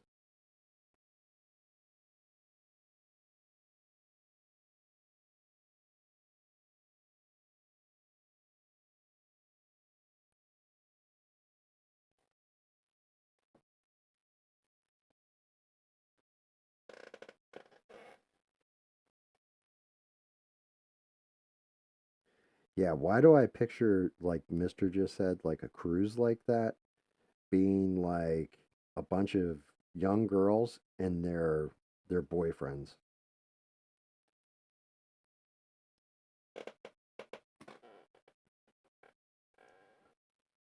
All right, let's see. Back into the peach, back into the green, and then I'm gonna have to get in the yellows for the hair. this shit away.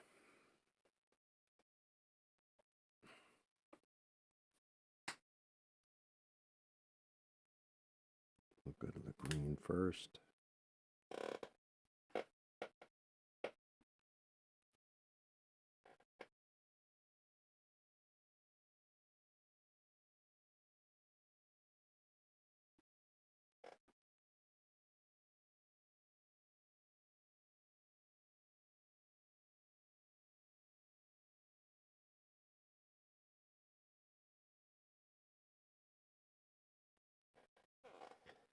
Hate the way that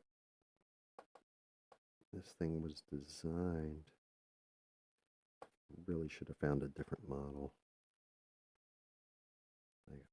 It's probably my least favorite of everything I've painted so far. Well, on stream anyway.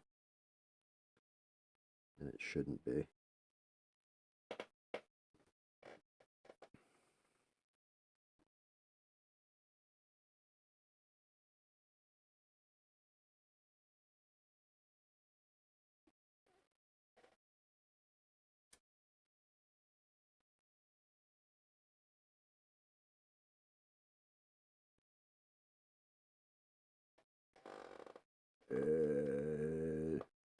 Hey, what's going on there, Smurf? How you doing, bud? It's good to see you in the old chat there.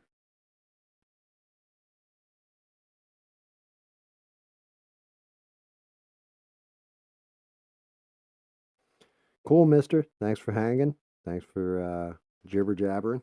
Appreciate you as always. Very cool to see you here.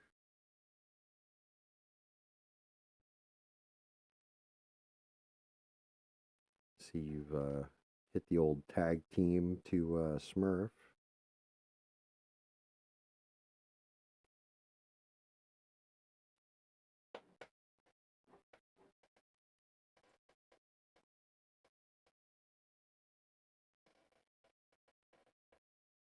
Oh, dear Lord. Naughty by nature. Not 'cause I hate you. So, outside of Hip Hop Hooray Ho, what was their other big song? I forget.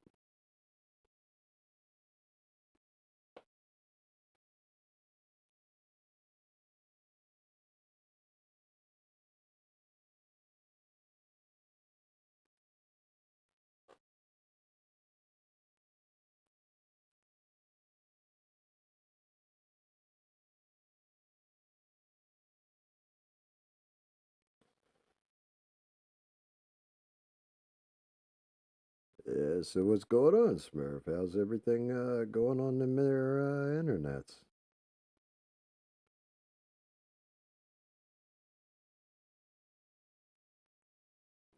I haven't really been on Xbox all that damn much. Now I'm thinking about it since Smurf came into the damn chat.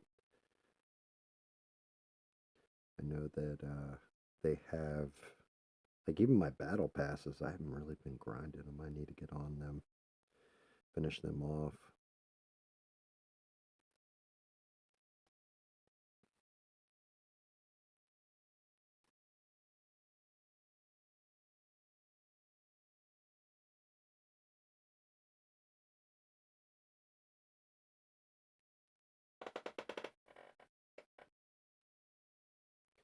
Oh, so OPP, yeah, you're right. That was Naughty by Nature, not because I hate you.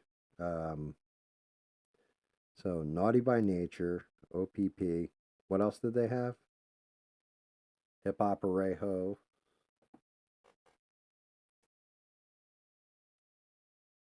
Hey, ho, hey, ho.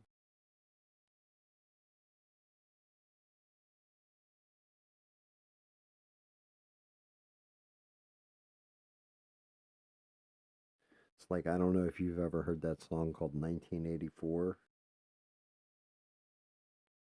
Always cracks me up every time I hear it.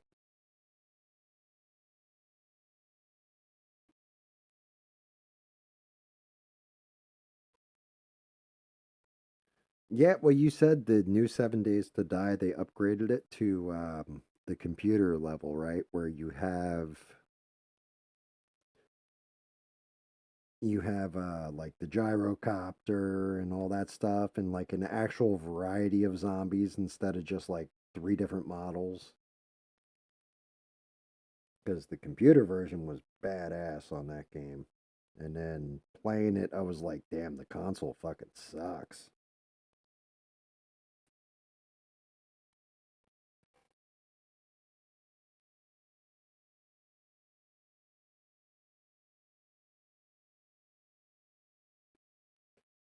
Yeah, my buddy Frogzilla, he has me half talked into, well, not even talked into, but has me kind of wanting to go back and check out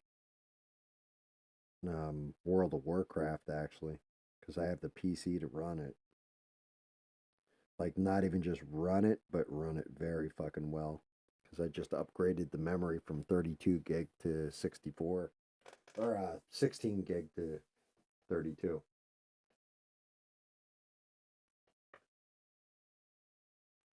Yeah, there you go. Smurfs got it. Bowling for soup. That's the name of the group. They also do another song called Almost, which always cracks me up when I ever hear it. It's like almost, like I was almost I almost when it made out with the homecoming queen. I almost did this. I almost did that.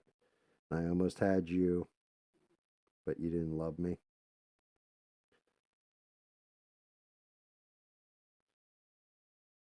Yeah, bowling for soup. They crack me up.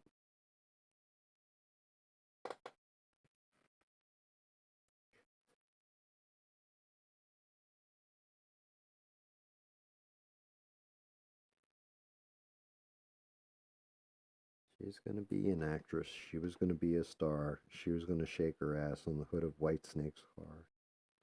Her yellow SUV is now the enemy.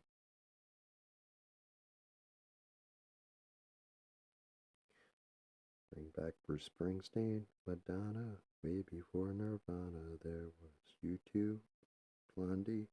Music still on MTV.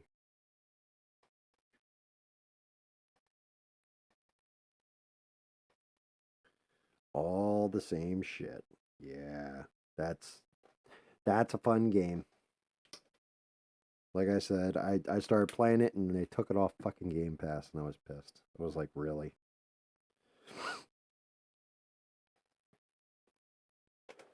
All right, time to clean up some skin. Oh, skin it to win it. I think I'm gonna tone her. Let's see.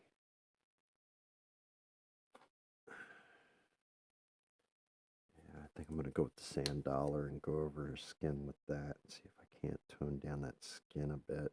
It's chalky. Ew, that looks a little too pinkish. Yeah, I probably should have made her skin purple or something. Made her cool.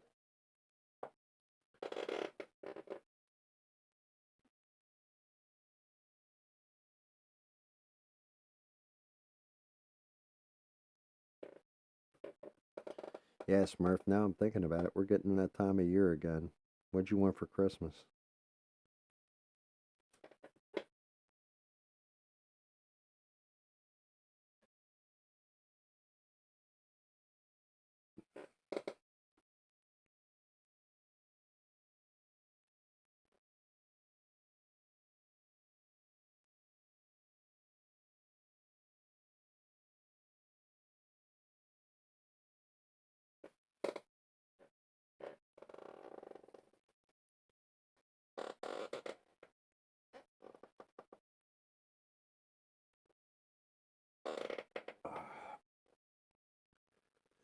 Yeah, it's crazy.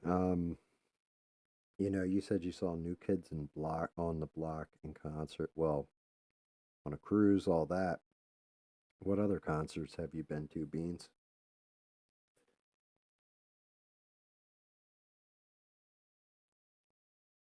Anything interesting?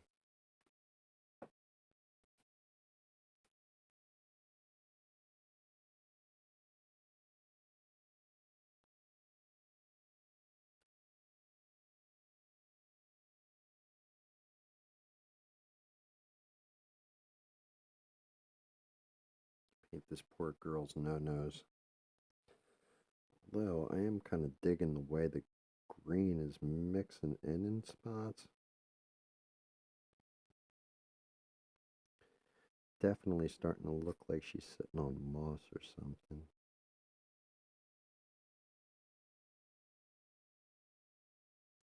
Only thing is I need her to stand out from the dryad. If I didn't do the dryad in all green, I'd probably go with her in like a very green.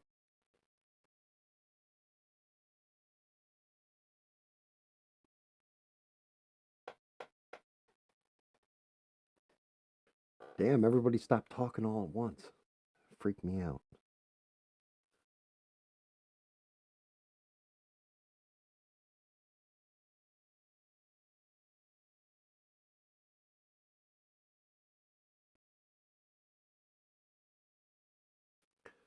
Beans, I don't know if you're here for the discussion, but I've eliminated religious talk on the stream now. I talked to quite a few people, and nobody was happy with it. So I'm just wiping that shit right off the map.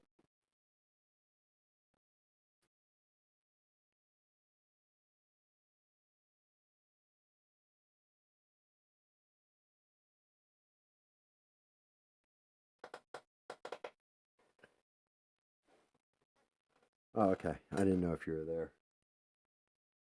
God, wait, hold on. Stop the press. Did you just say fucking One Direction? You went to a concert for One Direction? And Lady Gaga? Nelly, TLC. TLC probably was a cool one. I could see that being a decent concert, actually. Nelly's probably pretty fun. Um,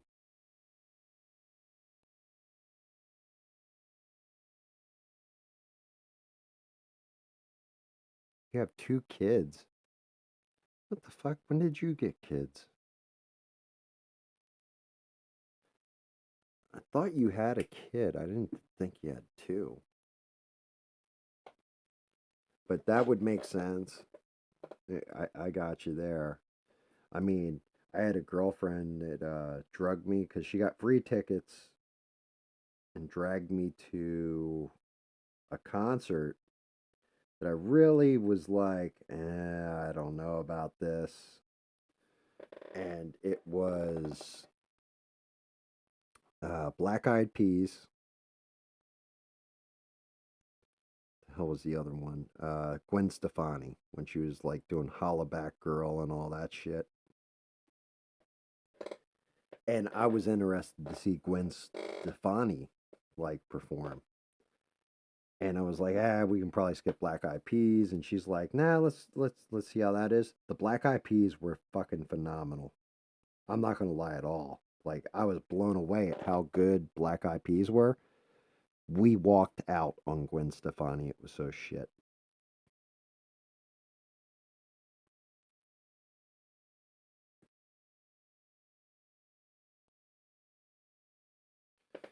Yeah, sure. Right. So, like, I explained this to Danny, um, because Danny sent in a voicemail, and I wasn't sure if it was going to be another religious one or what. But I talked to quite a few people, got some messages from different people, and yeah, everybody had a different take on it. And so then I went outside of everybody, and I actually talked to one of my buddies who's in Philadelphia. Shout out to him. He's actually a pastor. Um, I have another person that I know that I think they call him Iman or whatever, but he's like very Muslim religious. And I called home to, well, didn't call home, just messaged home to somebody in Freehold, New Jersey, who is super Jewish. And I ran past them like everything that's been happening with the religious talk and everything else. And they all told me, like, yeah, you just need to kill the religious talk. because I'm not religious, so I don't take offense to any of that shit, but other people really take offense to it, and I don't think even if the goal's not to offend, it's still offending people, and I don't want that. I want everybody to kind of relax, chill, enjoy life, and it's an honest discussion topic and all that stuff, but I don't feel like we should be divisive here. We should be kind of having fun. And if people aren't having fun when that kind of stuff comes up, the best thing to do is just kill it. Not curtailing the show to any one person, but to the whole collective.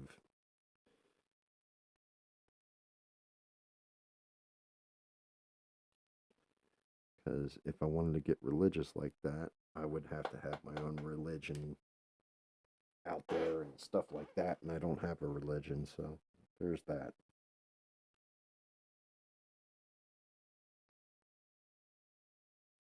Dude, how did Lady Gaga turn weird and evil? I didn't think she's all that weird or evil. I thought Lady Gaga's fine. She's just collecting paychecks. That's all she's doing at this point. And that's fine. You know.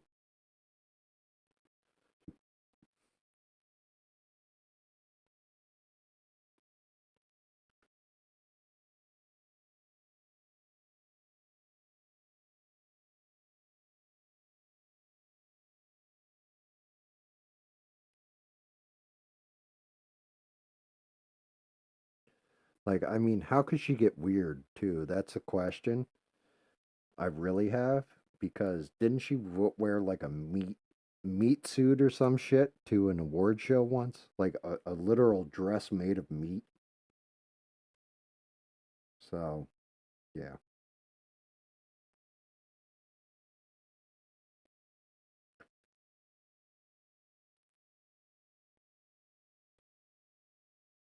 Yeah, you can't get much more weirder than that.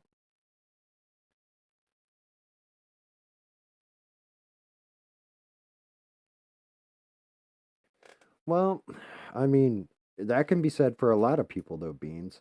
Like, look at Metallica. I think I've said this before, but Metallica, when they first started out, I remember we're all listening to them and like, oh yeah, this rocks, and they're angry and they're young and the whole nine yards. And then they put out the Black Album. We were like, if it gets weaker than the Black Album, we're pretty much done listening to Metallica. And they put out the next album and it sucked ass. And then my buddy said it. He said, yeah, the thing is, you're young, you're hungry, you're pissed at the world, you're penniless. You make a couple $1 million, you get a little older, and all of a sudden you're not so angry anymore. And he wasn't wrong.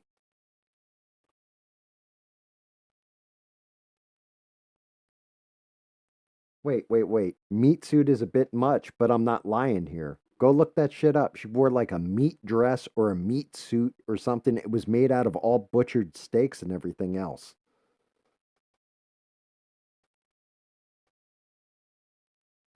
Yeah, there you go, Sheree.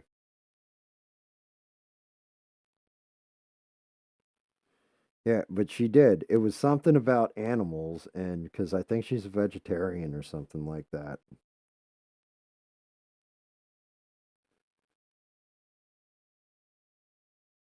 But yeah, I'm not making that up. She wore like a meat suit, like her dress made of meat, actual steak hanging off her. And I want to say it was something for PETA or some crap. Like she was trying to draw attention to animals being eaten.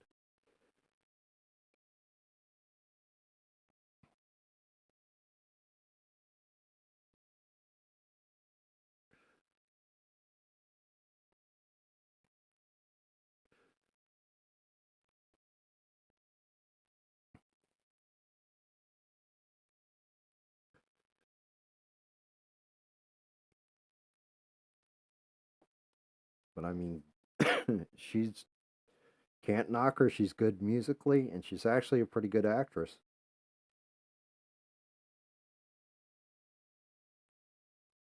Bina, I don't know if you and I can be friends anymore. Death Metallic or Magnetic?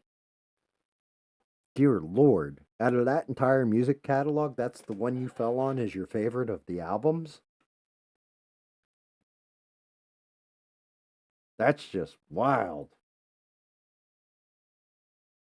Oh, okay, yeah, you're saying that was too much. Yeah, you're right. You're not wrong. Um, good Lord, though. Death Metallic? Really? Or Magnetic? That was like the last album I think they put out, too. Like it kind of flowed back to older school Metallica. It just didn't. I don't know. It didn't resonate. Like I look at like and Justice for All or maybe Master of Puppets. Kill 'Em All. I was so on. There's a couple good songs on there, but damn, Death Magnetic. I think they had one or two off of there that were all right. But as far as like a full blown album goes, I mean, technically, if you really want to be technical about it, their best album that they've ever put out was probably the Black Album. It's got the most hits on it that anybody would really know. But for me, it's always And Justice for All, I think, is my favorite. I can listen to that album forwards and backwards.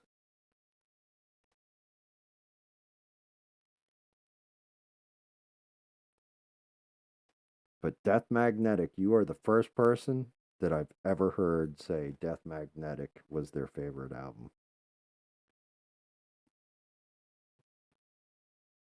Why did her little butt go super pink right here?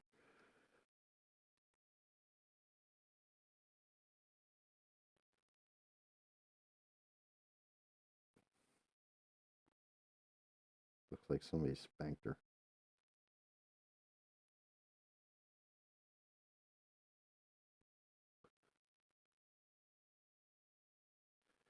Got to get the green up in there too.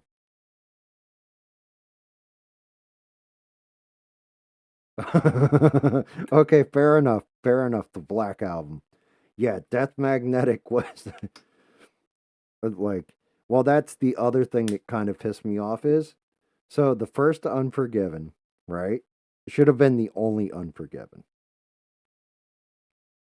But yeah, like Of Wolf and Man was a great song. Nothing Else Matters, my wife has said to me, is probably one of the greatest love songs of all time. She's like, when you really break it down, that is a beautiful love song. And I had to like really sit there, like, are you fucking nuts? And then thought about it, and I was like, yeah, she's kind of right.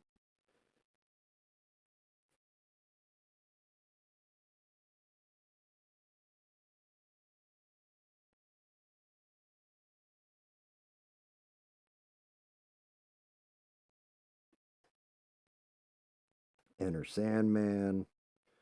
Um, it did like I remember when that came out, but like I said, that was the last one where me and my buddies. It's just for what Metallica was at its heart when it started,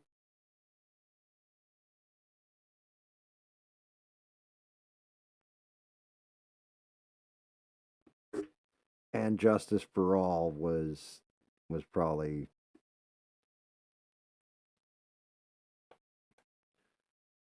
my favorite, followed by Master of Puppets.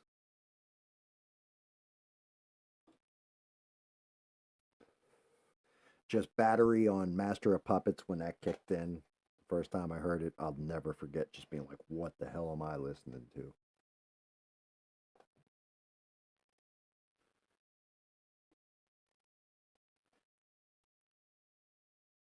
See if I can't hit this one little tiny spot. For some reason, the brush isn't touching.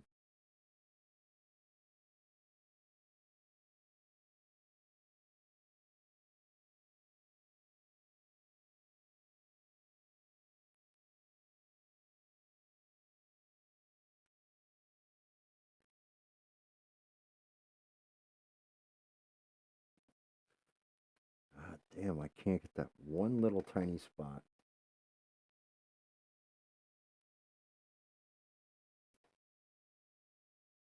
Yeah, you're not wrong. That was kind of creepy as shit too. Yeah, Lady Gaga. I mean, one thing you got to give her credit for though, you remember those dresses. Makes you remember her.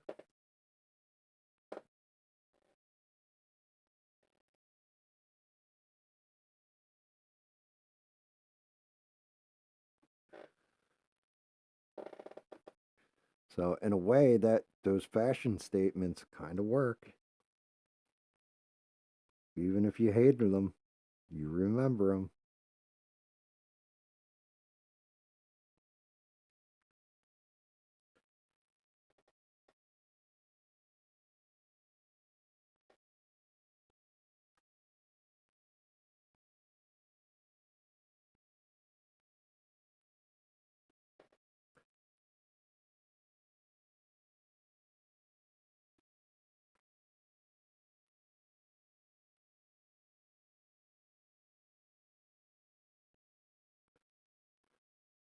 I'll tell you what's sad.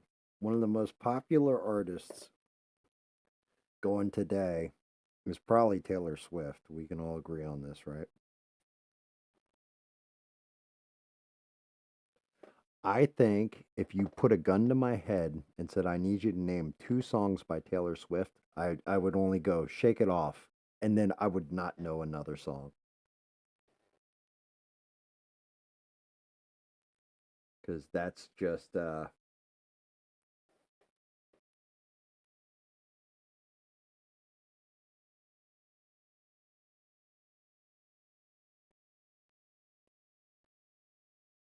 yeah, I have no idea. Another one of those GAM guilty pleasures that I used to listen to all the time. And then, well, his first, the one album I really liked by him. And then as time went, it would be one song here or one song there that I actually really liked from him. But it was John Mayer.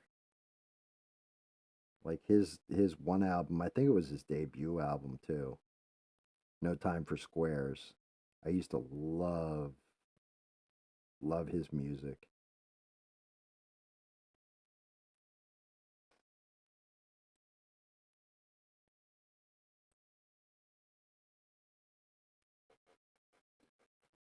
Oh, let's see. I need you. I gotta try and do this where I don't F it up too bad. We're going to a very fine tip. Oh, a long ass fine tip.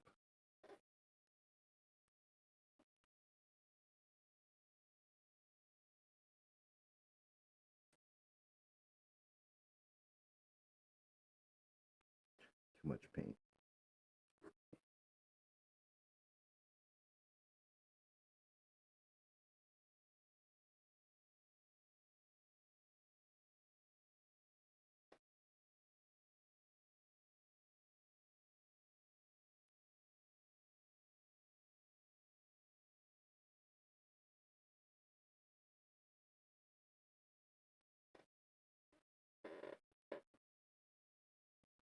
Try and get in on these eyeballs that are microscopic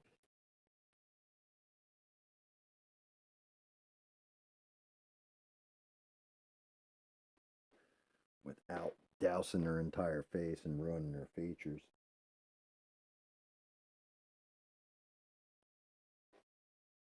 I think I landed them. Oh, yeah, it's going to need a little cleanup on aisle GAM. Yeah, Your Body is a Wonderland. Why Georgia Why? His rendition of Message in a Bottle. Just some, I loved it. Um, oh God, what was the other one? What is the one song? I want to run through the halls of my high school. I want to scream at the top of my lungs. It's not called Real World.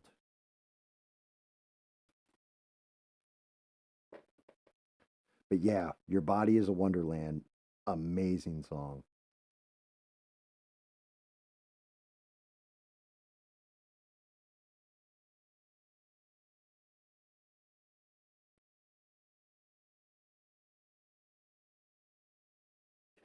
And I want to say he wrote that song about, if I remember correctly,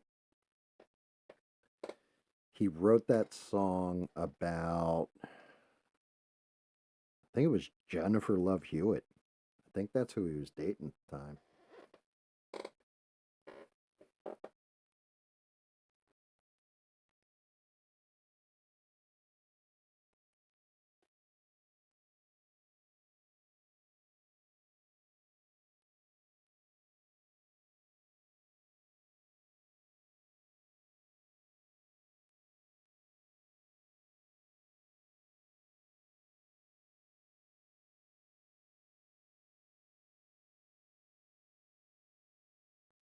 I'm just trying to remember what the hell that other song is. Because I can hear the song in my head.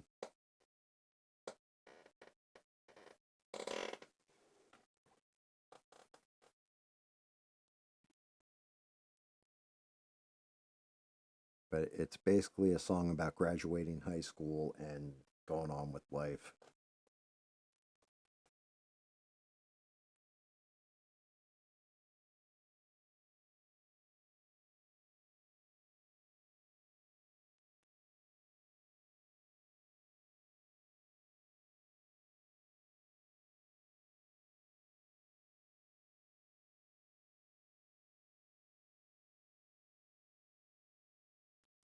But he is definitely like on my guilty pleasures to listen to music list.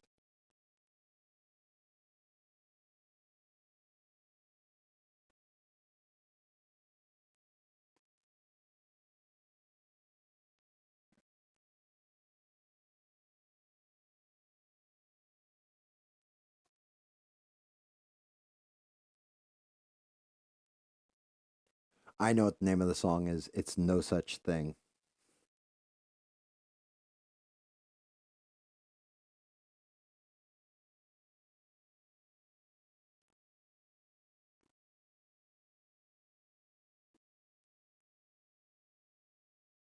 But yeah, I've actually seen him in concert. I want to say it was, let me see, I saw Counting Crows twice. Was he with Counting Crows?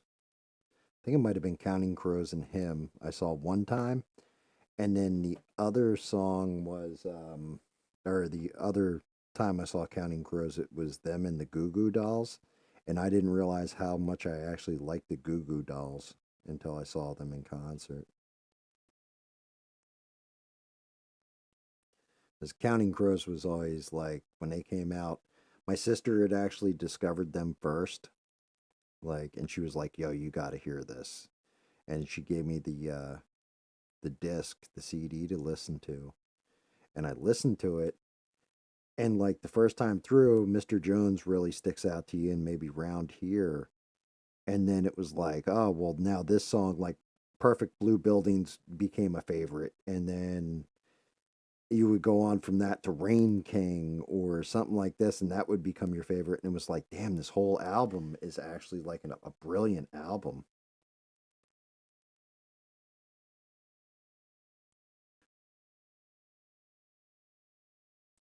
But it was cool because he went from, singing in Mr. Jones, I want to be Bob Dylan, because he thought that would be the coolest thing he could ever be, to when I saw him in concert, he would sing, I don't want to be Bob Dylan, because he wanted to be himself.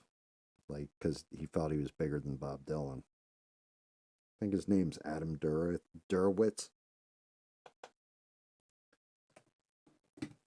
Ooh, I'm gonna have to give her some kind of color in the eyeballs too, because that looks creepy as shit.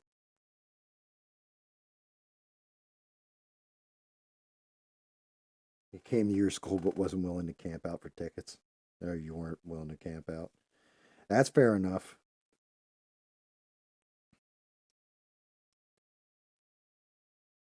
Yeah, I don't know. That stuff's crazy to me. I mean, I had a set of buddies that their big thing was they used to when White Zombie, not Rob Zombie, but White Zombie had hit kind of big with Thunderkiss 65 and all that kind of stuff before. I think it was yeah, it was the Astro Creep tour when they did Astro Creep 2000 or whatever it was. He must have gone to like 40 or 50 of their shows. They literally followed him around like they were the Grateful Dead for a while there.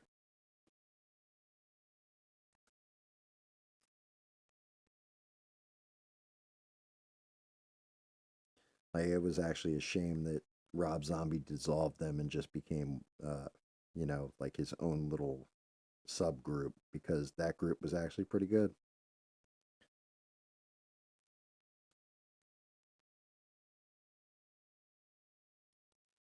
Like that was literally a case of somebody believing their own press and their own hype. Rob Zombie, unfortunately. I think I'm gonna go over the wings one more time too. Good lord. This is gonna be one of those. I am not gonna get the frog tonight. I'm gonna have to save him.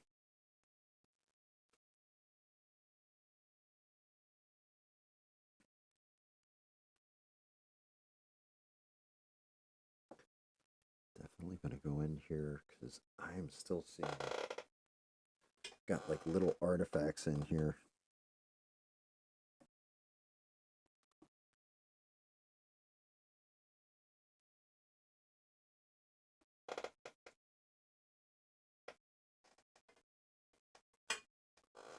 Like that little bit of black under the face kind of works because it's boxing her out, but I still want to get in there with a little paint and get to the hair at least so it shines a little bit.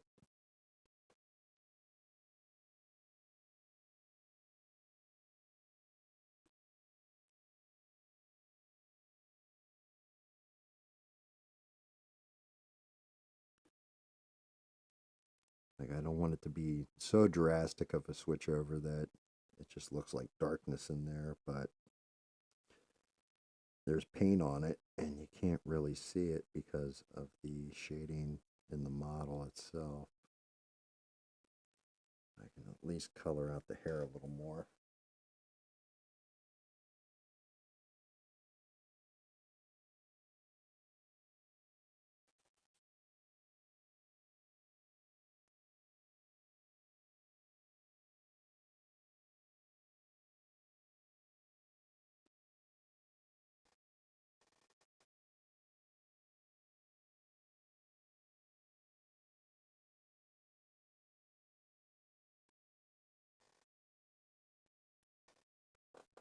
Get that blonde down her face. Yeah, I swear to God, this is the last time I'm printing this small too, because it is a pain in the ass, even with the detail brush getting in so tiny. And I feel like a lot of the very nice detail got wiped out. Question is, let's give her. I'm thinking I might go with emerald eyes. I think that's what I'm going to do.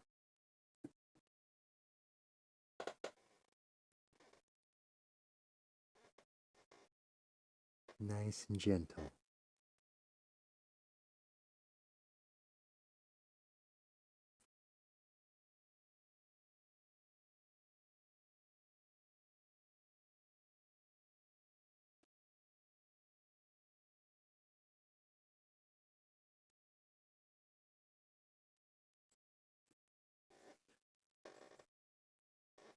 Give her nice little gentle glowy eyes.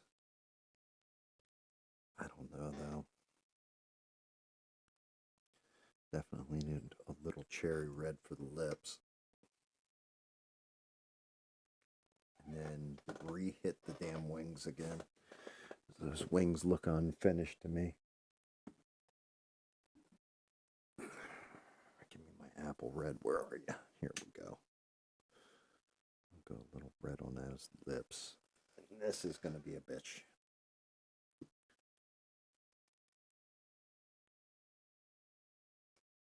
Thanks, guys. I do appreciate it. It's like I said, I hate the fact that I can't not so much just bang it out because I didn't mind with the Minotaur or what have you, but I feel like I'm losing the features on it from the paint.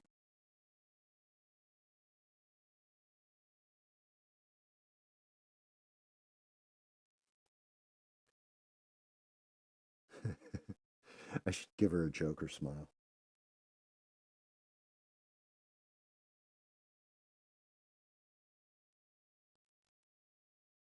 I don't even know. Can you guys see all that?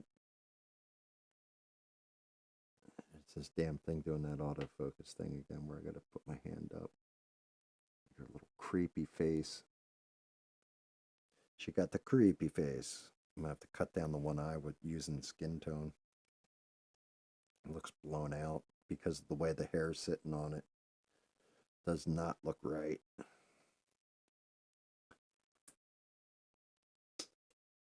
She needs that friendly aesthetic. See if I can't go in there and paint tone that out, or skin tone that out rather.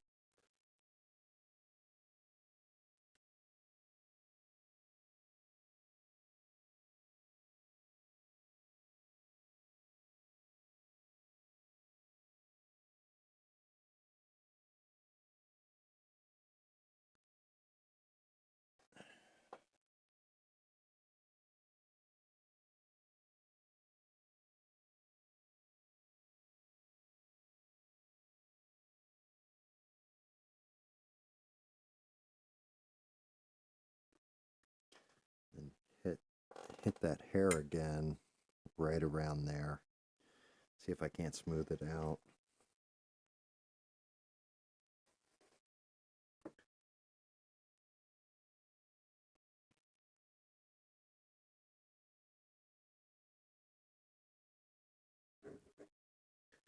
I can actually get enough paint on the damn brush.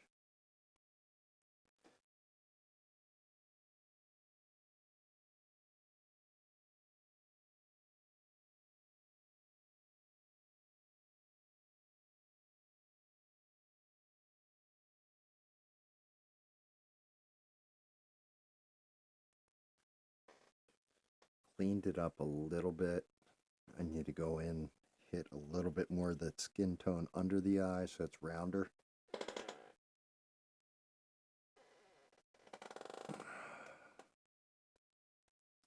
Definitely painful.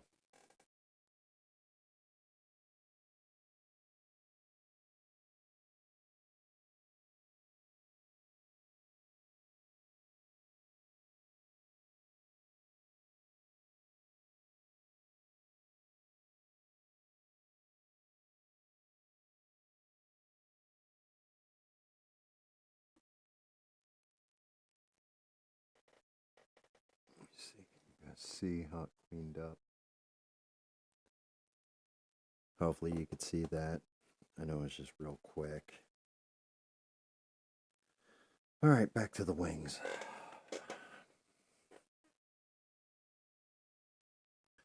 Actually, I'm going to put away the little detail brush and go to something else. Go back to this one. Go to the short detail brush.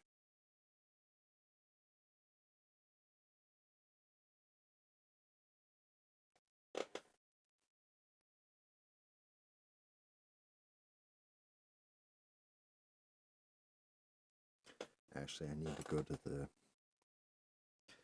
shinier crap. I might actually grab a different brush too.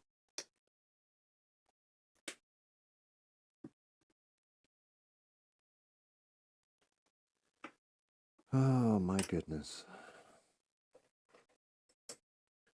The joy of painting and the pain that comes with it.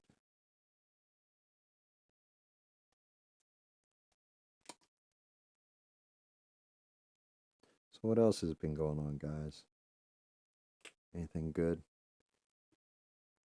Oh, and Sheree, I half caught something the other night. It looked like some asshole was talking shit or something. I said something about it, but I didn't catch exactly what was going on because I was only like half paying attention to the stream.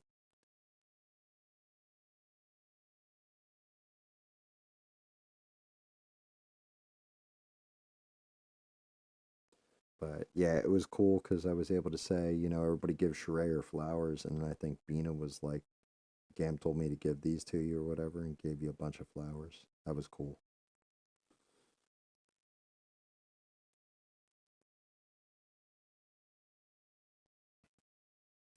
I don't think people appreciate what the mods actually put up with on that stream, to be honest with you.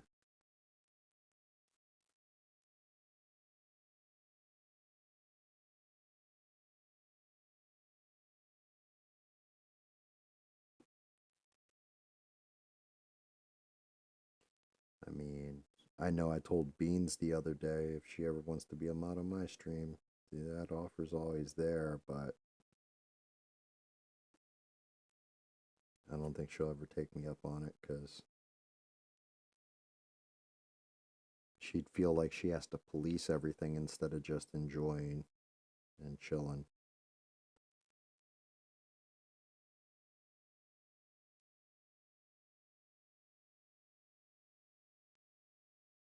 And that's more or less what I want everybody to do is just chill, have a good time, listen to old man and his legends and lore, stuff like that.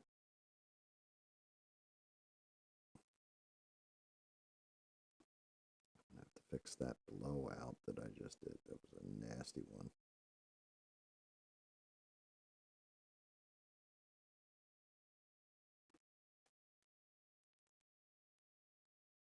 Like I want to strengthen these, but not at the cost of losing the cell that's in the back.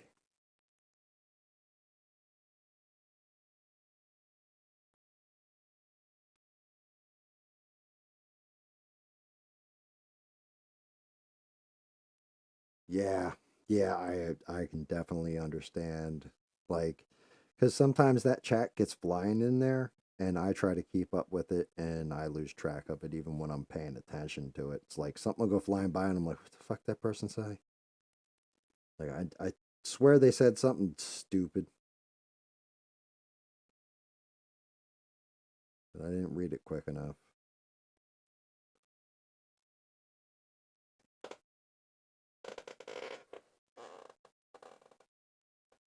Yeah, see, that's that crap. That's what it was right there. I'm like, I don't know how to explain this to people that don't do YouTube or just use YouTube a little bit and everything else, exactly how it works when you get timed out by a moderator, or how it works when you're typing in the chat and you're saying some dumb shit and YouTube says, hey, you're not allowed to say that kind of dumb shit on here. And they block you from speaking. They automatically, the first thing out of anybody's mouth is the mods are silencing us. And it's like, no, you just said some really stupid shit that YouTube does not allow. Go on any other stream and say that same stupid shit, and it's going to block you out. Are you going to blame those mods too? All of a sudden, it's a conspiracy against you? Like, come on, bro. Because I know I said something one time, and immediately, bam, like it disappeared. And I was like, what the fuck, Beans? And Bean is just like, I didn't censor you. I don't know what you're talking about. And I'm like, oh, really? And I realized I tried typing it again and it just disappeared again. And I'm like, oh, it's YouTube doing this. Yeah, well, I mean, of course, he still seemed mad and all that, but you're also, if you're talking to somebody who's a retard, right? You can't you can't explain a combustion engine to a chimpanzee. So, it's kind of the equivalent there. You're trying to explain to somebody who doesn't get how it actually all works. It's like my favorite's when somebody comes in and they're like, Like I'll see it pop in the chat. This whole thing is just bullshit, and then all of a sudden the message gets deleted, and it's like, well, I thought we were in a free speech chat, and it's like, bro, if you listen to ABL at all, you'll understand he's trying to do a family show here. He's monetized. He doesn't want to lose that monetization because some dumb shit came through the chat. So he is blocking people that swear in the chat. That's fine. That's how he runs his channel. Respect the creator at that point. And respect the mods because they have to enforce the vision of said creator.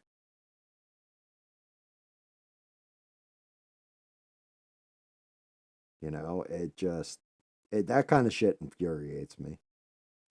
You know, I'm happy Danny was pretty cool when I just because I didn't want him to think like, oh well, you know, I'm singling you out and all this and being a dick to you in particular, but I'm letting you know I like I'm done with the religion talk. And he was cool about it. He goes, I understand if you don't want to discuss that shit, that's fine.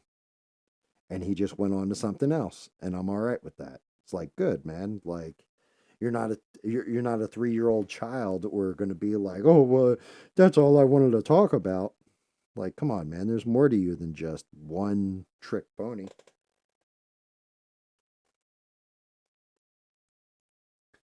Like, I don't know. I mean, that good on him. You know, it's the same way. Like Beans last week could have just been like, yeah, fuck you, Gam, or whatever. I'm mad about this or that, and instead she just like stopped talking in the chat. But she still, like she said, I've never missed a stream, and I've listened to the whole stream.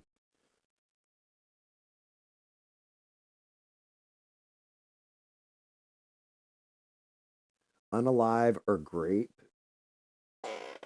So that's just it. I don't understand how all that works just yet, and maybe I'm going to get dinged for it eventually because I just say murder or kill, and I actually say sexually assault and rape because those are actions and actual shit that happens here, but it could also be in the context that I'm using it in. I don't know how it works. But if I got a notification saying, hey, look, we had to ban your stream because you said these words, I'd have to re examine what I'm saying and all that stuff. But that's also part of the reason why I'm not worried about getting monetized because I want to be able to speak freely, say exactly what something is. Because I'll tell you what, when you say grape, okay, we all know what you're saying, and anybody who's internet savvy knows why you're saying it that way, but it doesn't have the same impact. It just doesn't. And that's not the action that happened to somebody. You know what I mean? Like, I don't know how else to explain that. I mean, I know people can cut stuff out of context and that sort of thing. So I kind of get that angle of it where you don't want somebody thinking you said somebody should have this happen to them, that happened to them. But at the same point in time, I'm not monetized. I don't have thousands of followers. I've got 46 subscribers or some shit. I'm nobody. YouTube doesn't really care about me unless I'm sitting here espousing like nonsense about like doing harm to people and, like doing evil stuff to kids. I'm some asshole on the internet who's sharing his opinions and painting stuff with a minor following. Like they're not really going to they're going to overlook me for the most part unless I really do something egregious or really call for something egregious, which I wouldn't do to begin with.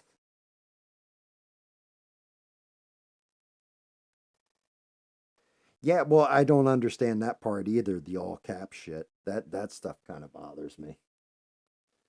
Like, why are you talking in all caps? Like, since the invention of the internet, it's kind of always just been that you don't type in all caps because it's considered rude and you yelling.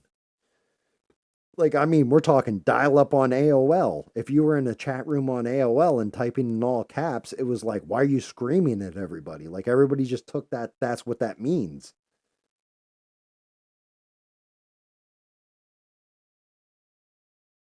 Yes. And you're not wrong, Bean. You are not wrong. Yeah. See, I don't know, mostly just clearing cussing or something sideways, right? To one of your people. And that's just it. You know who those people are because for months and months and months and months, you've been in that chat and you've seen all the different names. And when you see some new asshole come walking through the door, Sheree, and they come sideways at somebody like even Shaquille O'Neal, who can be a troll and an asshole or whatever, but somebody really comes sideways at him. Like I'd break his balls, but if somebody really came sideways at Shaquille, I've been in the chat saying, "Yo, back the fuck up off him," because legitimately, he's here every week. He's contributing to this channel, even if we don't agree with him. Like, who the fuck are you? You just walk through the door and you're going to treat him like an asshole. That's not right. So I get that part of it. Yeah. And that part I know too, Beans. YouTube doesn't care about cursing after the first, I think it's like, I think it was like 30 seconds or a minute and 30 seconds of a clip. They do not like you to curse right off the opening rip. Like if if it opened up like I opened up every show and went, "Hey, hey, hey, what's up, you fucking Nazis?" They'd pull my fucking channel. And Bean said, "That's what I was telling you, Gam. Certain comments will take your channel down just from my experience on ABL as a mod. If you target certain group or religion, seems to be the number one thing." That's correct. If you attack somebody that is viewed as say like LGBTQ plus or whatever, say like I started talking shit about all of them, and you guys have never heard me talking shit about all of them. I say everybody's got pretty much freedom of choice, and you do you. Don't hurt kids, don't break the law, don't push it on other people's lives. That's what you hear come out of my mouth when it comes to shit like that, right? But if you're disparaging them and you're saying all of them and all this kind of stuff, that shit is going to blow back on you. They are going to, the Eye of Sauron is going to look at you and go, "You have the One Ring," and take you the fuck out.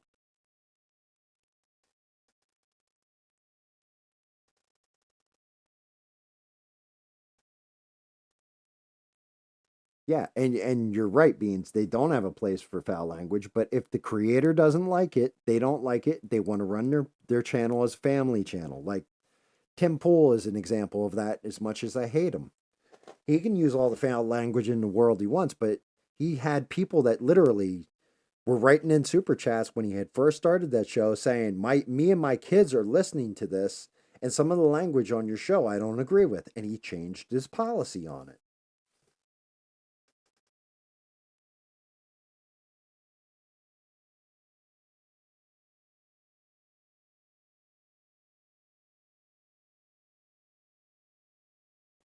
Yeah, see, like that's it though, Sheree. You do a fine job. Like you're fine in the role you do.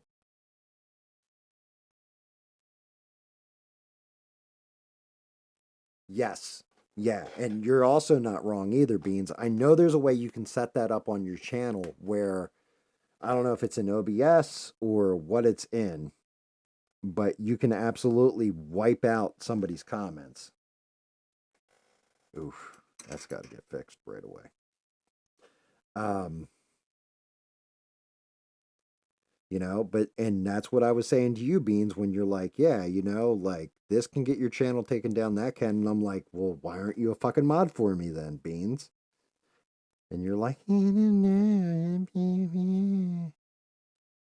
you think I'm going to make you the policeman of the channel or whatever. That's not the case. It's just for if shit goes sideways, step in and be like, "Yo, Gam, I'm protecting you here." That would be the only reason why I even need a moderator.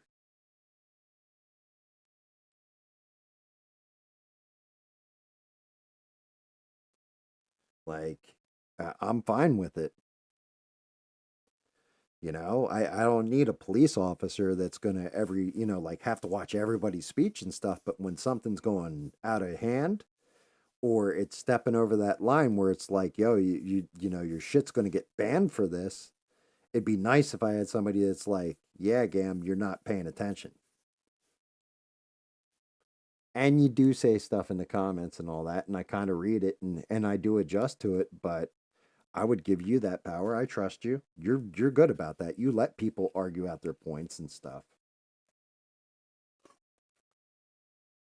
And you're here for like damn near every stream, if not every stream.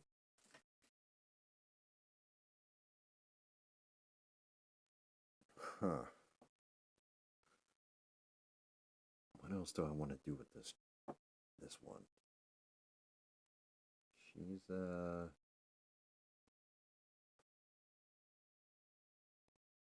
even that little black there. I guess I can hit that green a little bit more in there.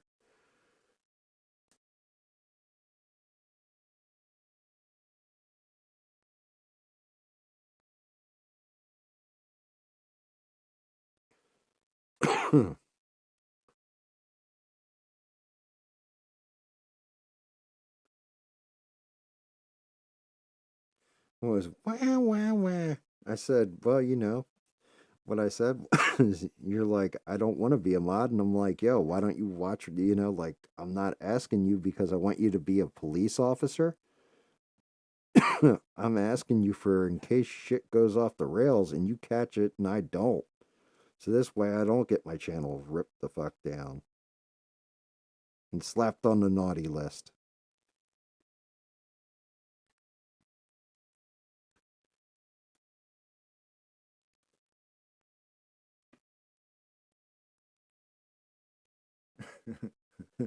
Although I said it in a much funnier way and just, you missed it. What the? Is that more of the. Yeah, it is. Good.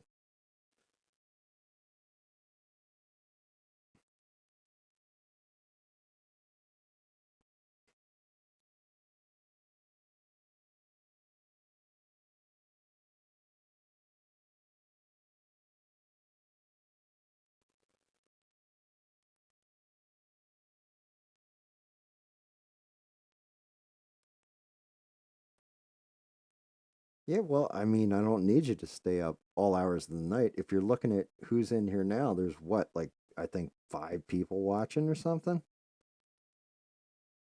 So it's not like I'm packing them in.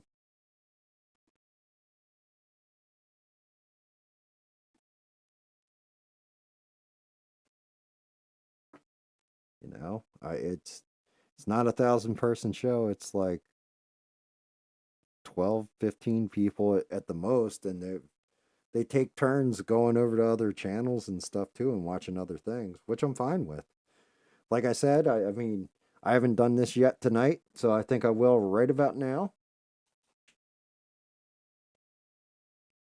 5% of nothing's nothing. So you can have it, but and I'd give you 10 if I ever start making actual fucking money. You're just gonna have to tell me how to make you a mod. That's the fun part. I'll figure it out actually. Um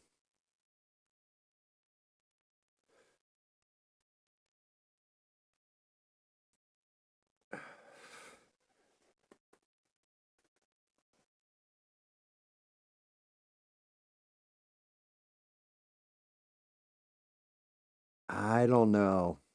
I don't know, Sheree. So one of the things was before, like right when you were getting made a mod, I was talking to Beans about it because Beans was like, "Yeah, I'm pretty much gonna." All right, checking now, Beans.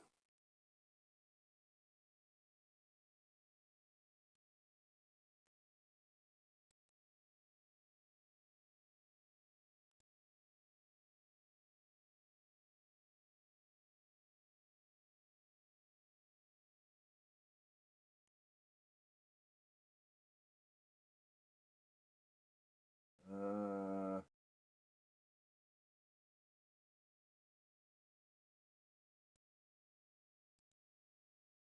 I think I just gave you the pimp position. I think I just gave you the like full on pimp position there with that one. I don't know. Type something. Let's see if it comes up.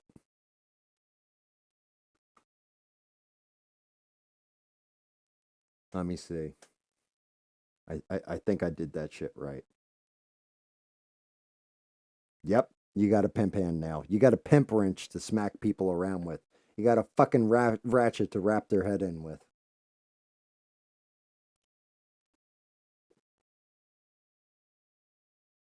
And so now you have the power to delete messages, all that kind of shit. So if somebody does get out of hand or I start going off the rails, I'll be able to zoom in, see that fucking blue wrench, and know, like, oh, danger. Yeah, that is kind of a thing of beauty right there, isn't it, Sheree? So one of the things with you, Sheree, when you became a mod for ABL, I think I am going to just do the fairy and call it there and just bullshit for a little while. Just because, like, getting that frog, I won't get done till like 3, 4 in the morning. And I'll be cutting away from Alien Stream, which reminds me, shout out to Alien Spaceship Sound Effects and Vlog. That dude helped me out when I first wanted to stream and taught me and like sent me tutorials, everything else. I fully support his channel. He wants to do this for a living. If you guys want, when I shut down or what have you, make sure you check him out. He always covers an interesting topic and what have you. But 110%, he'll always have my full support because he didn't have to be as cool as he was when I started this shit. So shout out to him. Yes, I gave you the pimp options, Bina. There was 2 options there. There's one for a regular ass mod, and then there's one for what's known as a managing mod that can control different words and block lists, all that kind of shit. So you have the ability to and cut something immediately. I wanted you to have that power. But yeah, back to Sheree. Sorry, Sheree. Whole thing was before you were a mod, before you were even thinking that, like anybody had even mentioned that you might even become a mod, every person that came into that chat that was a regular, you said hello to. You went out of your way, you were nice to. You knew their name, you knew who they were, you knew the kind of stuff that was going to come out of their mouth. And you were still polite, you were nice, you let people get in their arguments, you didn't jump in the middle of shit, you were there all the time. I can't think of a better person to make a moderator than that. Somebody that is friendly to everybody that's in the chat and talks with them and interacts with them, has no dog in the fight. Even if they do, they're kind of just like, okay, I'm going to let you say your piece, but that might have been too far and I'm going to have to take action because that's the rules to the channel.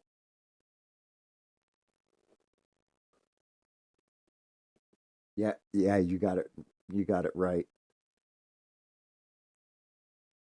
Right. She was perfect for it. And then we were in the Discord when Bina said, yeah, I'm helping Sheree become a mod or what have you. And then I can't remember who the hell was in the chat with us. I think it was Medi. I think it was Medi Beans. And she's just like, you should have GAM be a mod. And I'm like, fuck that. I don't want to be no goddamn mod. What the hell's wrong with you? Like, I don't want that job.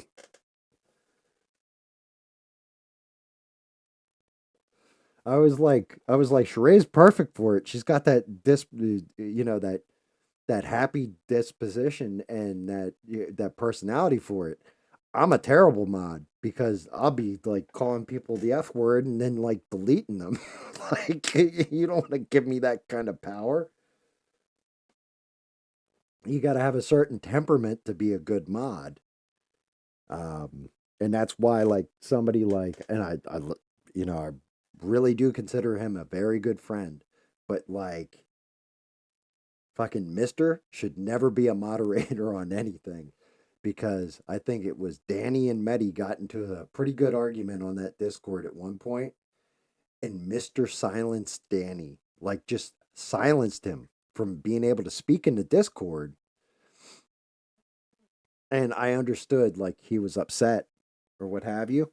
But it was the fact that we're like, me and Beans are like, dude, you just took away his voice in the middle of an argument. What the fuck are you doing? He's like, yeah, well, I'll restore it immediately. but I don't know how to. And we're like, uh-oh.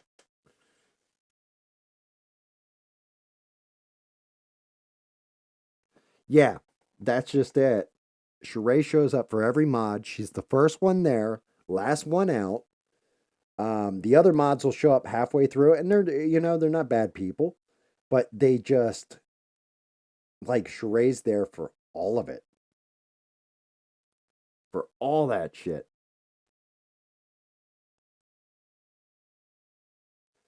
And she like sticks around, she like pays attention, she's reading all the different chats, and I haven't seen her miss all that much.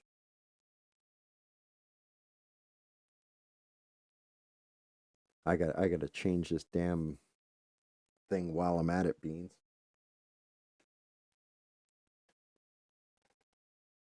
But yeah, I mean, that's just it. I need somebody that I can trust that has done the job before, knows the job,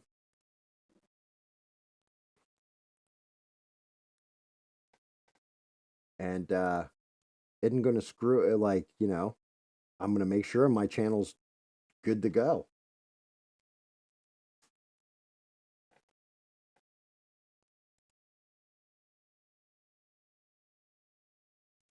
Because I do, like, my mouth goes and it runs sometimes. And sometimes I don't even realize what's coming out of it.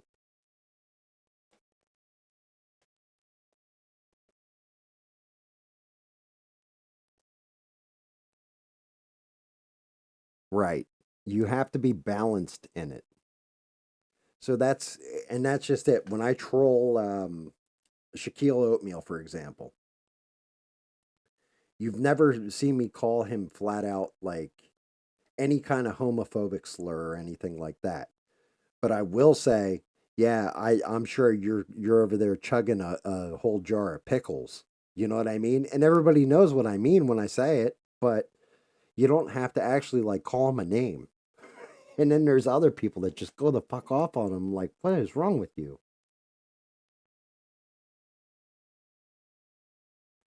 Yeah, that's the other thing too. The one time I said something and the one mod said something to me, and I had said it directly after in the Discord. I was like, yeah, this mod said this to me, right? Like, oh, you can't joke about that. And I was like, now if Sheree had said, hey, Gam, can't joke about that, I would have been like, okay, cool, I respect that. But I don't know who the hell you are. It wasn't Zatachi either. It was a different mod that I've never seen on that channel ever.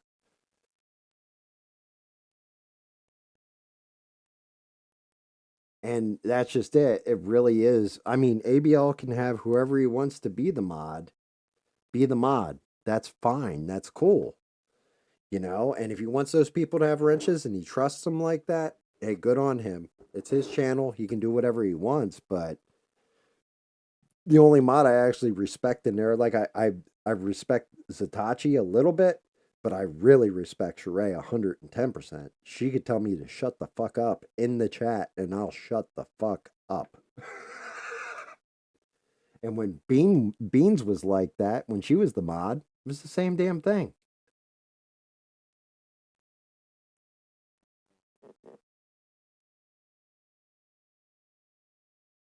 Yes, I agree. Shaquille is like that, and like when he starts trolling people just to get the reaction out of them is usually when I break his balls. But there's other times where Shaquille will say something and people start jumping on him like, yo, back the fuck up off him. Because he's not actually trying to get a reaction out of you. He's saying his actual feelings. Like he's saying what he 110% feels at any given goddamn time. And if you really feel that way and you're really trying to throw your voice out there, I'm all for it. And I'll back you up because, like you said, free speech. We have free speech.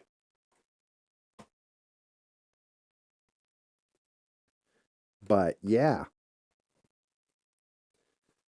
like there are times where I'm like, yeah, I got to pimp smack you now because you've been a dick. You're gonna need to take this one on the chin, Mister Oatmeal.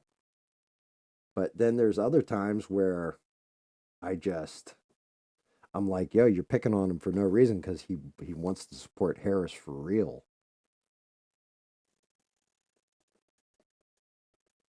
Yeah, but Sheree, I don't expect that either.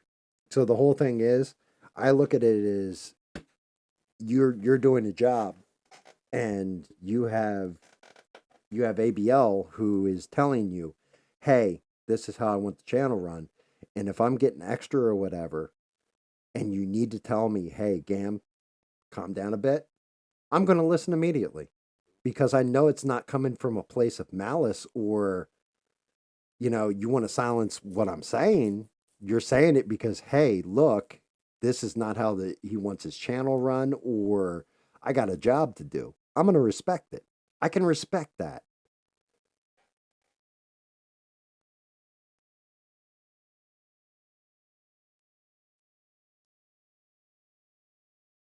Yeah. Yeah, and you're not wrong, Sheree. He does. He does get out of bounds. Yeah, and it's not even just that. It's also just honestly online etiquette beans, where if you're typing in all capitals, you're yelling.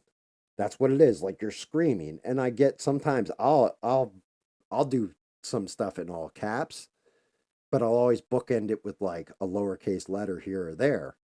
And I do that on purpose, because that's when I'm like, you got to be fucking kidding me. Like, but I can't say fucking on ABL.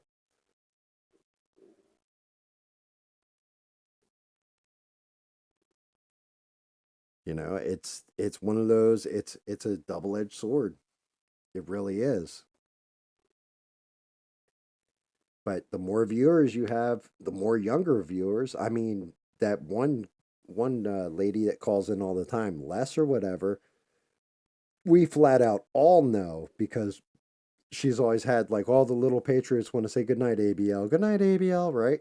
We know she's sitting there listening with her kids. Like, if all of a sudden a bunch of language comes floating out, well, Les might not tune in, and she is constantly there. You don't want to alienate a regular viewer like that. I get ABL's point.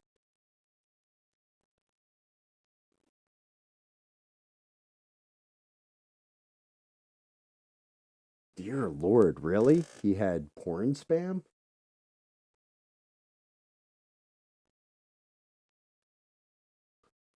Yeah, I mean, all right, so here you go. I'll tell you guys a funny one. So I did a Twitter account, right? And I set the Twitter account up when I had first set up this channel for my just doing videos, not even lives or anything. I was just going to do videos. I followed, I think, three people, four people. I followed Elon Musk. I followed this one dude, Marvin the Movie Monster, who he does a live stream on wrestling stuff. And I followed, I think, one of the lawyers from like the law tube space. And then I started logging into it. I'm like, oh, somebody followed me. I wonder who the hell found me. And like it there are so many goddamn bots on X, it's not even funny. Like I swear to God, Elon, there's five people that are actually alive and posting on X. Everything else is a bot. Because I think I have like 20 followers or 30 followers on there, and they're all bots. These people don't exist. Like their their profile pictures are basically like some girl in a slutty pose or something like. And I'm just like, really? Like this is what's going on X, and I've never posted on X. I've never put up one tweet. None of that shit. But it's like, why would you follow somebody who's just an empty channel?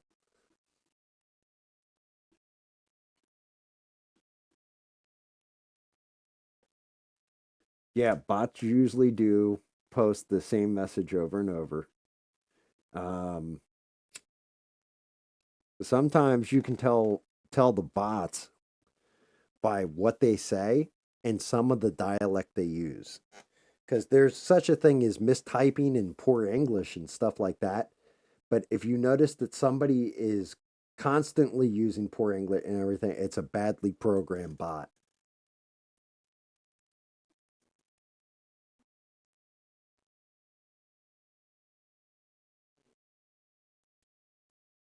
Oop, I gotta walk the puppy.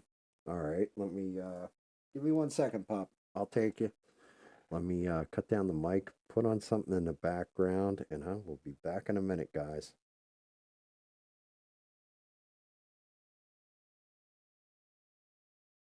Chat set, all that fun shit.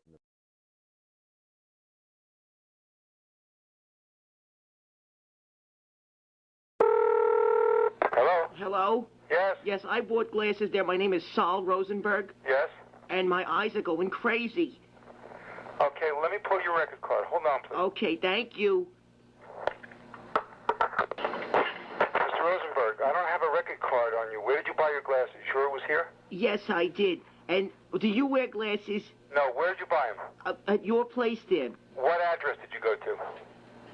It's the one right in the city there. I don't quite remember. Well, there's a lot in the city, and sometimes people get confused. I don't have a record card on you. How long ago did you buy it here? About 4 days, and my eyes is going crazy. And Mr. Rosenberg, I don't believe you bought it at this office because I'm the only one here.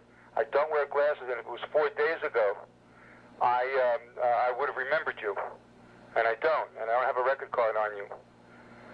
Did you go to the Empire State Building? I went to the Empire State Building, and I can't see so good. So you went to see Dr. Yeah, but he's an asshole. I couldn't see so good from the Empire State Building. Well, would you like to make an appointment to come in and see us? I went to the observatory because of these glasses. I can't see, goddammit. Okay, would you like to come in and see us? Sure. Okay. We're at 30 East 60th Street. 35 78th Street. Okay. No. We're at 30. Okay. East 60th Street. All right. Should I bring all my glasses with me? You need an examination. And all my glasses? Mr. Rosenberg, do you need an examination? Okay. Do you need an examination? All right. Yeah? All right. You need an appointment. Right. And I'll bring all my shoes and my glasses with me. So I have them. Mr. Rosenberg. Sure. Do you want to see the ophthalmologist? Right. You need an appointment. I'm sorry. You need an appointment. Okay. Okay, hold on. I'll have my girl make an appointment for you to see the doctor. Okay, do you have the address? Fantastic, then. You have the address? Yes. Let's see.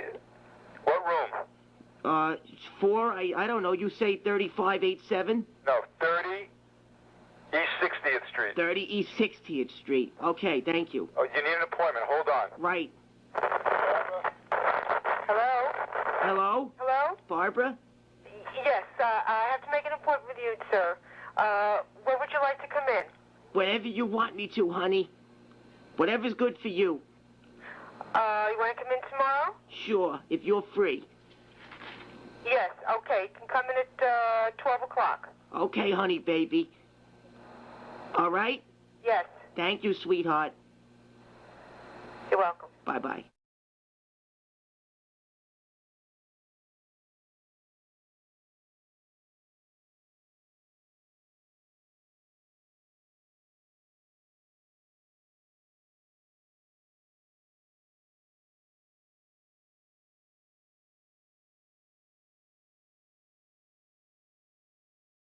Yeah, you gotta love the jerky boys. Just flat out love them.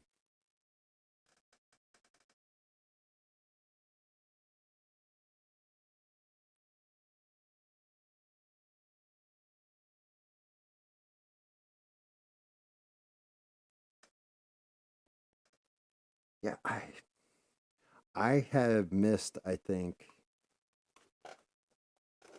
I mean, I know I've missed a Saturday show with ABL. I think my son dropped by and we played pool or something.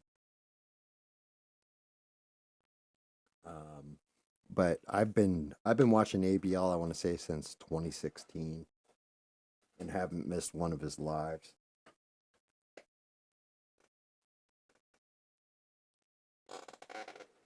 I do think it's funny though. He's got to have some of those phone numbers memorized though. Like, I swear, I think he's closed the show with Alien now. I think that's his closer.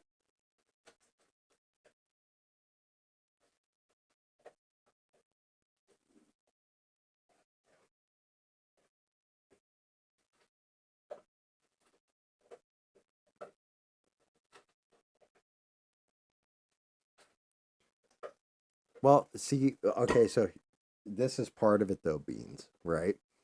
With ABL, you were the moderator. Like, you don't understand. When you went on vacation, Sheree will probably tell you the same damn thing.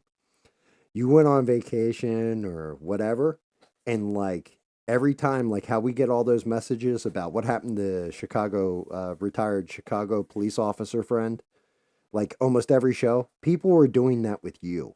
They're like, what happened to Bina? What happened to Bina? What happened to Bina? And we were just like, yeah, because whole thing was you were there for every show. So when you disappear, we're like, what the fuck? Like, what happened to Bina? Because you had said you were going on vacation, but none of us caught it. So in a way, you know, you became, it's the same way we all are now, where like if Sheree's not on a show, I'm going to be like, where the fuck is Sheree? Right? Like, is everything okay with her? Is she cool? Because the chat, I think over time, because for the longest time, I never talked in ABL's chat. I always stayed silent and just watched the show. And then I started interjecting here and there, like just kind of being more interactive with it and everything else. But people notice when somebody's not there a lot of times that is usually there.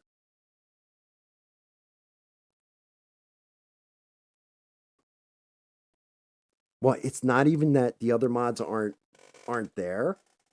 It's also like Shrey has become part of that show. You were part of that show and a big part of it too, because you were there for every fucking show, like you just got done saying. Or if you got there late, you're like, oh, sorry, I'm running late. But that's just it. Like if Shaquille Oatmeal isn't there for like, we'll say 4 shows, I'm gonna be like, yo, is Shaquille all right? Does anybody know if he's okay? Because he's there constantly. Like he's always there. And that's one of the reasons why when retired, you know, Chicago friend, police officer friend, when he didn't show up for that last phone call the one time, ABL went for like 15 minutes extra waiting on his phone call, and then he waited 10, I think, on the next show, just waiting for him to call in. Like, well, I don't know what's up with that. And that's where me and Mister were both like, I think he passed away because he's called every time, like he hadn't missed a show. So when something that you're used to disappears, automatically the first thing, like say I shut down this the last stream I do, right? I'm not saying it is, but let's say it's my last stream ever. I don't tell anybody it's my last stream ever. I go into Discord, I delete Discord, like leave the server, or you know, don't post any messages on there for like a month. And then there's no stream on Thursday or Sunday. And then how would you know what happened to me? You wouldn't. You know what I mean? It fucks you up. It throws you off your game.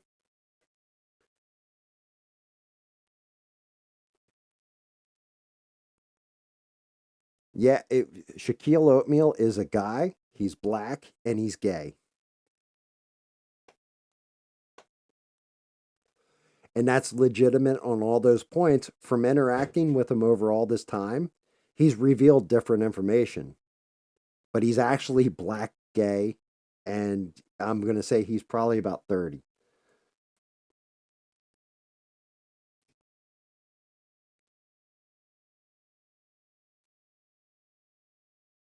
Yeah, see, that's the part I don't like. I think the mods, like, I don't make any money on this. I'm not going to make any money on this, you know? But if I did, and you're a moderator for me, I'm kicking you something. It'd be $10. Like, oh, I got a $20 super chat, and, you know, like, I got $100 in super chats. Here's $10. Because to me, that's only fair. If a channel is big enough where the person who created it can sustain it and make money on it, you should be paying the people that moderate your chat to keep the bots and the bullshit out of check or in check. Yeah, see, Sheree agrees with me. He's like in his 30s, he's gay, he's black, and he's liberal. And that's fine. You know what I mean? Like I said, good on him. It's just when he starts saying shit in ABL's chat and he's doing it on purpose to piss people off, that's when I go off on him.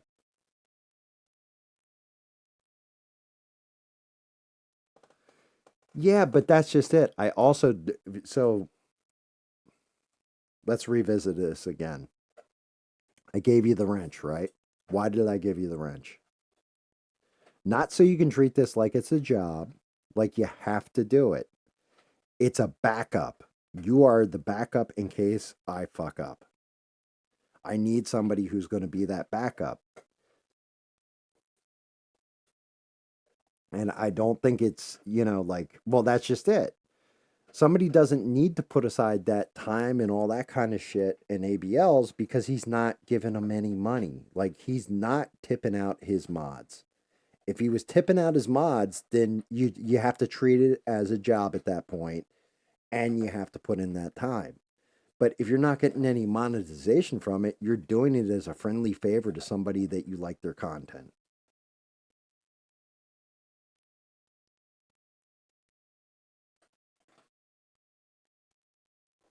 Oh, you said something to Shaquille about... Well, funny enough, I've taken the ever-loving piss out of Shaquille Oatmeal where he has put up GAM, please stop, and a stop sign. And I stop, right? But he's never blocked me. It's the weirdest fucking thing. I figured out anybody who would block me.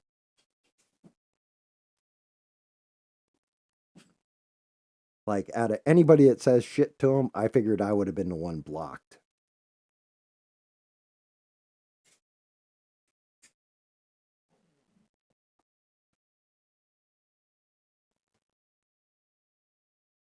Yeah, and I mean, like, that's kind of the depressing part of it. Yeah, see, like, you said the same shit to me, Beans, that when you're a mod like that, you have to completely be watching the chat, so this way if somebody goes sideways on her, it goes off the rails. And that's kind of my point. If you're watching my live, you're hearing me because there's so few people in here or what have you, and I can be a little bit more intimate with the audience. If they're saying something and I'm responding to it, that should switch you over to, all right, let me see what this fucker's chatting.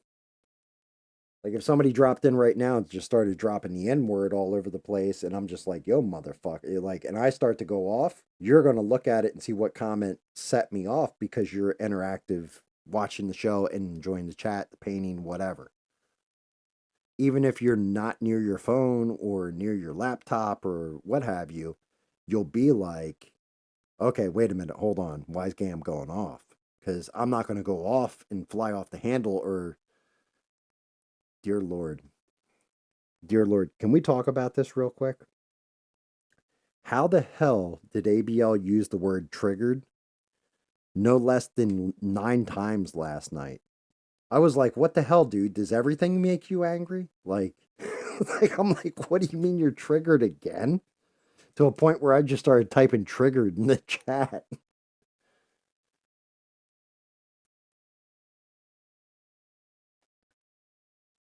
Yeah, I mean, I like every person that shows up in here. I like everybody's opinions, even if they don't all align with each other. And I like the discourse. I like the jokes Mister makes. I like, you know what I mean? Smurf dropping in or Frog dropping in or David even popping in for 2 seconds and dropping his little British ass in here. I like all that. And that's what I'm saying. I actually look forward to streaming because not only am I, laziness being my superpower, and I have these prints that have been stacked up that need to get painted because it's almost gift giving time. Like, I've been slacking on them, so it forces me to do that. But then the other end of things where I enjoy, like, the conversations and the different angles and different places people can take stuff. Like, I mean, Mr. Tonight was talking about 80s music, like throwing out obscure bands or throwing out weird lines, and I'm going, I know that line from somewhere. Where is it? And he was just like, it's an '80s movie thing. And then I had to think about it. I'm like, oh yeah, Patrick Dempsey, the lover boy, right? And he's like, yeah, because I'm a nerd like that. Like,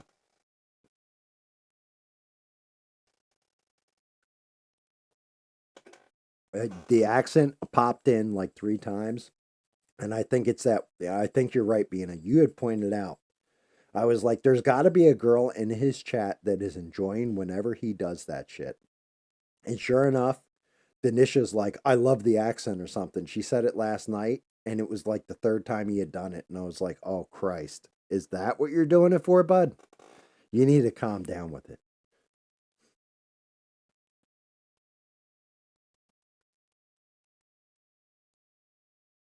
I don't know who the hell Jason Wildboy is. Why the hell do I not see him? Maybe he's got me blocked.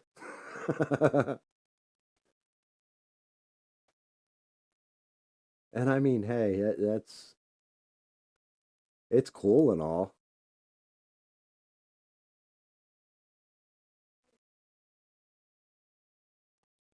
You know, like if ABL wants to do his whole fucking thing but I swear to God, him doing that Nigerian accent and then commenting on Kamala switching up her accent at an event, and I'm just like, bro, just you can't. Like that doesn't work.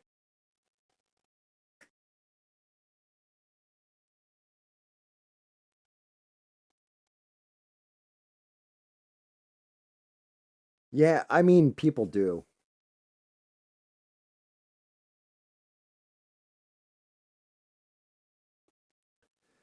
Dude, Ivan, I would love to just have a conversation with Ivan and not like I think I would have a conversation with Ivan, and actually I think it would be just a conversation of us going back and forth. I'm not going to get mad at him and flip out on him. I would love just to talk to Ivan just to get his actual real deal on how he sees the world.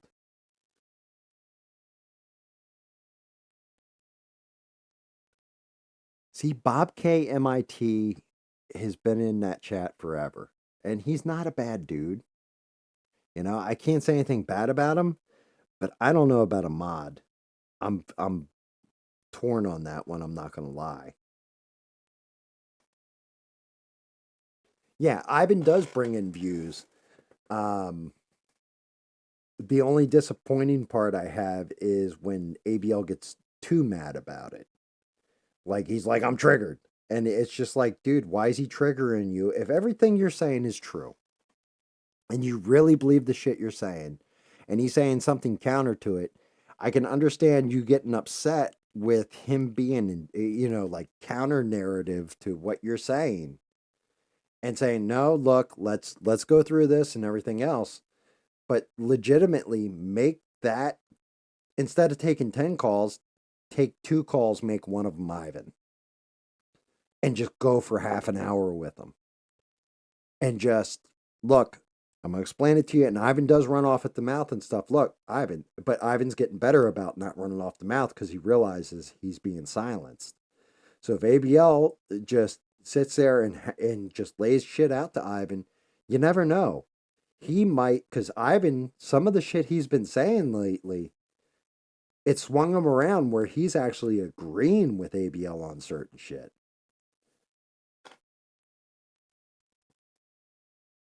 Yeah, well, Ivan calling him stupid, right? But the whole thing is, what's ABL's response to it?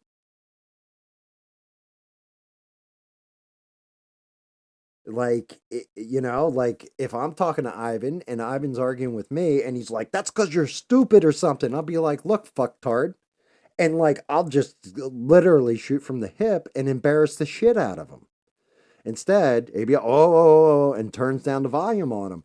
Don't turn down the volume. Be like, look, why you're going to call me stupid? I'm not the one who voted for the bullshit that brought us to 9.4% inflation. I'm not the one who flooded our fucking borders with illegal immigrants. I'm not the one who voted for this. Who's fucking stupid? Me or the person who's actively fucking America up? And he doesn't have to use language like I use. He can just state it in a polite way.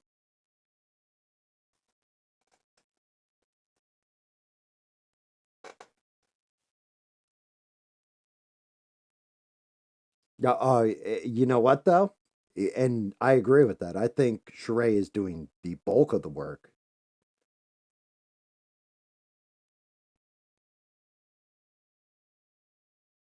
I mean, I don't know because I haven't done the moderator role.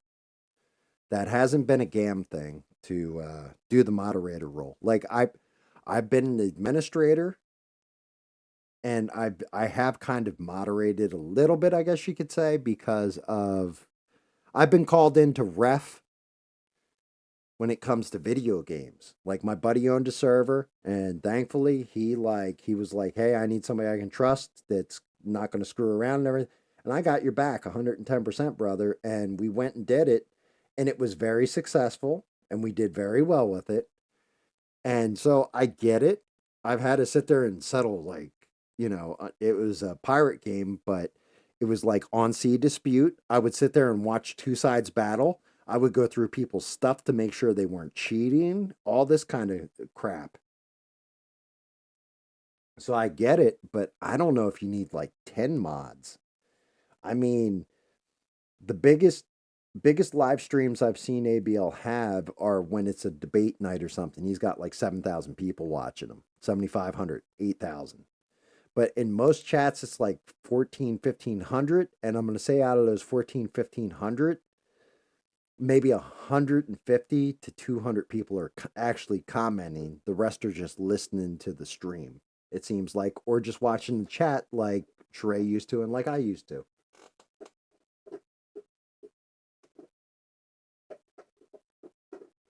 Yeah, see, now that's a different case scenario, Beans. In that case, I would have maybe like 5 people that you trust and you could switch them to moderators. Like, you know what I mean? I'm giving you the wrench, but you are only here for the night. And then, like just watch the chat for a night. I trust you. Because at this point, ABL should know who's in his goddamn chat all the time and who's talking because the people in the chat always know who are in the chat and talking.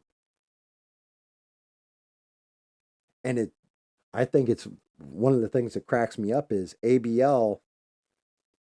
There was a point in time where ABL, when I had my actual name on my account, would say my name here and there, right?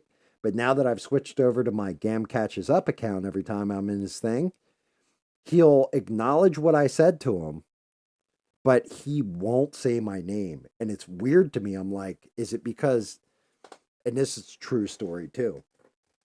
So GAM, that's how you say my fucking name, right? I've had people call me Game. I've had people call me GAM. I've had people like, how do you fuck up GAM? It's like ham with the G. Like, it's not hard. But people are like, oh, your name's Game. No, it's GAM, you fuck. GAM. That was my favorite. I had this kid calling me fucking GAM. And I'm like, GAM, is there an O in there? What the hell's going on?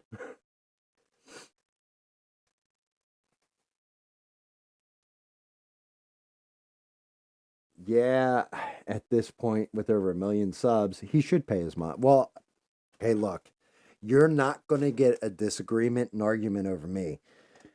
The problem I see, right, and this is where it really comes down to taxes.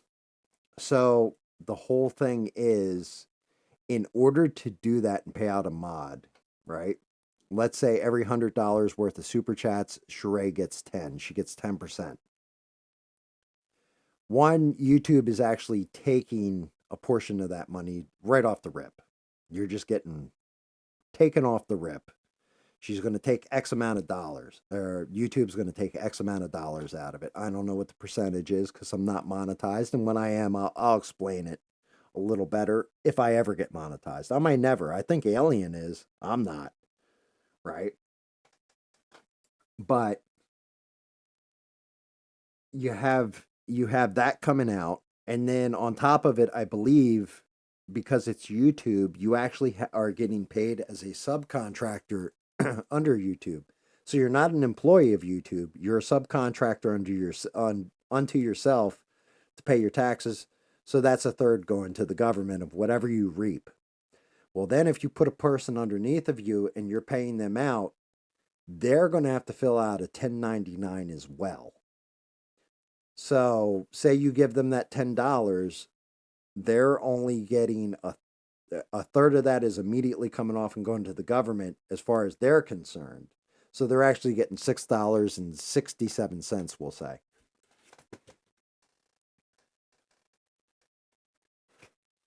See, I can probably go in if you guys want me to tell you what I'm at. I don't have the subs. Right off the get-go, let me bring up the mouse. I can tell you guys where I'm at as far as a path to monetization, right? I think. Actually, I can't. Not with the stream running. I don't know how to get to it with the stream running. But I will tell you that my viewership hours have gone up. They're up to like 400 or something because I only get like 65 views at max on a video, and people are watching average. I think it was like 40 minutes of it or an hour of it. So what they're probably doing is watching me when I start painting or talking about a topic. They'll follow till I end the topic, and then they either tune out, they go to a different stream, log off, whatever. Or they're going to the beginning of the paint job and to the end of the paint job, right? If they're just watching for the art part of it.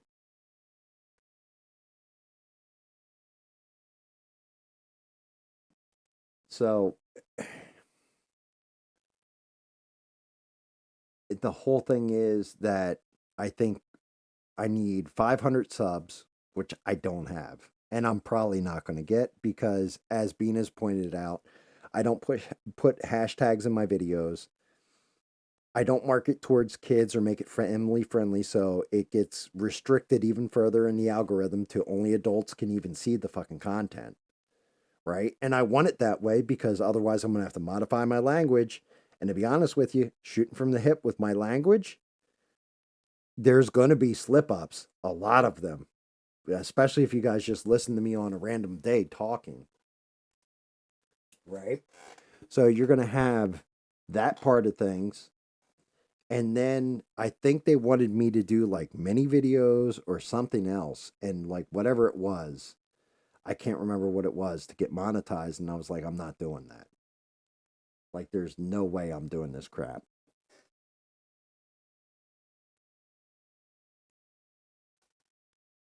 I need background music, as in background music in the intro, or when I'm just sitting here bullshitting like I am with you guys.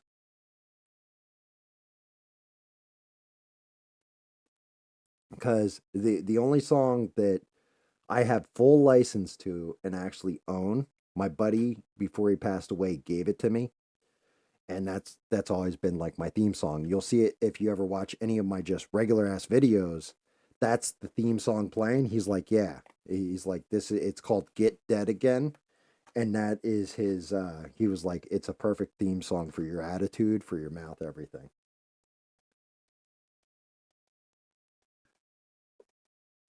Yeah, see the shorts. I don't like them. I don't. I'd like to have a conversation. Doing a short, like the only, I was thinking about this. The way I might do a short is, say, like this fairy, right? If I were to take my normal video and then cut parts out of it where it's getting painted or speed it up to a point like 100 times speed or whatever, slow it down for a second, speed it up again, slow it down for a second, speed it up again. See, like that's just it though. It's back to the traction for your channel and all this other stuff. It's an idea, and you're right. You're 110% right, and I should. But at the same point in time, I'm telling you, Beans, once if I get monetized, shit changes. It's going to change. It has to. I can't do the same kind of shit with it changed. And then the worst thing that can ever happen to anybody who's a content creator is you lose your authenticity.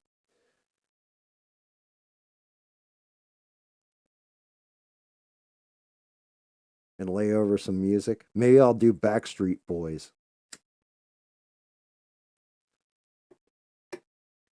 Can do Backstreet Boys.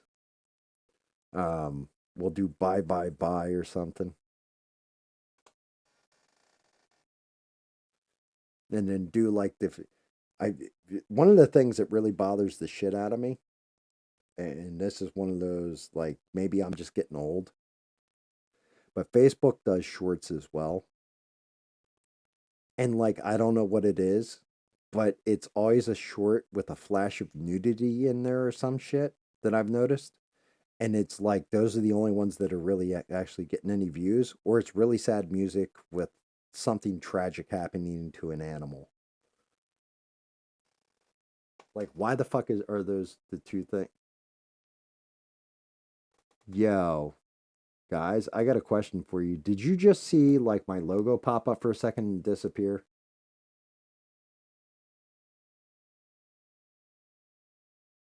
Like, that was weird as shit. Like, I don't have my hand on any controllers, anything else, or any controllers, any mouse or anything like this. And I swear I just saw the logo for my channel pop up and disappear.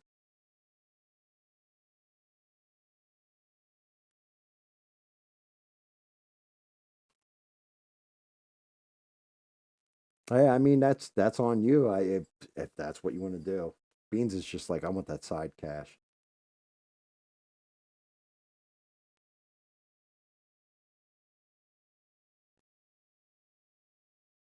Oh, you know what? How many hours? Oh God.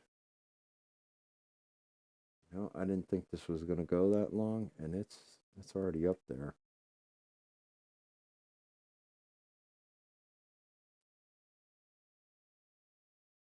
No, it was something to do with my tablet. It was like, so full disclosure on the behind the scenes. I have my laptop set up where it's got one monitor, and then I got the wrong damn thing. What I meant to get was where it gave me two workspaces. Instead, what I ended up picking up was a wire that mirrors onto two monitors. So it's only one workspace, and the same thing is on both monitors at the same time. That's where I've got like the OBS, which is the software that interfaces with YouTube so I can stop and start the stream. I've got the YouTube stream like control panel on the side of it or what have you. And then I have a studio mode where, like, say I want to remove the picture of the fairy on the side. I can make that invisible and then throw a transition switch, and it'll switch it over where there's no fairy there anymore. So just for example, like, what I'm actually doing behind the scenes is turning off the image on one screen, which I just did, and now you guys will see it transition over where there's no fairy. It's no fairy picture, right? For the chat, because my eyes suck and I don't want to bring up the actual YouTube studio channel, which is driving the chat on that sidebar, I have my tablet running next to me, and it's got the stream playing in live so that I can actually see my stream in case something fails or whatever. I'm seeing what you guys see on YouTube if you're on a phone or you're on a tablet or you're on a PC. I have that off to my right. And then I can read the chats because it's like right there in my face. So it's like, that's why you'll see me working or whatever, or like knock her over and then turn. Well, you can't really see me turn because of the camera angle, but I'm turning my head and looking to read your chat, which is why when I go on a rant, because the microphone's on the other side, I'm turned towards the microphone so you guys can hear me audibly and clearly. So when I go on a rant, I'm not actually looking at the chat, and then I'll spin my head, and you can tell by my voice if I'm reading the chat or what have you. Like on ABL, you can always tell when he's reading the chat and when he's talking during the video in particular. But something happened with the tablet, and it was right when we hit 6 hours of live stream. It cut the stream and kicked it back on. And when it did, it just showed me the beginning of the stream instead of where we were caught up to, if that makes sense to you. That's why I thought, like, all of a sudden my title screen popped up. I'm like, why did my title card just pop up?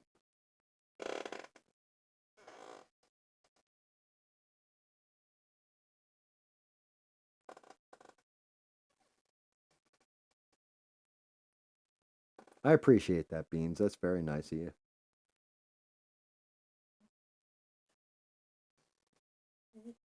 Right, and that's just it. You're watching Beans' comments, so you didn't see it either. It caught me off guard and freaked me out a little bit. That's all. Dog, what's the matter? This dog, he's. I gotta give him credit. He's been a good puppy. He's been in here the whole time. He's only had to go potty one time, and it was like he had drank a case of beer and went out in that yard and just like, I swear to God, it was that old book, The Yellow River by I.P. Freely.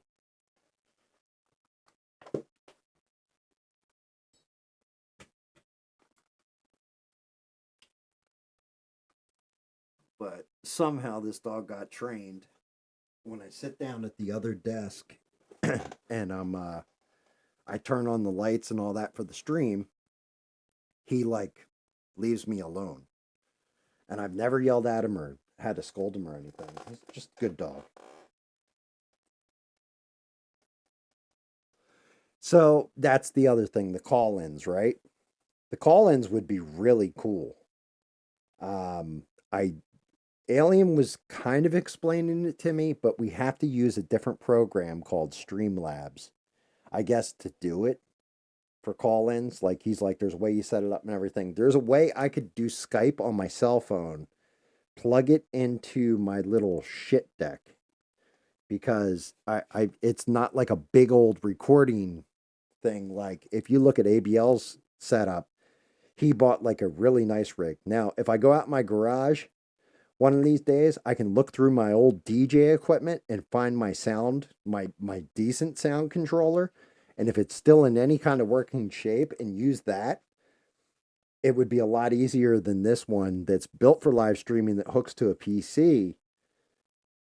But at the same point in time, in my opinion, it's kind of crap compared to this DJ equipment that a buddy of mine gave me a while ago when I would DJ at a bar. But Alien, I've already said it to Alien. I was like, dude, one day we're going to have to pull a Ghostbusters and we'll cross the streams. And Alien's like, hell yeah. But I'm going to have to download a different program and learn how to set up that program. Right now, I'm just getting my feet wet with live streaming and learning how to do this. I think this is my 12th live stream. And I haven't been going all that long. Let's see, if you break it down, 2 shows or two streams a week, right? That would be 6 weeks. I mean, thank you, Beans. I do appreciate that. You know, if you think I'm doing awesome, but I'm just starting. Like, and unfortunately, I'm probably telling you guys my best shit. Like I said, I'm really holding out and trying to thin out the different weird kind of stuff from New Jersey, because there's a whole bunch of it. Like from growing up in the Pine Barrens and some of the crazy parties, stuff like this. But in Halloween in particular, the reason why I'm saving that ghost story or whatever, like I said, that is kind of my biggest supernatural / this is some real shit that happened to me story, where at the end of it, I'm not going to lie to you guys at all. When I tell the final, so the ghost story in particular follows 3 different ghosts, right? At different points in my life. There's the time where I grew up with one, the time when I bought this house, and then one that just happened this past summer. And when I tell that last one, I'm not going to guarantee you that I won't be in tears by the end of it. Because, like, I told my daughter about it, who's out in Oregon, Washington area. I told her about it the other day when I talked to her on the phone, and my voice was crackling. I had tears starting to form in my eyes, everything else when I was telling her. Like, it's one of those, like, I'm almost half tempted not to tell it because it hurts. Like, I'm not going to lie, to tell that ghost story, it hurts.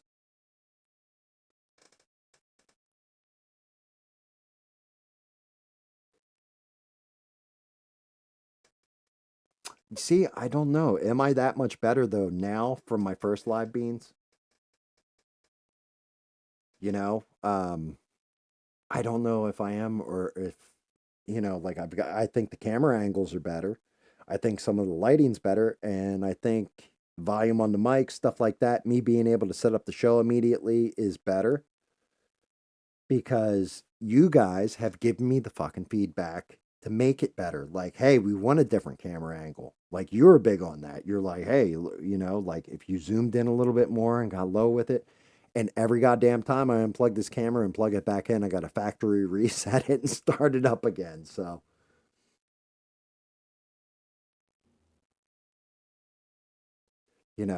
but it's all going to be a work in progress till I have it down where it's easy. Alien's been doing this for a while, so he's got that shit down, and I don't want to fuck up his stream. But one of the things I will have to do is if Alien does sit down with me and we both say, okay, we are going to dual stream, we'll figure this out, go through the whole 9 yards. I already told Alien because I don't show my face on camera. You guys see my hands and you see the stuff I'm painting and everything else. I told him I'll print out a 3D print an alien spaceship and paint it while we're talking. Well, and that's just it. You guys give me feedback, and hopefully, I'm taking it to heart. Like, because you guys aren't giving me feedback to be assholes about things. Like, oh well, what you talk about, dog shit, or stuff like this. You say, hey, we would like the lighting to be better. Hey, we would like this. People came to me and said, hey, we don't like all the religious talk. It makes me feel isolated, or it makes me feel bullied, or it makes me feel some kind of way. And it's like, hey, GAM, can you stop using so much foul language? Where I'm kind of like, well, sometimes that's just the way I talk. To, hey, you're covering a specific topic that makes me uncomfortable, and it's making others uncomfortable. Excuse me, others, are you uncomfortable? We are uncomfortable with this. Okay, then I need to take that criticism and that feedback, and I need to address it immediately, put it to bed, and do it in a respectful way. And if it's not going to be in a respectful way, well, then you're going to hear my fucking mouth go. Like, and because I don't want anybody feeling alienated or bullied or any of that stuff. At the same point in time, I also don't want to pussyfoot around on certain topics and like tiptoe because it might hurt somebody's feelings. Sometimes, you're going to get that raw truth. But at the same point in time, if I can prevent it where it's something that isn't really beneficial to the show, and it's not benefiting anybody who's hearing it, it's not changing anybody's mind, stop beating a dead horse or stop, antagonizing those who do want to support you. I've watched content creators do this shit, and I've watched enough YouTube over the years where I've seen people do this to their viewers. Like, one of my favorite things is, you don't like what I'm saying, don't watch me. Like, what? Like, dude, I supported you right up until that point when you said that. You're basically telling me what I think and what I feel doesn't fucking matter to you. Why am I going to tune in and support you? Why am I going to care about what you have to say? Why does what I feel mean more than the person who's viewing me feels. Everybody's going through something in their life at any given goddamn time.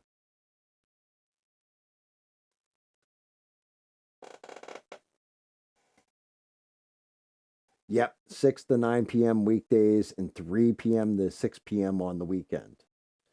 And so, one of the things, and this is flat out why I did it, you notice how at first I started to move my time frame back on a Sunday, right? And make it earlier, and decided against it. Said, nah, you know what? I'm going to stick at 8 o'clock. The reason why I did that is because there is a hole on a Sunday where even like if you're watching news shows, they bring in the B team players for it because nobody really, people are watching sports, people are out to dinner, people are in movies, people are on dates, people are doing other stuff on the weekends, catching up on housework, whatever it is. There's a hole there, specifically on a Sunday night. So I did that. The Sunday show, I never expect to have a lot of viewers on. To be honest with you, I never really expected to have more than maybe 2, 3 viewers. And I'm pleasantly surprised that so many people actually tune in and want to hear the shit that comes out of my mouth or watch what I'm painting. Like I'm pleasantly surprised and very happy and very thankful to all the people who do. Um, but as far as the weekdays go, I get it because people work and everything else. But you also have to look at East Coast, West Coast, stuff like that.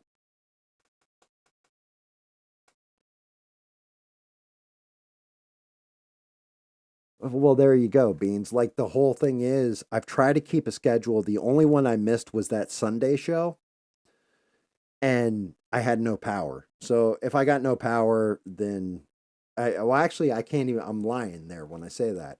I had just gotten my power back. I smelled like a fisherman that's been out at sea for 3 days, and the house, we had a clean house. We had just everything functified and the whole 9 yards, you know? So I was out of sorts and I was like, yeah, I'm not going live tonight. That was a judgment call on my part.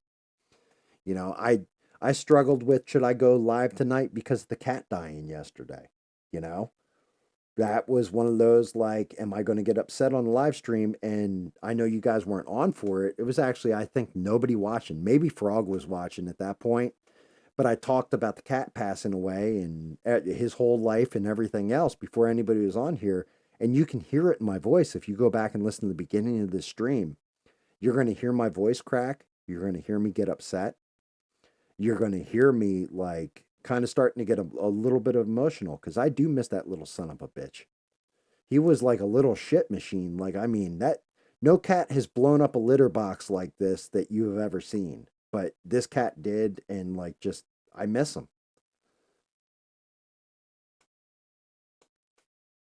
You know, it happens, you know, and he had a good life. He had a long life and we gave him the best life we could. And he had a family. He's buried right out in the backyard in a prominent place where you'll have his headstone when it comes in from being ordered.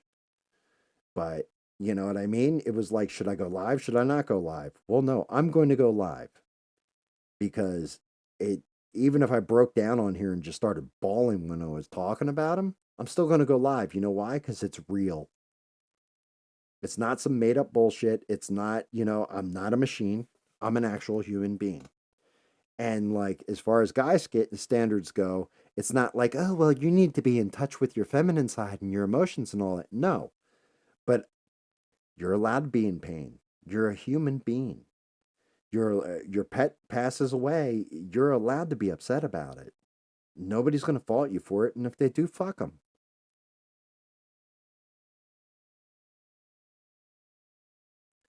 Yeah, and that's going to go on for a long time, Beans, because that happens with my wife.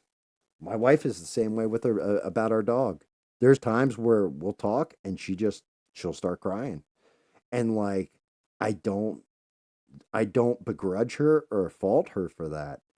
That dog took a piece of her soul with him. When this new dog we have, he goes, I'm going to be destroyed. I will be destroyed.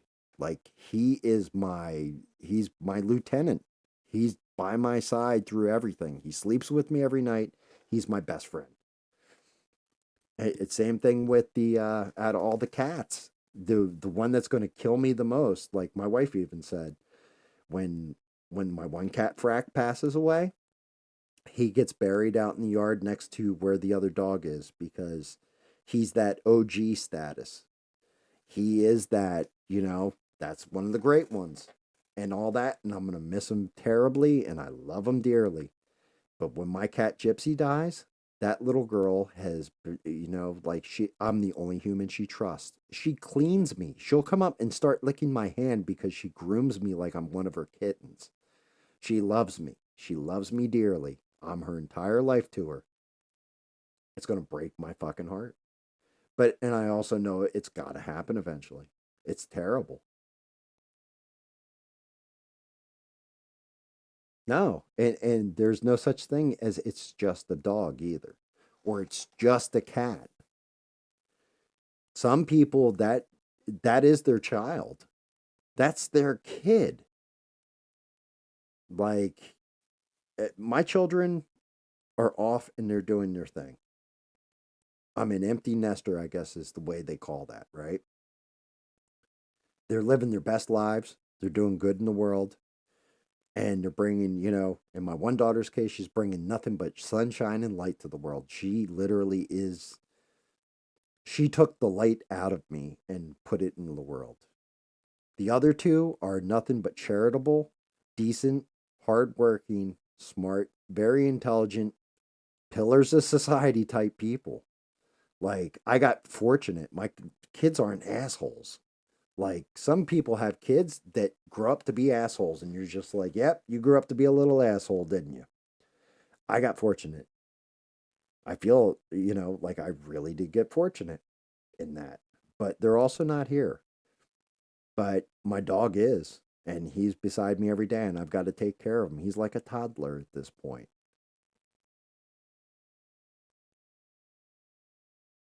My cats. Like I have the outdoor cats. I cry every time I got to bury one of them. They get hit by a car, they die of some disease, they get bit by a snake, something happens. Outdoor cats, their average lifespan's 3 to 5 years, and that's if they're very healthy.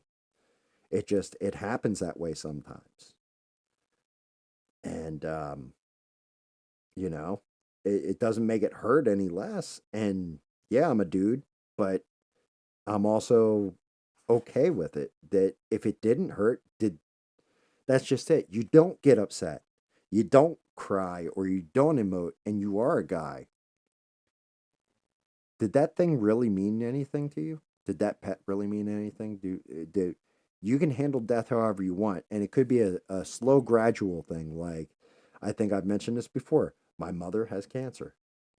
I don't know how much time she's got left. When she passes finally, I'm sure I'll cry because it's my mother dying. But I've kind of gotten used to the idea my mother's going to die because it's been a slow, gradual thing. And to be honest with you, it was kind of the same thing for the cat. Like he's been dying for a while. He got old. He was like Joe Biden walking around my fucking house. Like he'd forget he'd walk. He didn't know where he was going or why he was there.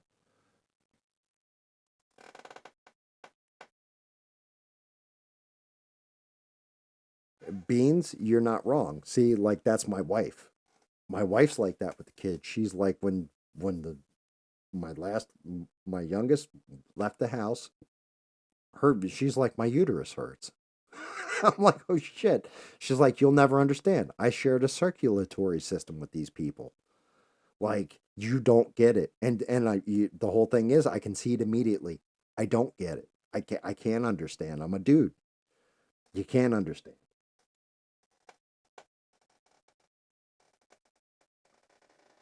Right. And that's my whole thing is, I guess from a guy's perspective, I look at did I arm these kids with the ability to survive in this world and do well for themselves and do good. And I did. My job is there.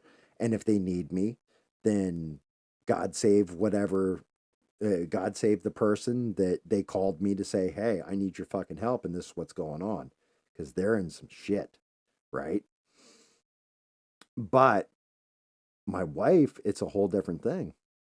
Like I understand it and I get it, but I can't completely comprehend it, if that makes any sense.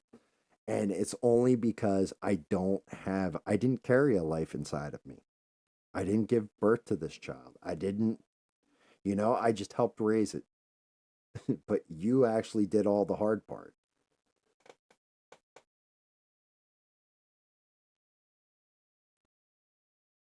Yes, and that makes sense, Beans.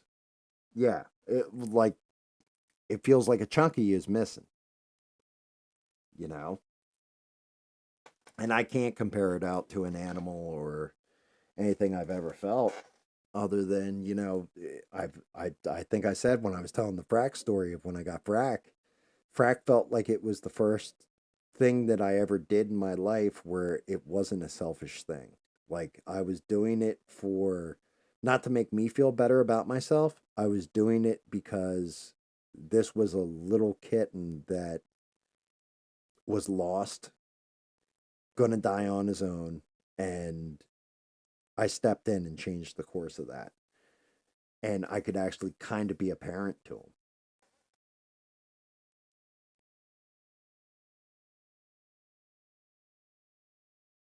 Right. And that, like being it, your entire sentiment is 100% correct. Like that's exactly what I hear from my wife when it comes to the kids too. You know, um, like I said, everybody's got that good fortune. Like anybody who's a good parent, you know what that feeling's like. Frogzilla, I think he's starting to go through it now because both his boys are grown. And it's crazy because when we worked together, his little guys were just like one was just starting high school, I want to say. And like they're grown and they're college, and then that means they're going to go on to jobs and hopefully marriage and children of their own. And it's a gut punch. It's really a gut punch. And I mean, I miss my kids every day. And anytime they need me, bam, phone rings, whatever. They can call me. It could be 4 in the morning. I need, if look, and I'll go with no questions asked either. Like, you're in trouble? I'm in trouble. I'm on my fucking way. Because that's what a dad's job is.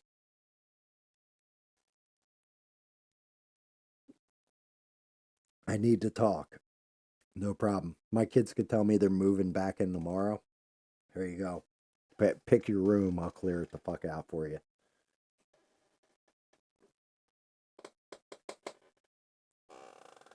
Like, it's crazy. My one daughter, like I said, adoption, the whole 9 yards, and all that.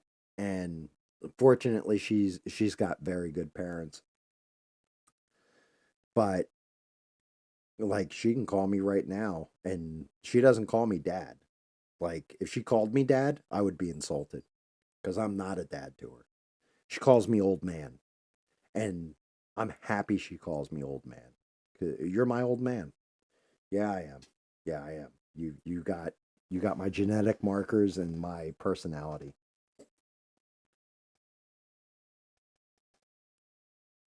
Yeah, see, like the whole you can do you now. But the whole thing is, what if your whole goal was to be a mom to begin with or a parent to begin with? Then what do you do?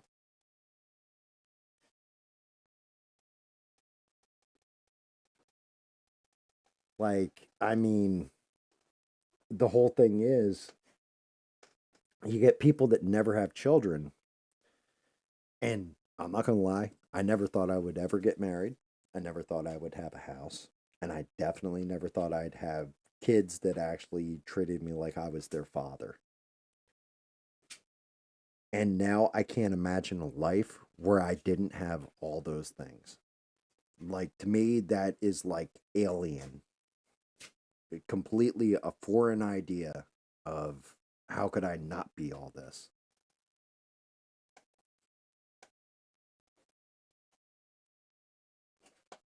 That's awesome, Sheree. Yeah. Yeah, my son pulls shit like that with me because he's still got keys and all that. The thing is, it'll be funny. It'll be like, I'll tell my wife like, oh, I stayed up all night watching anime and I'm just gonna sit around today and be lazy as fuck. I don't even feel like cutting the grass. And then like 10 minutes later, like I didn't even go to sleep last night. Like I'm just gonna pass out in like an hour, sleep till tomorrow, just be a complete dirtbag. And all of a sudden, my wife will pop in and like 5 minutes later and be like, "Oh, by the way, the boy's coming over to play pool with you." And I'm like, "Oh, well, shit, here we go." And like, just all right, fire up the pool table. Let's rock and roll. Like, it's just no warning, but yep, he's coming. And the fact that, I also feel blessed that most people, their kids want and I've noticed this about people. People are like, "Yeah, my kid doesn't call me. My kid didn't come visit. My kid doesn't this. My kid doesn't that." My children go out of their way to seek me out at different times. I really enjoy that. It means I did my job correctly, and they don't view me as a complete jerk off or something. Like they actually want to spend time with me.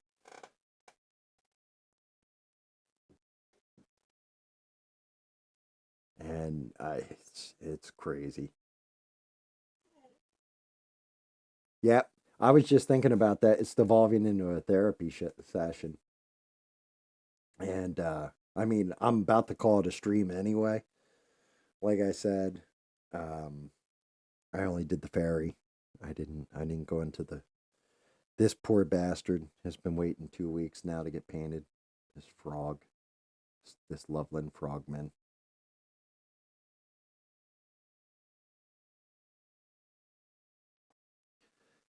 Didn't we already determine what GAM stands for? You guys really don't know what GAM stands for? I thought we went through this before. And I'm also going to throw this out there. I'm not entirely sure, but I'm going to say, hey, Sick, what's up, brother? I don't know that he's there, but I just got this fucking weird feeling. All right, so GAM. GAM stands for, and that's just it. It's an acronym.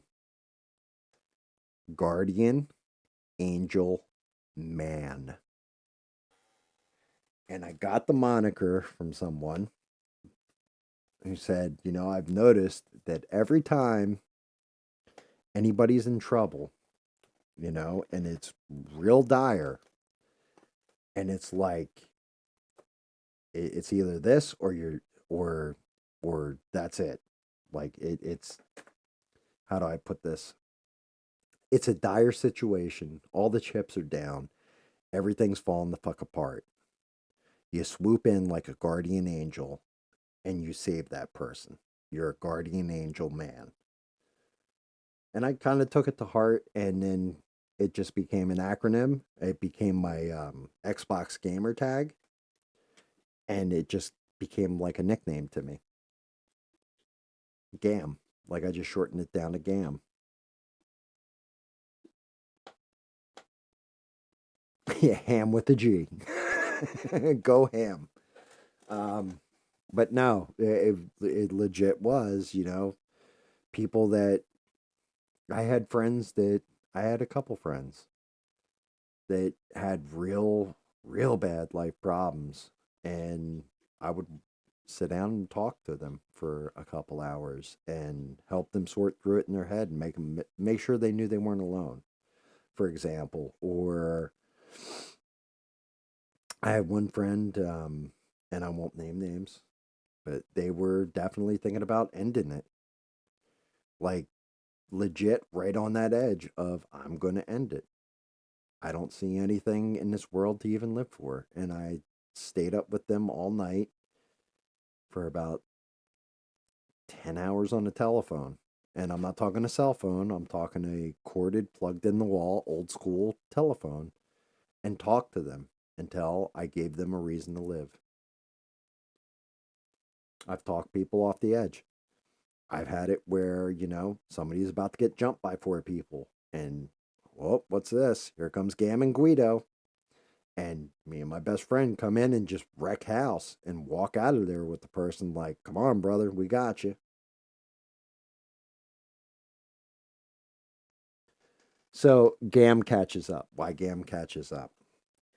Because initially, when I was going to do the channel, if you go watch, there is a 0 episode of GAM catches up, right? And it was going to be me catching up to. Originally, I was going to do video games, movies, pop culture, and do reviews on stuff and all that. So it was GAM catches up. I'm catching up with pop culture to give my takes on it, but there was so much different crap out there that I wanted to give my take on. That's why if you listen to the ramble that I go on when I'm first putting on like my gloves and my hat and my mask and all that and my trench coat finally, it's like I want to say the ramble went something like beer bugs, which was COVID. As I want to say it was like 2019, 2020. Yeah. So it was one of those. And I was like, a culture war. You want a culture war? Well, ain't no way I'm sitting this one out. And that was going to originally be the intro, and the idea for the channel was that I was going to sit there and just cover pop culture. Unfortunately, you got guys like Nerdrotic doing it, Critical Drinker doing it, um, Geeks and Gamers doing it. Disparu is another one who does it. And I felt like all I'm really doing is falling in line with these other voices that are already out there and already way ahead of me in this culture war. So I was catching up to them, right? But it also didn't make sense to me. So then I switched it up and started telling stories from my childhood, like, The Thing in the Woods, or the story about me and my buddy Bones when we when he ran over all the lights in the guy's driveway and all that, and almost getting busted by the cops for drunk driving. Um, Stuff like this, like things like that. And that was the original idea of the channel. And then I told my wife, I was like, I like telling my old stories and everything else, but they're not doing it for me. I kind of want to talk about like supernatural shit and weird shit. And she was like, well, we have, the one part of our house is designated the East Coast Cryptid Library for a reason, because we have these texts that are out of print, rare books. They tell all about cryptids. My wife is like a cryptid fucking expert. She's actually friends with a guy named Charles Schuker, who is one of the leading people, I think, in cryptozoology. She's actually had open dialogue and conversations with him. She's really up on, like, she's really into it. So then she started pulling down the different things, like, here you go, here's one for you to cover today, Hopkinsville Goblins. And she would hand me 3 different books with bookmarks in them, and I would read each part of it and get down, pretty much assemble the story together, and then I would go online on my tablet, look up what the more modern stuff was, like if there was updates to it, because the book might have been written in 1984 and this shit happened in 1975. Well, in 2016 something else happened that stacked on top of this case and debunked it or made it true. So then I started doing that, and then The Expanse ended. I did that one, and then that one actually caught like 600 or almost 700 views or something. Like, it actually took off when I did this Easter egg for The Expanse, because it had ended. And I was just like, you know what? I don't know what the fuck I want to do with this channel anymore. It takes me about 4 days to edit down it and record a video. I'm not feeling this. Like, it's not working the way I want it to. I can't get it into a flow. I had like wearing the mask and the hat and all that kind of shit. One of the things that you don't understand is if you go watch those old videos, I'm not actually talking live. I'm just mimicking like I'm talking live. I've really already pre-recorded the voice because when I put the mask and everything on, I've done my voice and it sounds like this. Like it muffles the shit out of my voice. So I have to pre-record and then assemble all the audio recording together. I'm cutting that into video. I'm cutting in a special effect in the background.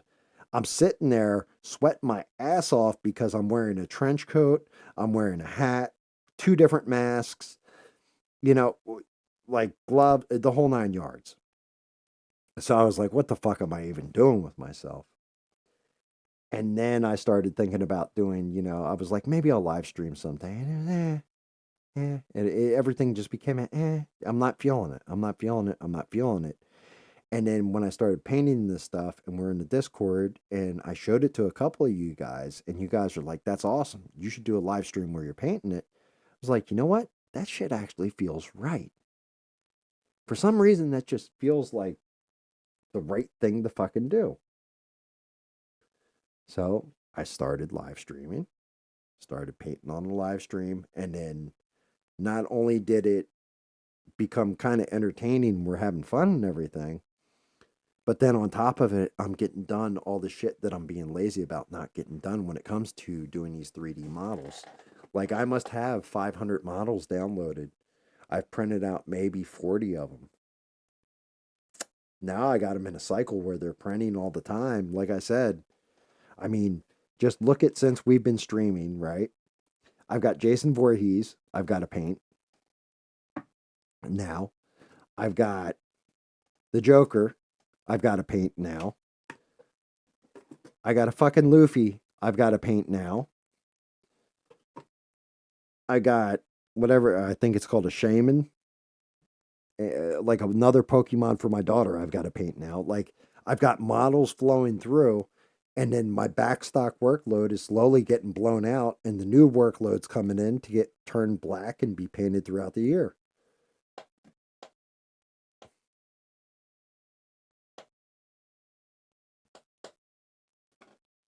Yeah, see, it may not be.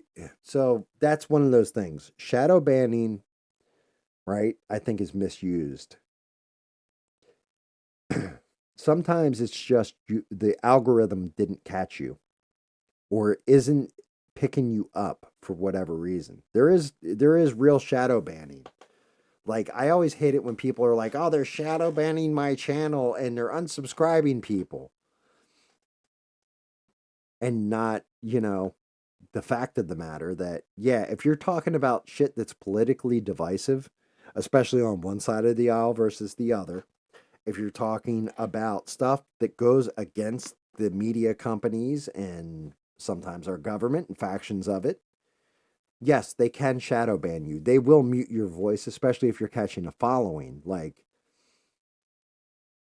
And if that's the kind of content you're making, yeah, you might have gotten shadow banned. But reality is there's certain buzz and key things that you can put in that throw you into a higher, more recommended end of an algorithm.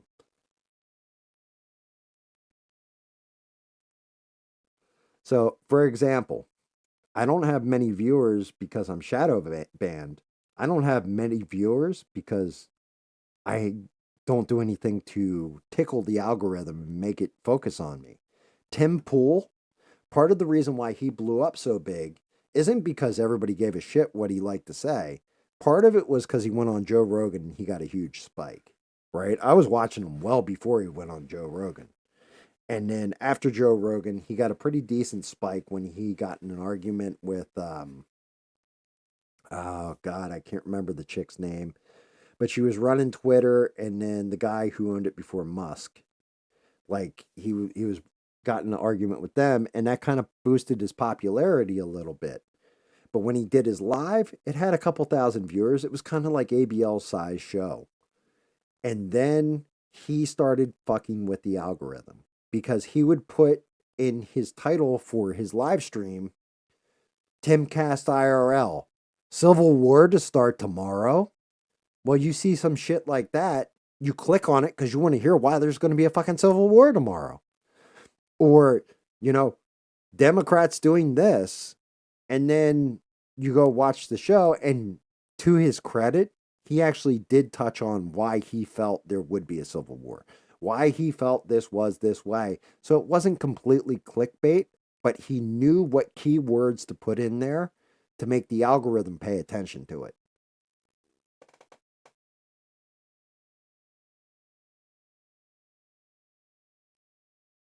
Yeah, I mean, but you know what? You shouldn't have lost those 2 Twitter accounts at all, because that's some bullshit. Like, I get you're a platform and I get that you throw out specific rules.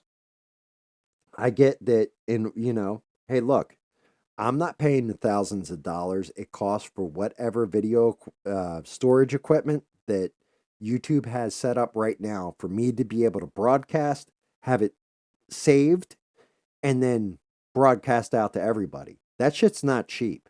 Just the bandwidth on it isn't cheap. So I get it. But they're also making money if they ever run ads in front of me.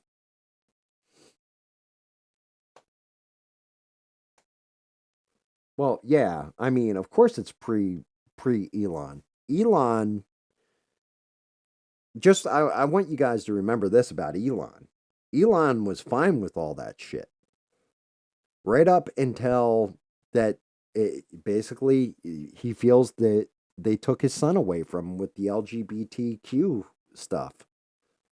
That his son started transitioning, and he gave an interview on this, and he said, you know, I understand why they call it a dead name, because my son is dead. Like, basically, effectively, that person that he was is dead. They killed my beautiful son. I mean, it's heartbreaking, but that's part of the reason why Elon all of a sudden like woke up. That was his red pill. He had to lose a kid to identity politics basically before it snapped in his brain like, "Oh shit, this is a problem." And then went after Twitter. Like, why are people being silenced? All of a sudden he saw it, and then he could effectively do something and make it actual free speech because he does believe in the American ideals. America's given him his billions, the ability to make his billions. So, if he didn't own it, I'm not going to lie a little bit. I think Elon Musk buying Twitter is one of those monumental shifts in any kind of culture or political war ever. It really is. It's a monumental shift. Because up until that point, everybody was in lockstep. If one of them shut you down, they all shut you down. And because Elon is getting his flowers and everybody's cheering for him and all that, you see good old lizard person, Mark Zuckerberg, wants to have that love and adoration like Elon Musk is getting now. So he was like, yeah, I'm not going to censor anything on my platform. I'm not going to do this. But they still do that shit. They still do it on Facebook. They're still putting it in your butt a little bit. They're still like censoring you here and there or claiming this, that, or the other thing. They haven't completely gone Elon, but they're more like the CNN of social media at this point.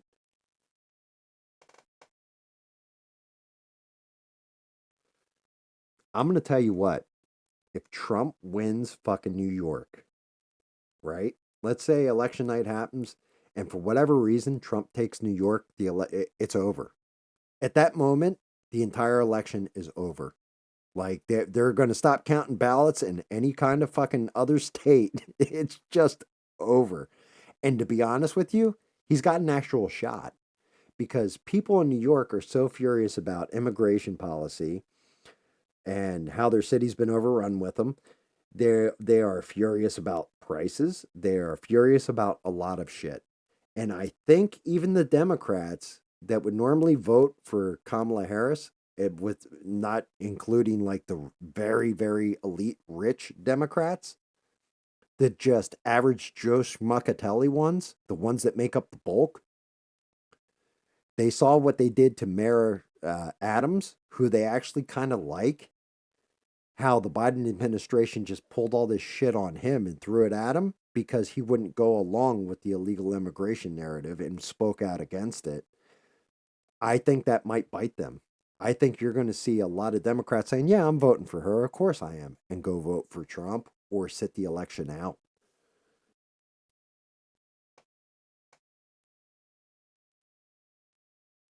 I don't think it's just the illegals, though. I also think it's because of the political game they're playing with Mayor Adams. Like, I don't like the guy. I wouldn't want him as my fucking mayor. But you know what? People that voted for him that actually do believe in him and think he's doing a good job, when he spoke up and said, hey, look, we're getting crushed here, he's speaking up for the people that voted for him. And to have somebody higher up than you come in and say, you spoke out of turn, let's smack that hand. The fact that people aren't stupid and just going along with it, or going, wait a minute, why are they smacking his hand? Oh, because he spoke up about illegal immigration. Well, wait a minute. But they're saying he took bribes and he, well, he took this from this. Yeah, but every fucking politician does it. Every one of them. They all do it. You go into a restaurant. Hey, I would like, 2 cheeseburgers. Hey, wait a minute. Aren't you Mayor Adams? Hey, you know what? Them burgers are on me. Same difference, just smaller scale. They all fucking do it. I've watched it. They do it. Somebody's offering you free shit. You're more than likely going to take it. Especially if it's something you want.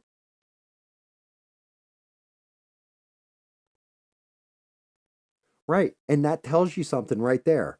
When Barack Obama is out campaigning and on the campaign trail, shit ain't going right.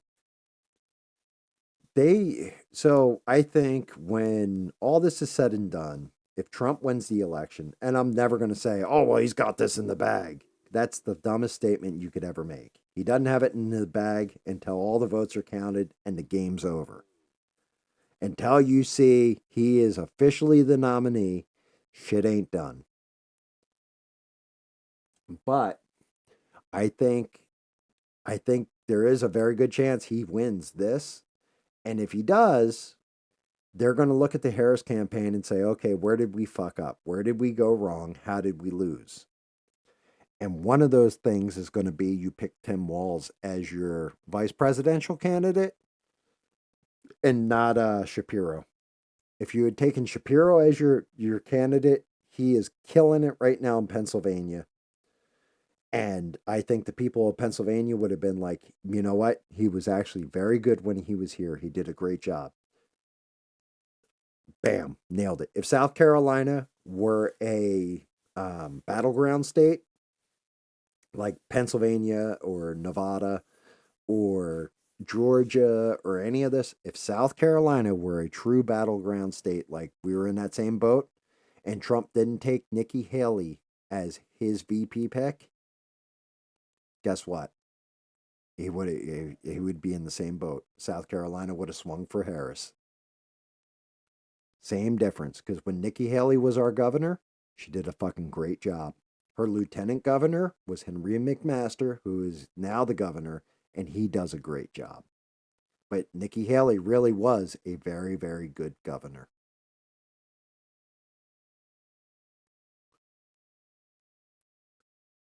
And I don't know. I mean, in my opinion, and from what I'm perceiving and what I'm just watching, I'm pretty sure Trump wins.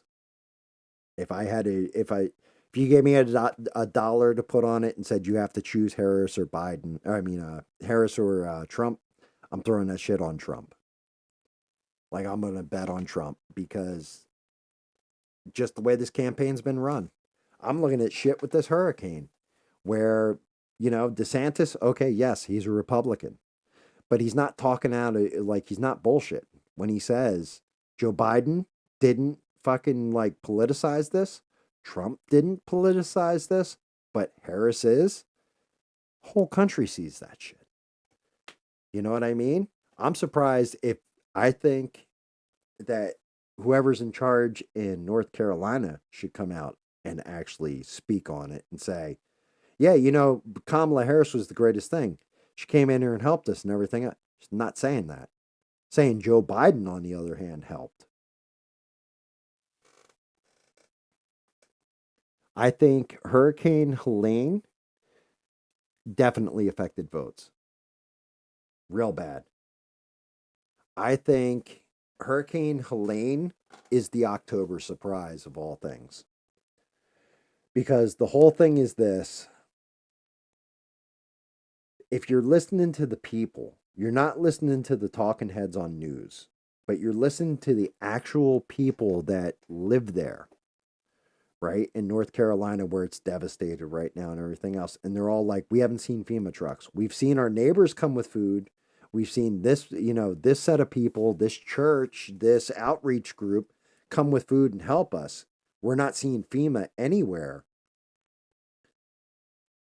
That definitely is going to affect some votes, because it's like, why isn't our federal government doing anything? When you have guys like Mayorkas coming out and saying, yeah, FEMA's kind of out of money for the hurricane season, but that's because we diverted a good chunk of it to illegal immigration. Well, who's in charge when that shit happens? People look to who's in charge. A pandemic breaks out. There was nothing you could do. You could have locked down every border, banned every flight into America, every boat, every shipment, and all that, and made us a complete island. COVID was still going to hit us the moment it went airborne. Trump couldn't have prevented it. Couldn't do anything. He's fucked. Who took the blame for it? Trump. Because he's in charge. That's just the way shit rolls. And fair, unfair, doesn't really matter. It's just the way things go. It's the way things work. Whoever's in charge when shit happens, it falls on them. 9/11 happened under George W. Bush, right? 9/11 happened. The difference was that, what did Bush do? We're taking immediate action and we're kicking the fuck out of somebody. I don't care who it is. That guy tried to kill my daddy. Let's go get him. But still, all the rage and all the anger and everything else was thrown, even if it was at the wrong target. He still did something. Right now, how many people? How many are dead? What's the total body count? We don't know. How many people there was a picture I saw, and God, it broke my fucking heart. There was these people, and it was it was like grandparents and like a kid up on this roof of this house, and it was a picture taken. And then that house, I don't know, a couple minutes after that picture was taken, got swept by the rushing water, and all three of those people died. Why didn't you activate, even if you activated them a week ago? Why didn't you activate them the next day after the storm? Okay, I can understand. You don't go out in the middle of the storm to go save people because you can't. Because you're just going to wreck yourself trying to do shit like that.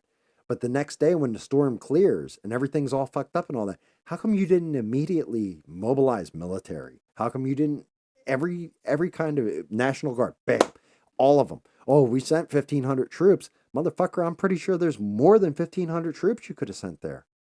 I'm pretty sure that we have plenty of military chilling on a base right now, waiting for whatever orders you're willing to give them in case of the event of war.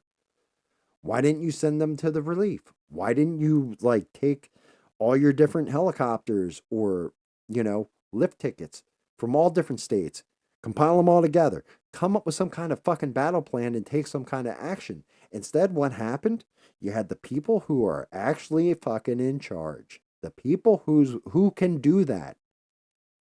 One sitting at the beach in a beach chair, the other one's on some show on the West Coast in California campaigning. Neither of them did shit. Do I think that's going to sway a vote? I'll tell you what. If I don't vote. I don't. I'm in South Carolina. It's going to go for the Republican regardless if I hate the Republican. But if fucking I saw that shit and there was a Republican in office when all that shit went down, I'd have my ass at the voting booth, voting them the fuck out of office. Because that is appalling. Those are American citizens.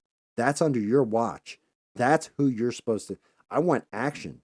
You can give me all the lip service and everything else. That's the whole thoughts and prayers thing. While we send our thoughts and prayers, your thoughts and prayers, you can shove them straight up your ass. Get me a fucking chopper out here and get me the fuck out of the water or off this roof before I drown.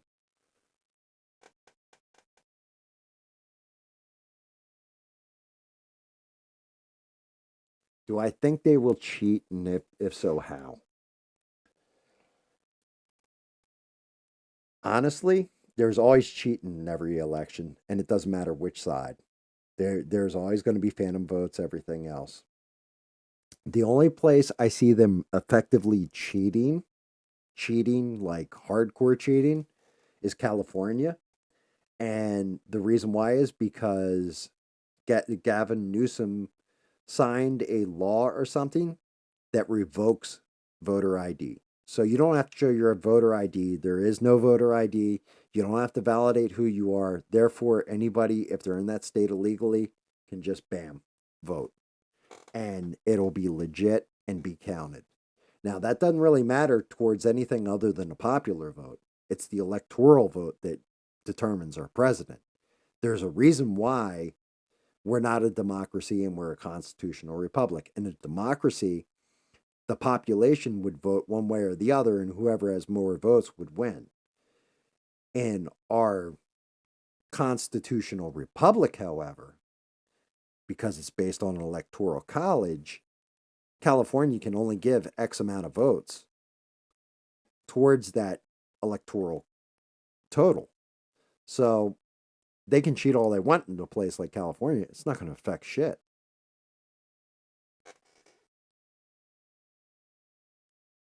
Oh, good night, Sheree. Yeah, I'm real goddamn close to shutting it down. I just realized it's like 3 a.m. here.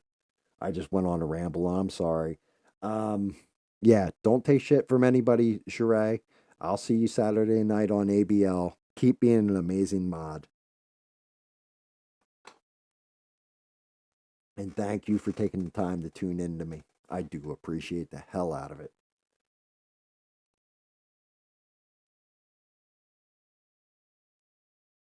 Well, yeah. Okay. So if you want to talk about the black vote, the quote unquote black vote, black guys, black men, oh, well, you got to vote for her because she's a sister. They don't give a fuck about that anymore. Maybe there was a point in time where that really resonated with black men that, oh, well, we need a black president. They already went through that. It was called Barack Obama. Now it's gotten to that point where, vote for, she's the first black woman president or whatever they're going to say. Black men are looking at it like, bitch, I can't feed my family. I was living on $1.60 gas per gallon gas. I had this, I had that. I can barely make my fucking rent now. I don't give a fuck what color they are. Just get somebody in this fucking office that can get me my stacks. It's as simple as that. Get me somebody who's going to get me money. They're looking at it and going, 4 years ago, I didn't have to fucking pay, 28 to 57% more for this, that, or the other. I want those prices back. I want that loot back in my pocket. I want to be able to go buy the new Jordans. I can't under this bitch. She's goofy. And then she opens her mouth and proves that she's fucking goofy.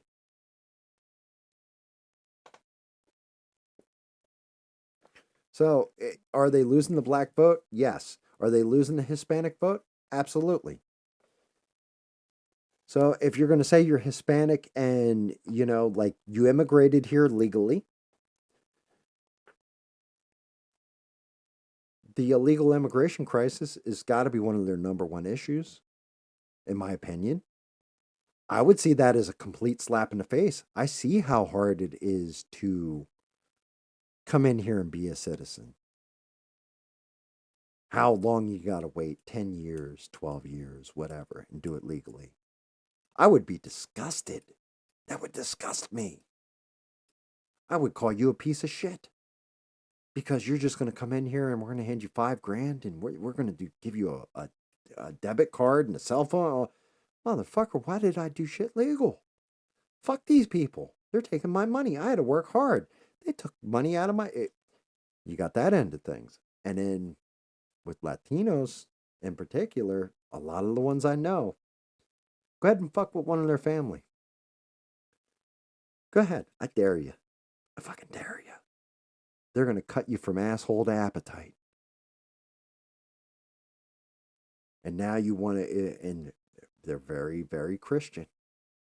Very Christian oriented.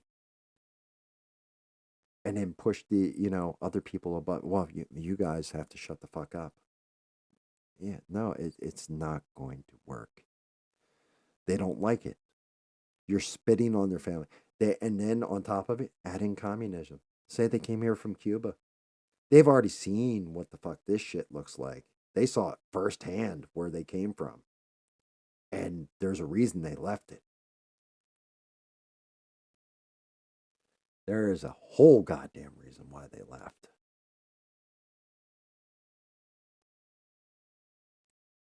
And I don't blame them. And you know what? Then you got like white dudes like me.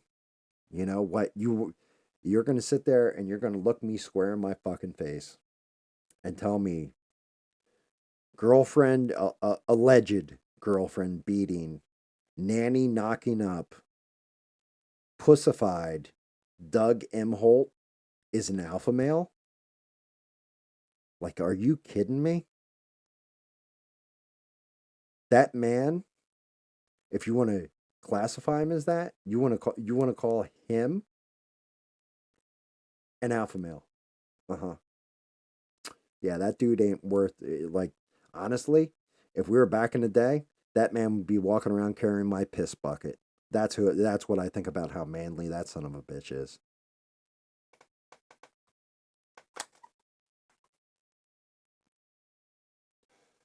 Fucking get the fuck straight on out of here. Tim Walz, all he's good at doing is lying. Like, he just lies. His own men, like, thank you for your service. You know what? You dedicated a chunk of your life to this country's service, and I'm not going to take that from you. But why you got to lie about it? Oh, well, I misspoke. You misspoke about a hell of a lot, you lying motherfucker. Just be straight up. I wouldn't fault you. I think fucking 24 years or whatever in service you did to the National Guard is fucking admirable because I didn't do it. But don't you fucking dare compare yourself to somebody who has gone into combat. Don't you fucking dare.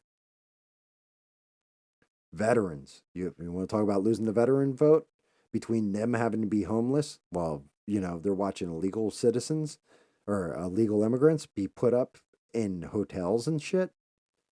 On top of that, now you got somebody like Tim Walz who, like, this veteran is homeless and he's got one leg because he stepped on an IED somewhere over in the Middle East while he's on patrol, watched his friends die. And this guy wants to pretend like he's a war hero or some shit. Get the fuck out of here. There's no way. You lost their votes. You immediately lose them.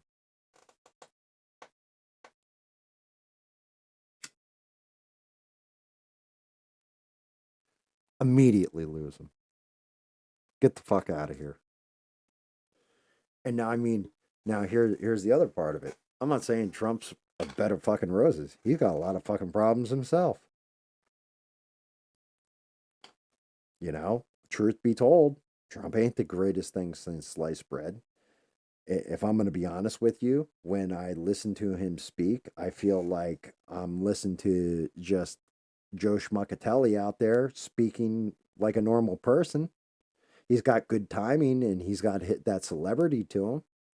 But legitimately, like, I haven't heard him deliver a speech where I was just like, wow, that's the greatest speech I've ever heard. That's one for the annals of history.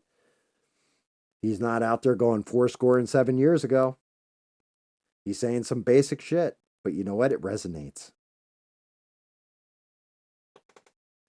It resonates with people. People understand where you're coming from when you're a normal fucking person, even though he's an abnormal person. And he should be higher educated. And he should be more like a J.D. Vance. J.D. Vance impressed the shit out of me. I was like, God damn, I thought this guy was a goof. And then that debate changed my fucking entire perspective on J.D. Vance. I was like, God damn, that's the way a politician should fucking be. Right there. I can't tell where he's lying, where he's not.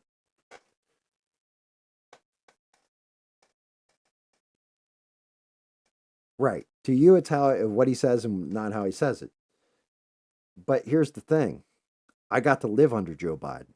I got to live under Donald Trump. I understand there's going to be chaos with Donald Trump. I understand things are going to get fucked up. But you know what? Shit's going to get done. It got done. I don't fucking believe it. It got done. Because when he first got in there, I was like, oh, this is going to be a fucking shit show, but it's going to be funny. And then he started doing stuff that I was like, all right, you're knocking it dead, dude. Good job. And then he'd say some dumb shit. And I'd be like, if you could just shut your fucking pie hole and just run the country, we'd be set. Like if they gave him the Biden treatment where he never talked to anybody and was just in that Oval Office cranking shit out, people couldn't bitch. But it also doesn't help that I've had to listen to people that think they are better than everybody else go out there on a nightly news program and give their opinion of how ignorant you are. Just how much better we are than you and how much smarter we are, and you don't understand this uncultured swine is going to destroy our country and our democracy. Those people can go fuck themselves.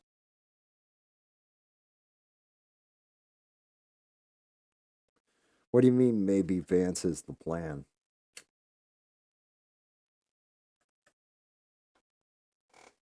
Vance is, that's who Trump is throwing the baton to. If Vance Trump lose this election, the next election will be Vance and probably Vivek Ramaswamy, because the two of them are smooth.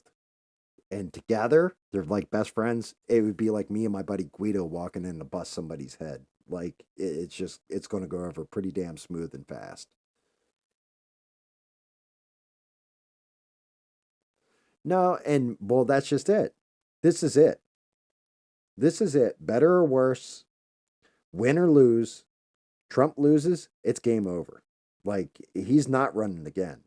And you think they're going to run Biden again, you've fucking got another thing coming. This motherfucker's going to be like, the fact he makes it. Joe Biden deserves a round of applause if come January 5th, he can pass the baton to either Harris or Trump and say, congratulations, you're the next president. Because it'll be like, holy shit, you did the one thing that I never thought you'd do, and that's live through your entire presidency. I thought he was dead 2 years ago.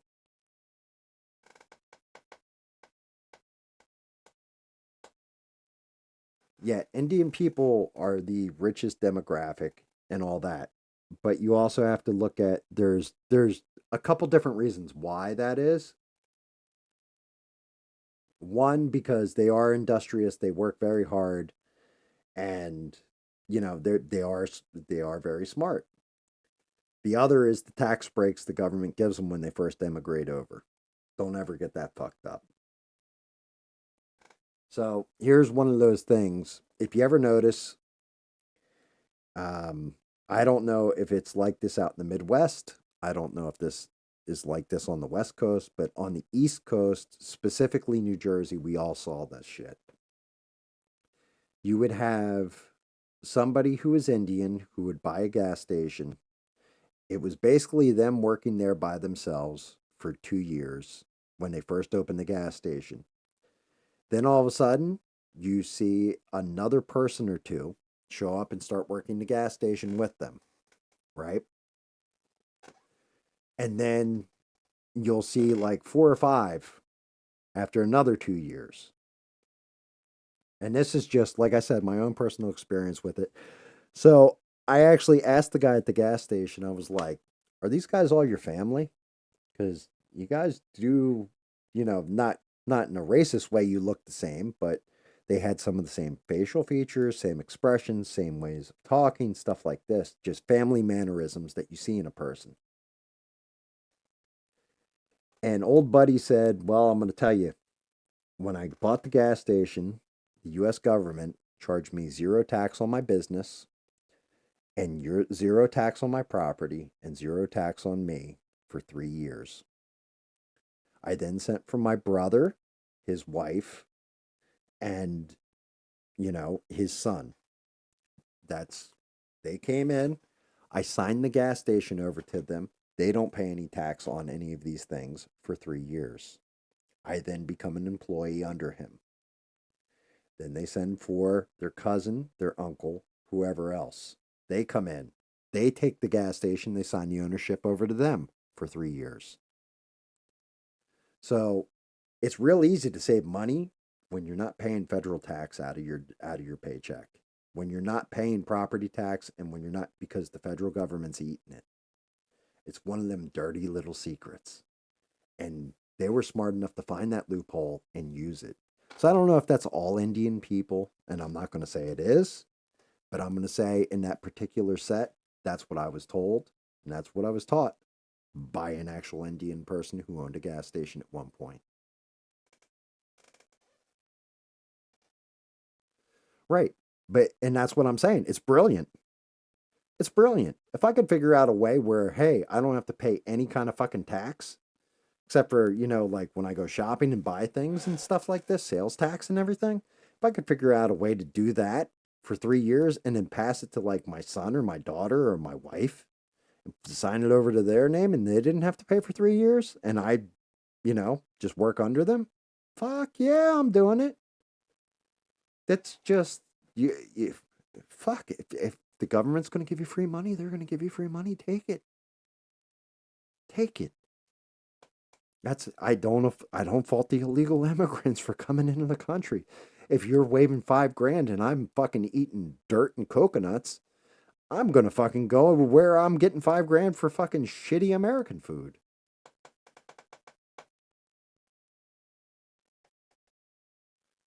No, I don't even want to get into the whole tax argument. I'll be here for another 3 hours because to me, it's disgusting. It's the whole deficit spending is another thing that disgusts me.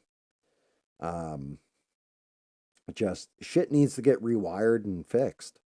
And to be honest with you, until we get a group of people that go into the White House, and maybe that's Trump, maybe that's not Trump, maybe it's somebody else, yeah, it's definitely not Harris, but Trump's talking about all this different stuff. Now, if Trump has Elon go in there and Elon starts fucking really exposing some of the fraud, redundancy, and eliminating it and all that, and he actually does have the power to do it. Trump does. If he's president again, then it'll be interesting. Maybe he will cut down the government.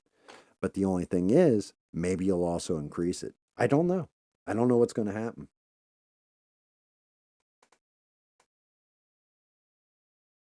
Thanks, Beans. But my goddamn thing is we need somebody to go in there and not just be an adult, but be a complete asshole. And what we really need is an accountant. We need a businessman to go in there and pull trade deals and all this other shit.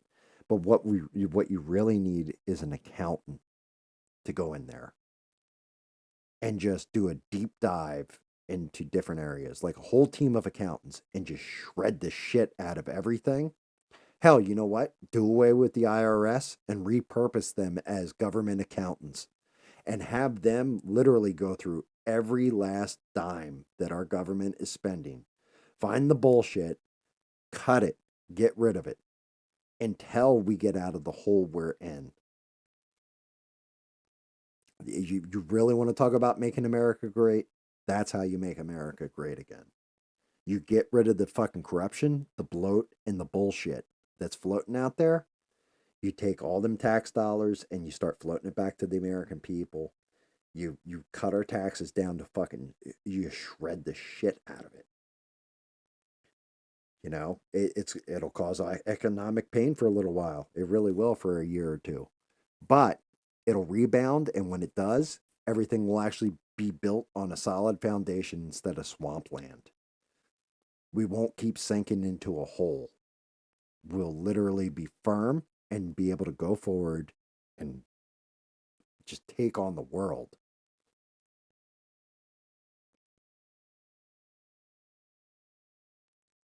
The only reason why I'm shocked why Obama is campaigning for Harris is because I'm surprised Big Mike lets him. Because he said something about Harris back in the day about her being one of the most attractive prosecutors or AGs or some shit like this. And Big Mike was not happy about it.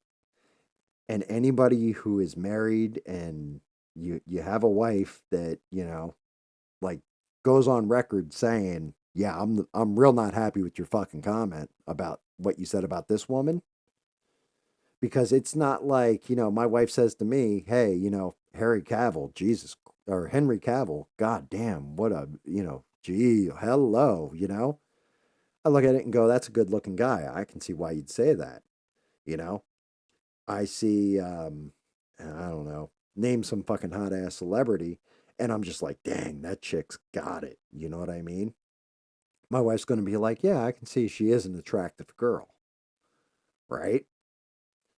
But when you say something the way he said it, and I can't remember what the fuck he said, but your wife takes offense to it, man, you better stay the fuck away from that person. Because I'll tell you what, if you don't, you're in for a world of shit every night. That's just marriage 101. You know, like you can appreciate the beauty of the opposite sex, but there's a limit to that shit. Like there's a real limit there. You know, and with Kamala Harris in particular, because we all know how she got to where she was. We all know how she got to be AG. We all know she failed upwards, and damned if there wasn't some guy that put her in the spotlight each time. And there was things that she did on the side that, well, you know, they're adults and they're consenting and they're allowed to do it, but not exactly on the up and up.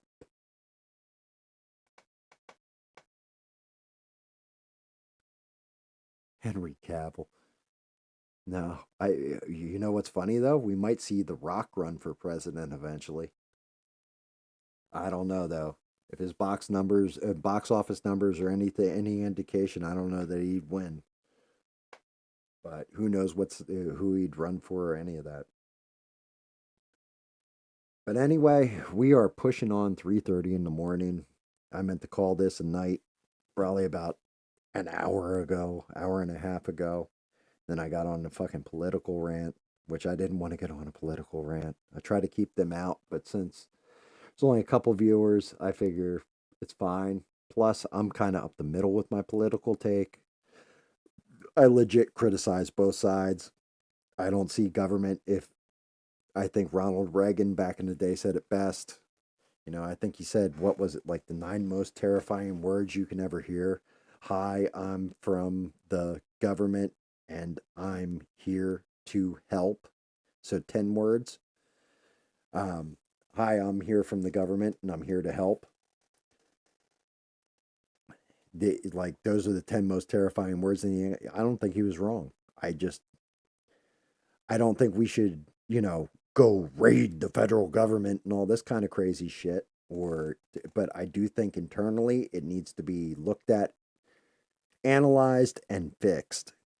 And that's only because I want my kids to live in a country that has only improved itself over time, and with the founding ideals of freedom, liberty, justice, and quality of life. I'd say quality of life is definitely a big one on that list, and I think there are ways we can improve our quality of life. And it's not by just throwing money at problems. Sometimes it's actually about taking the problem behind the shed and just unfortunately putting old Yeller down.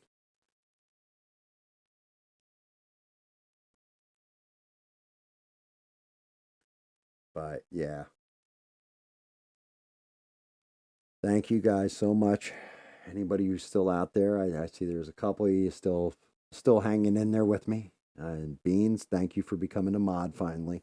Like I said, you're not a policewoman, and you don't have to be here for every single chat that comes out or all that stuff. But if you see it starting to go off the rails, or you hear me going off the rails, chime in. Let me know. I don't want to lose my channel. I'm enjoying this shit. I'm enjoying the people I'm talking to, all of you. I'm enjoying getting my voice out there and actually kind of heard. And I appreciate everybody.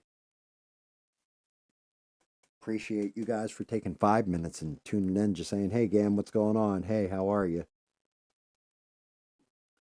And I mean, I really do appreciate every last one of you that do take a little bit of time out of your day, even if it's just a couple minutes to say hi.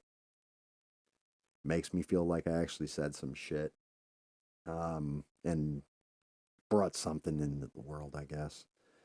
But if you guys want, rewind to the beginning, because I don't think anybody was watching when I was talking about the cat. If you want to hear that story, there's only a couple watching when I was talking about the Colts in Tabernacle, the Cultists, and they're short stories, so it won't take long to rip through.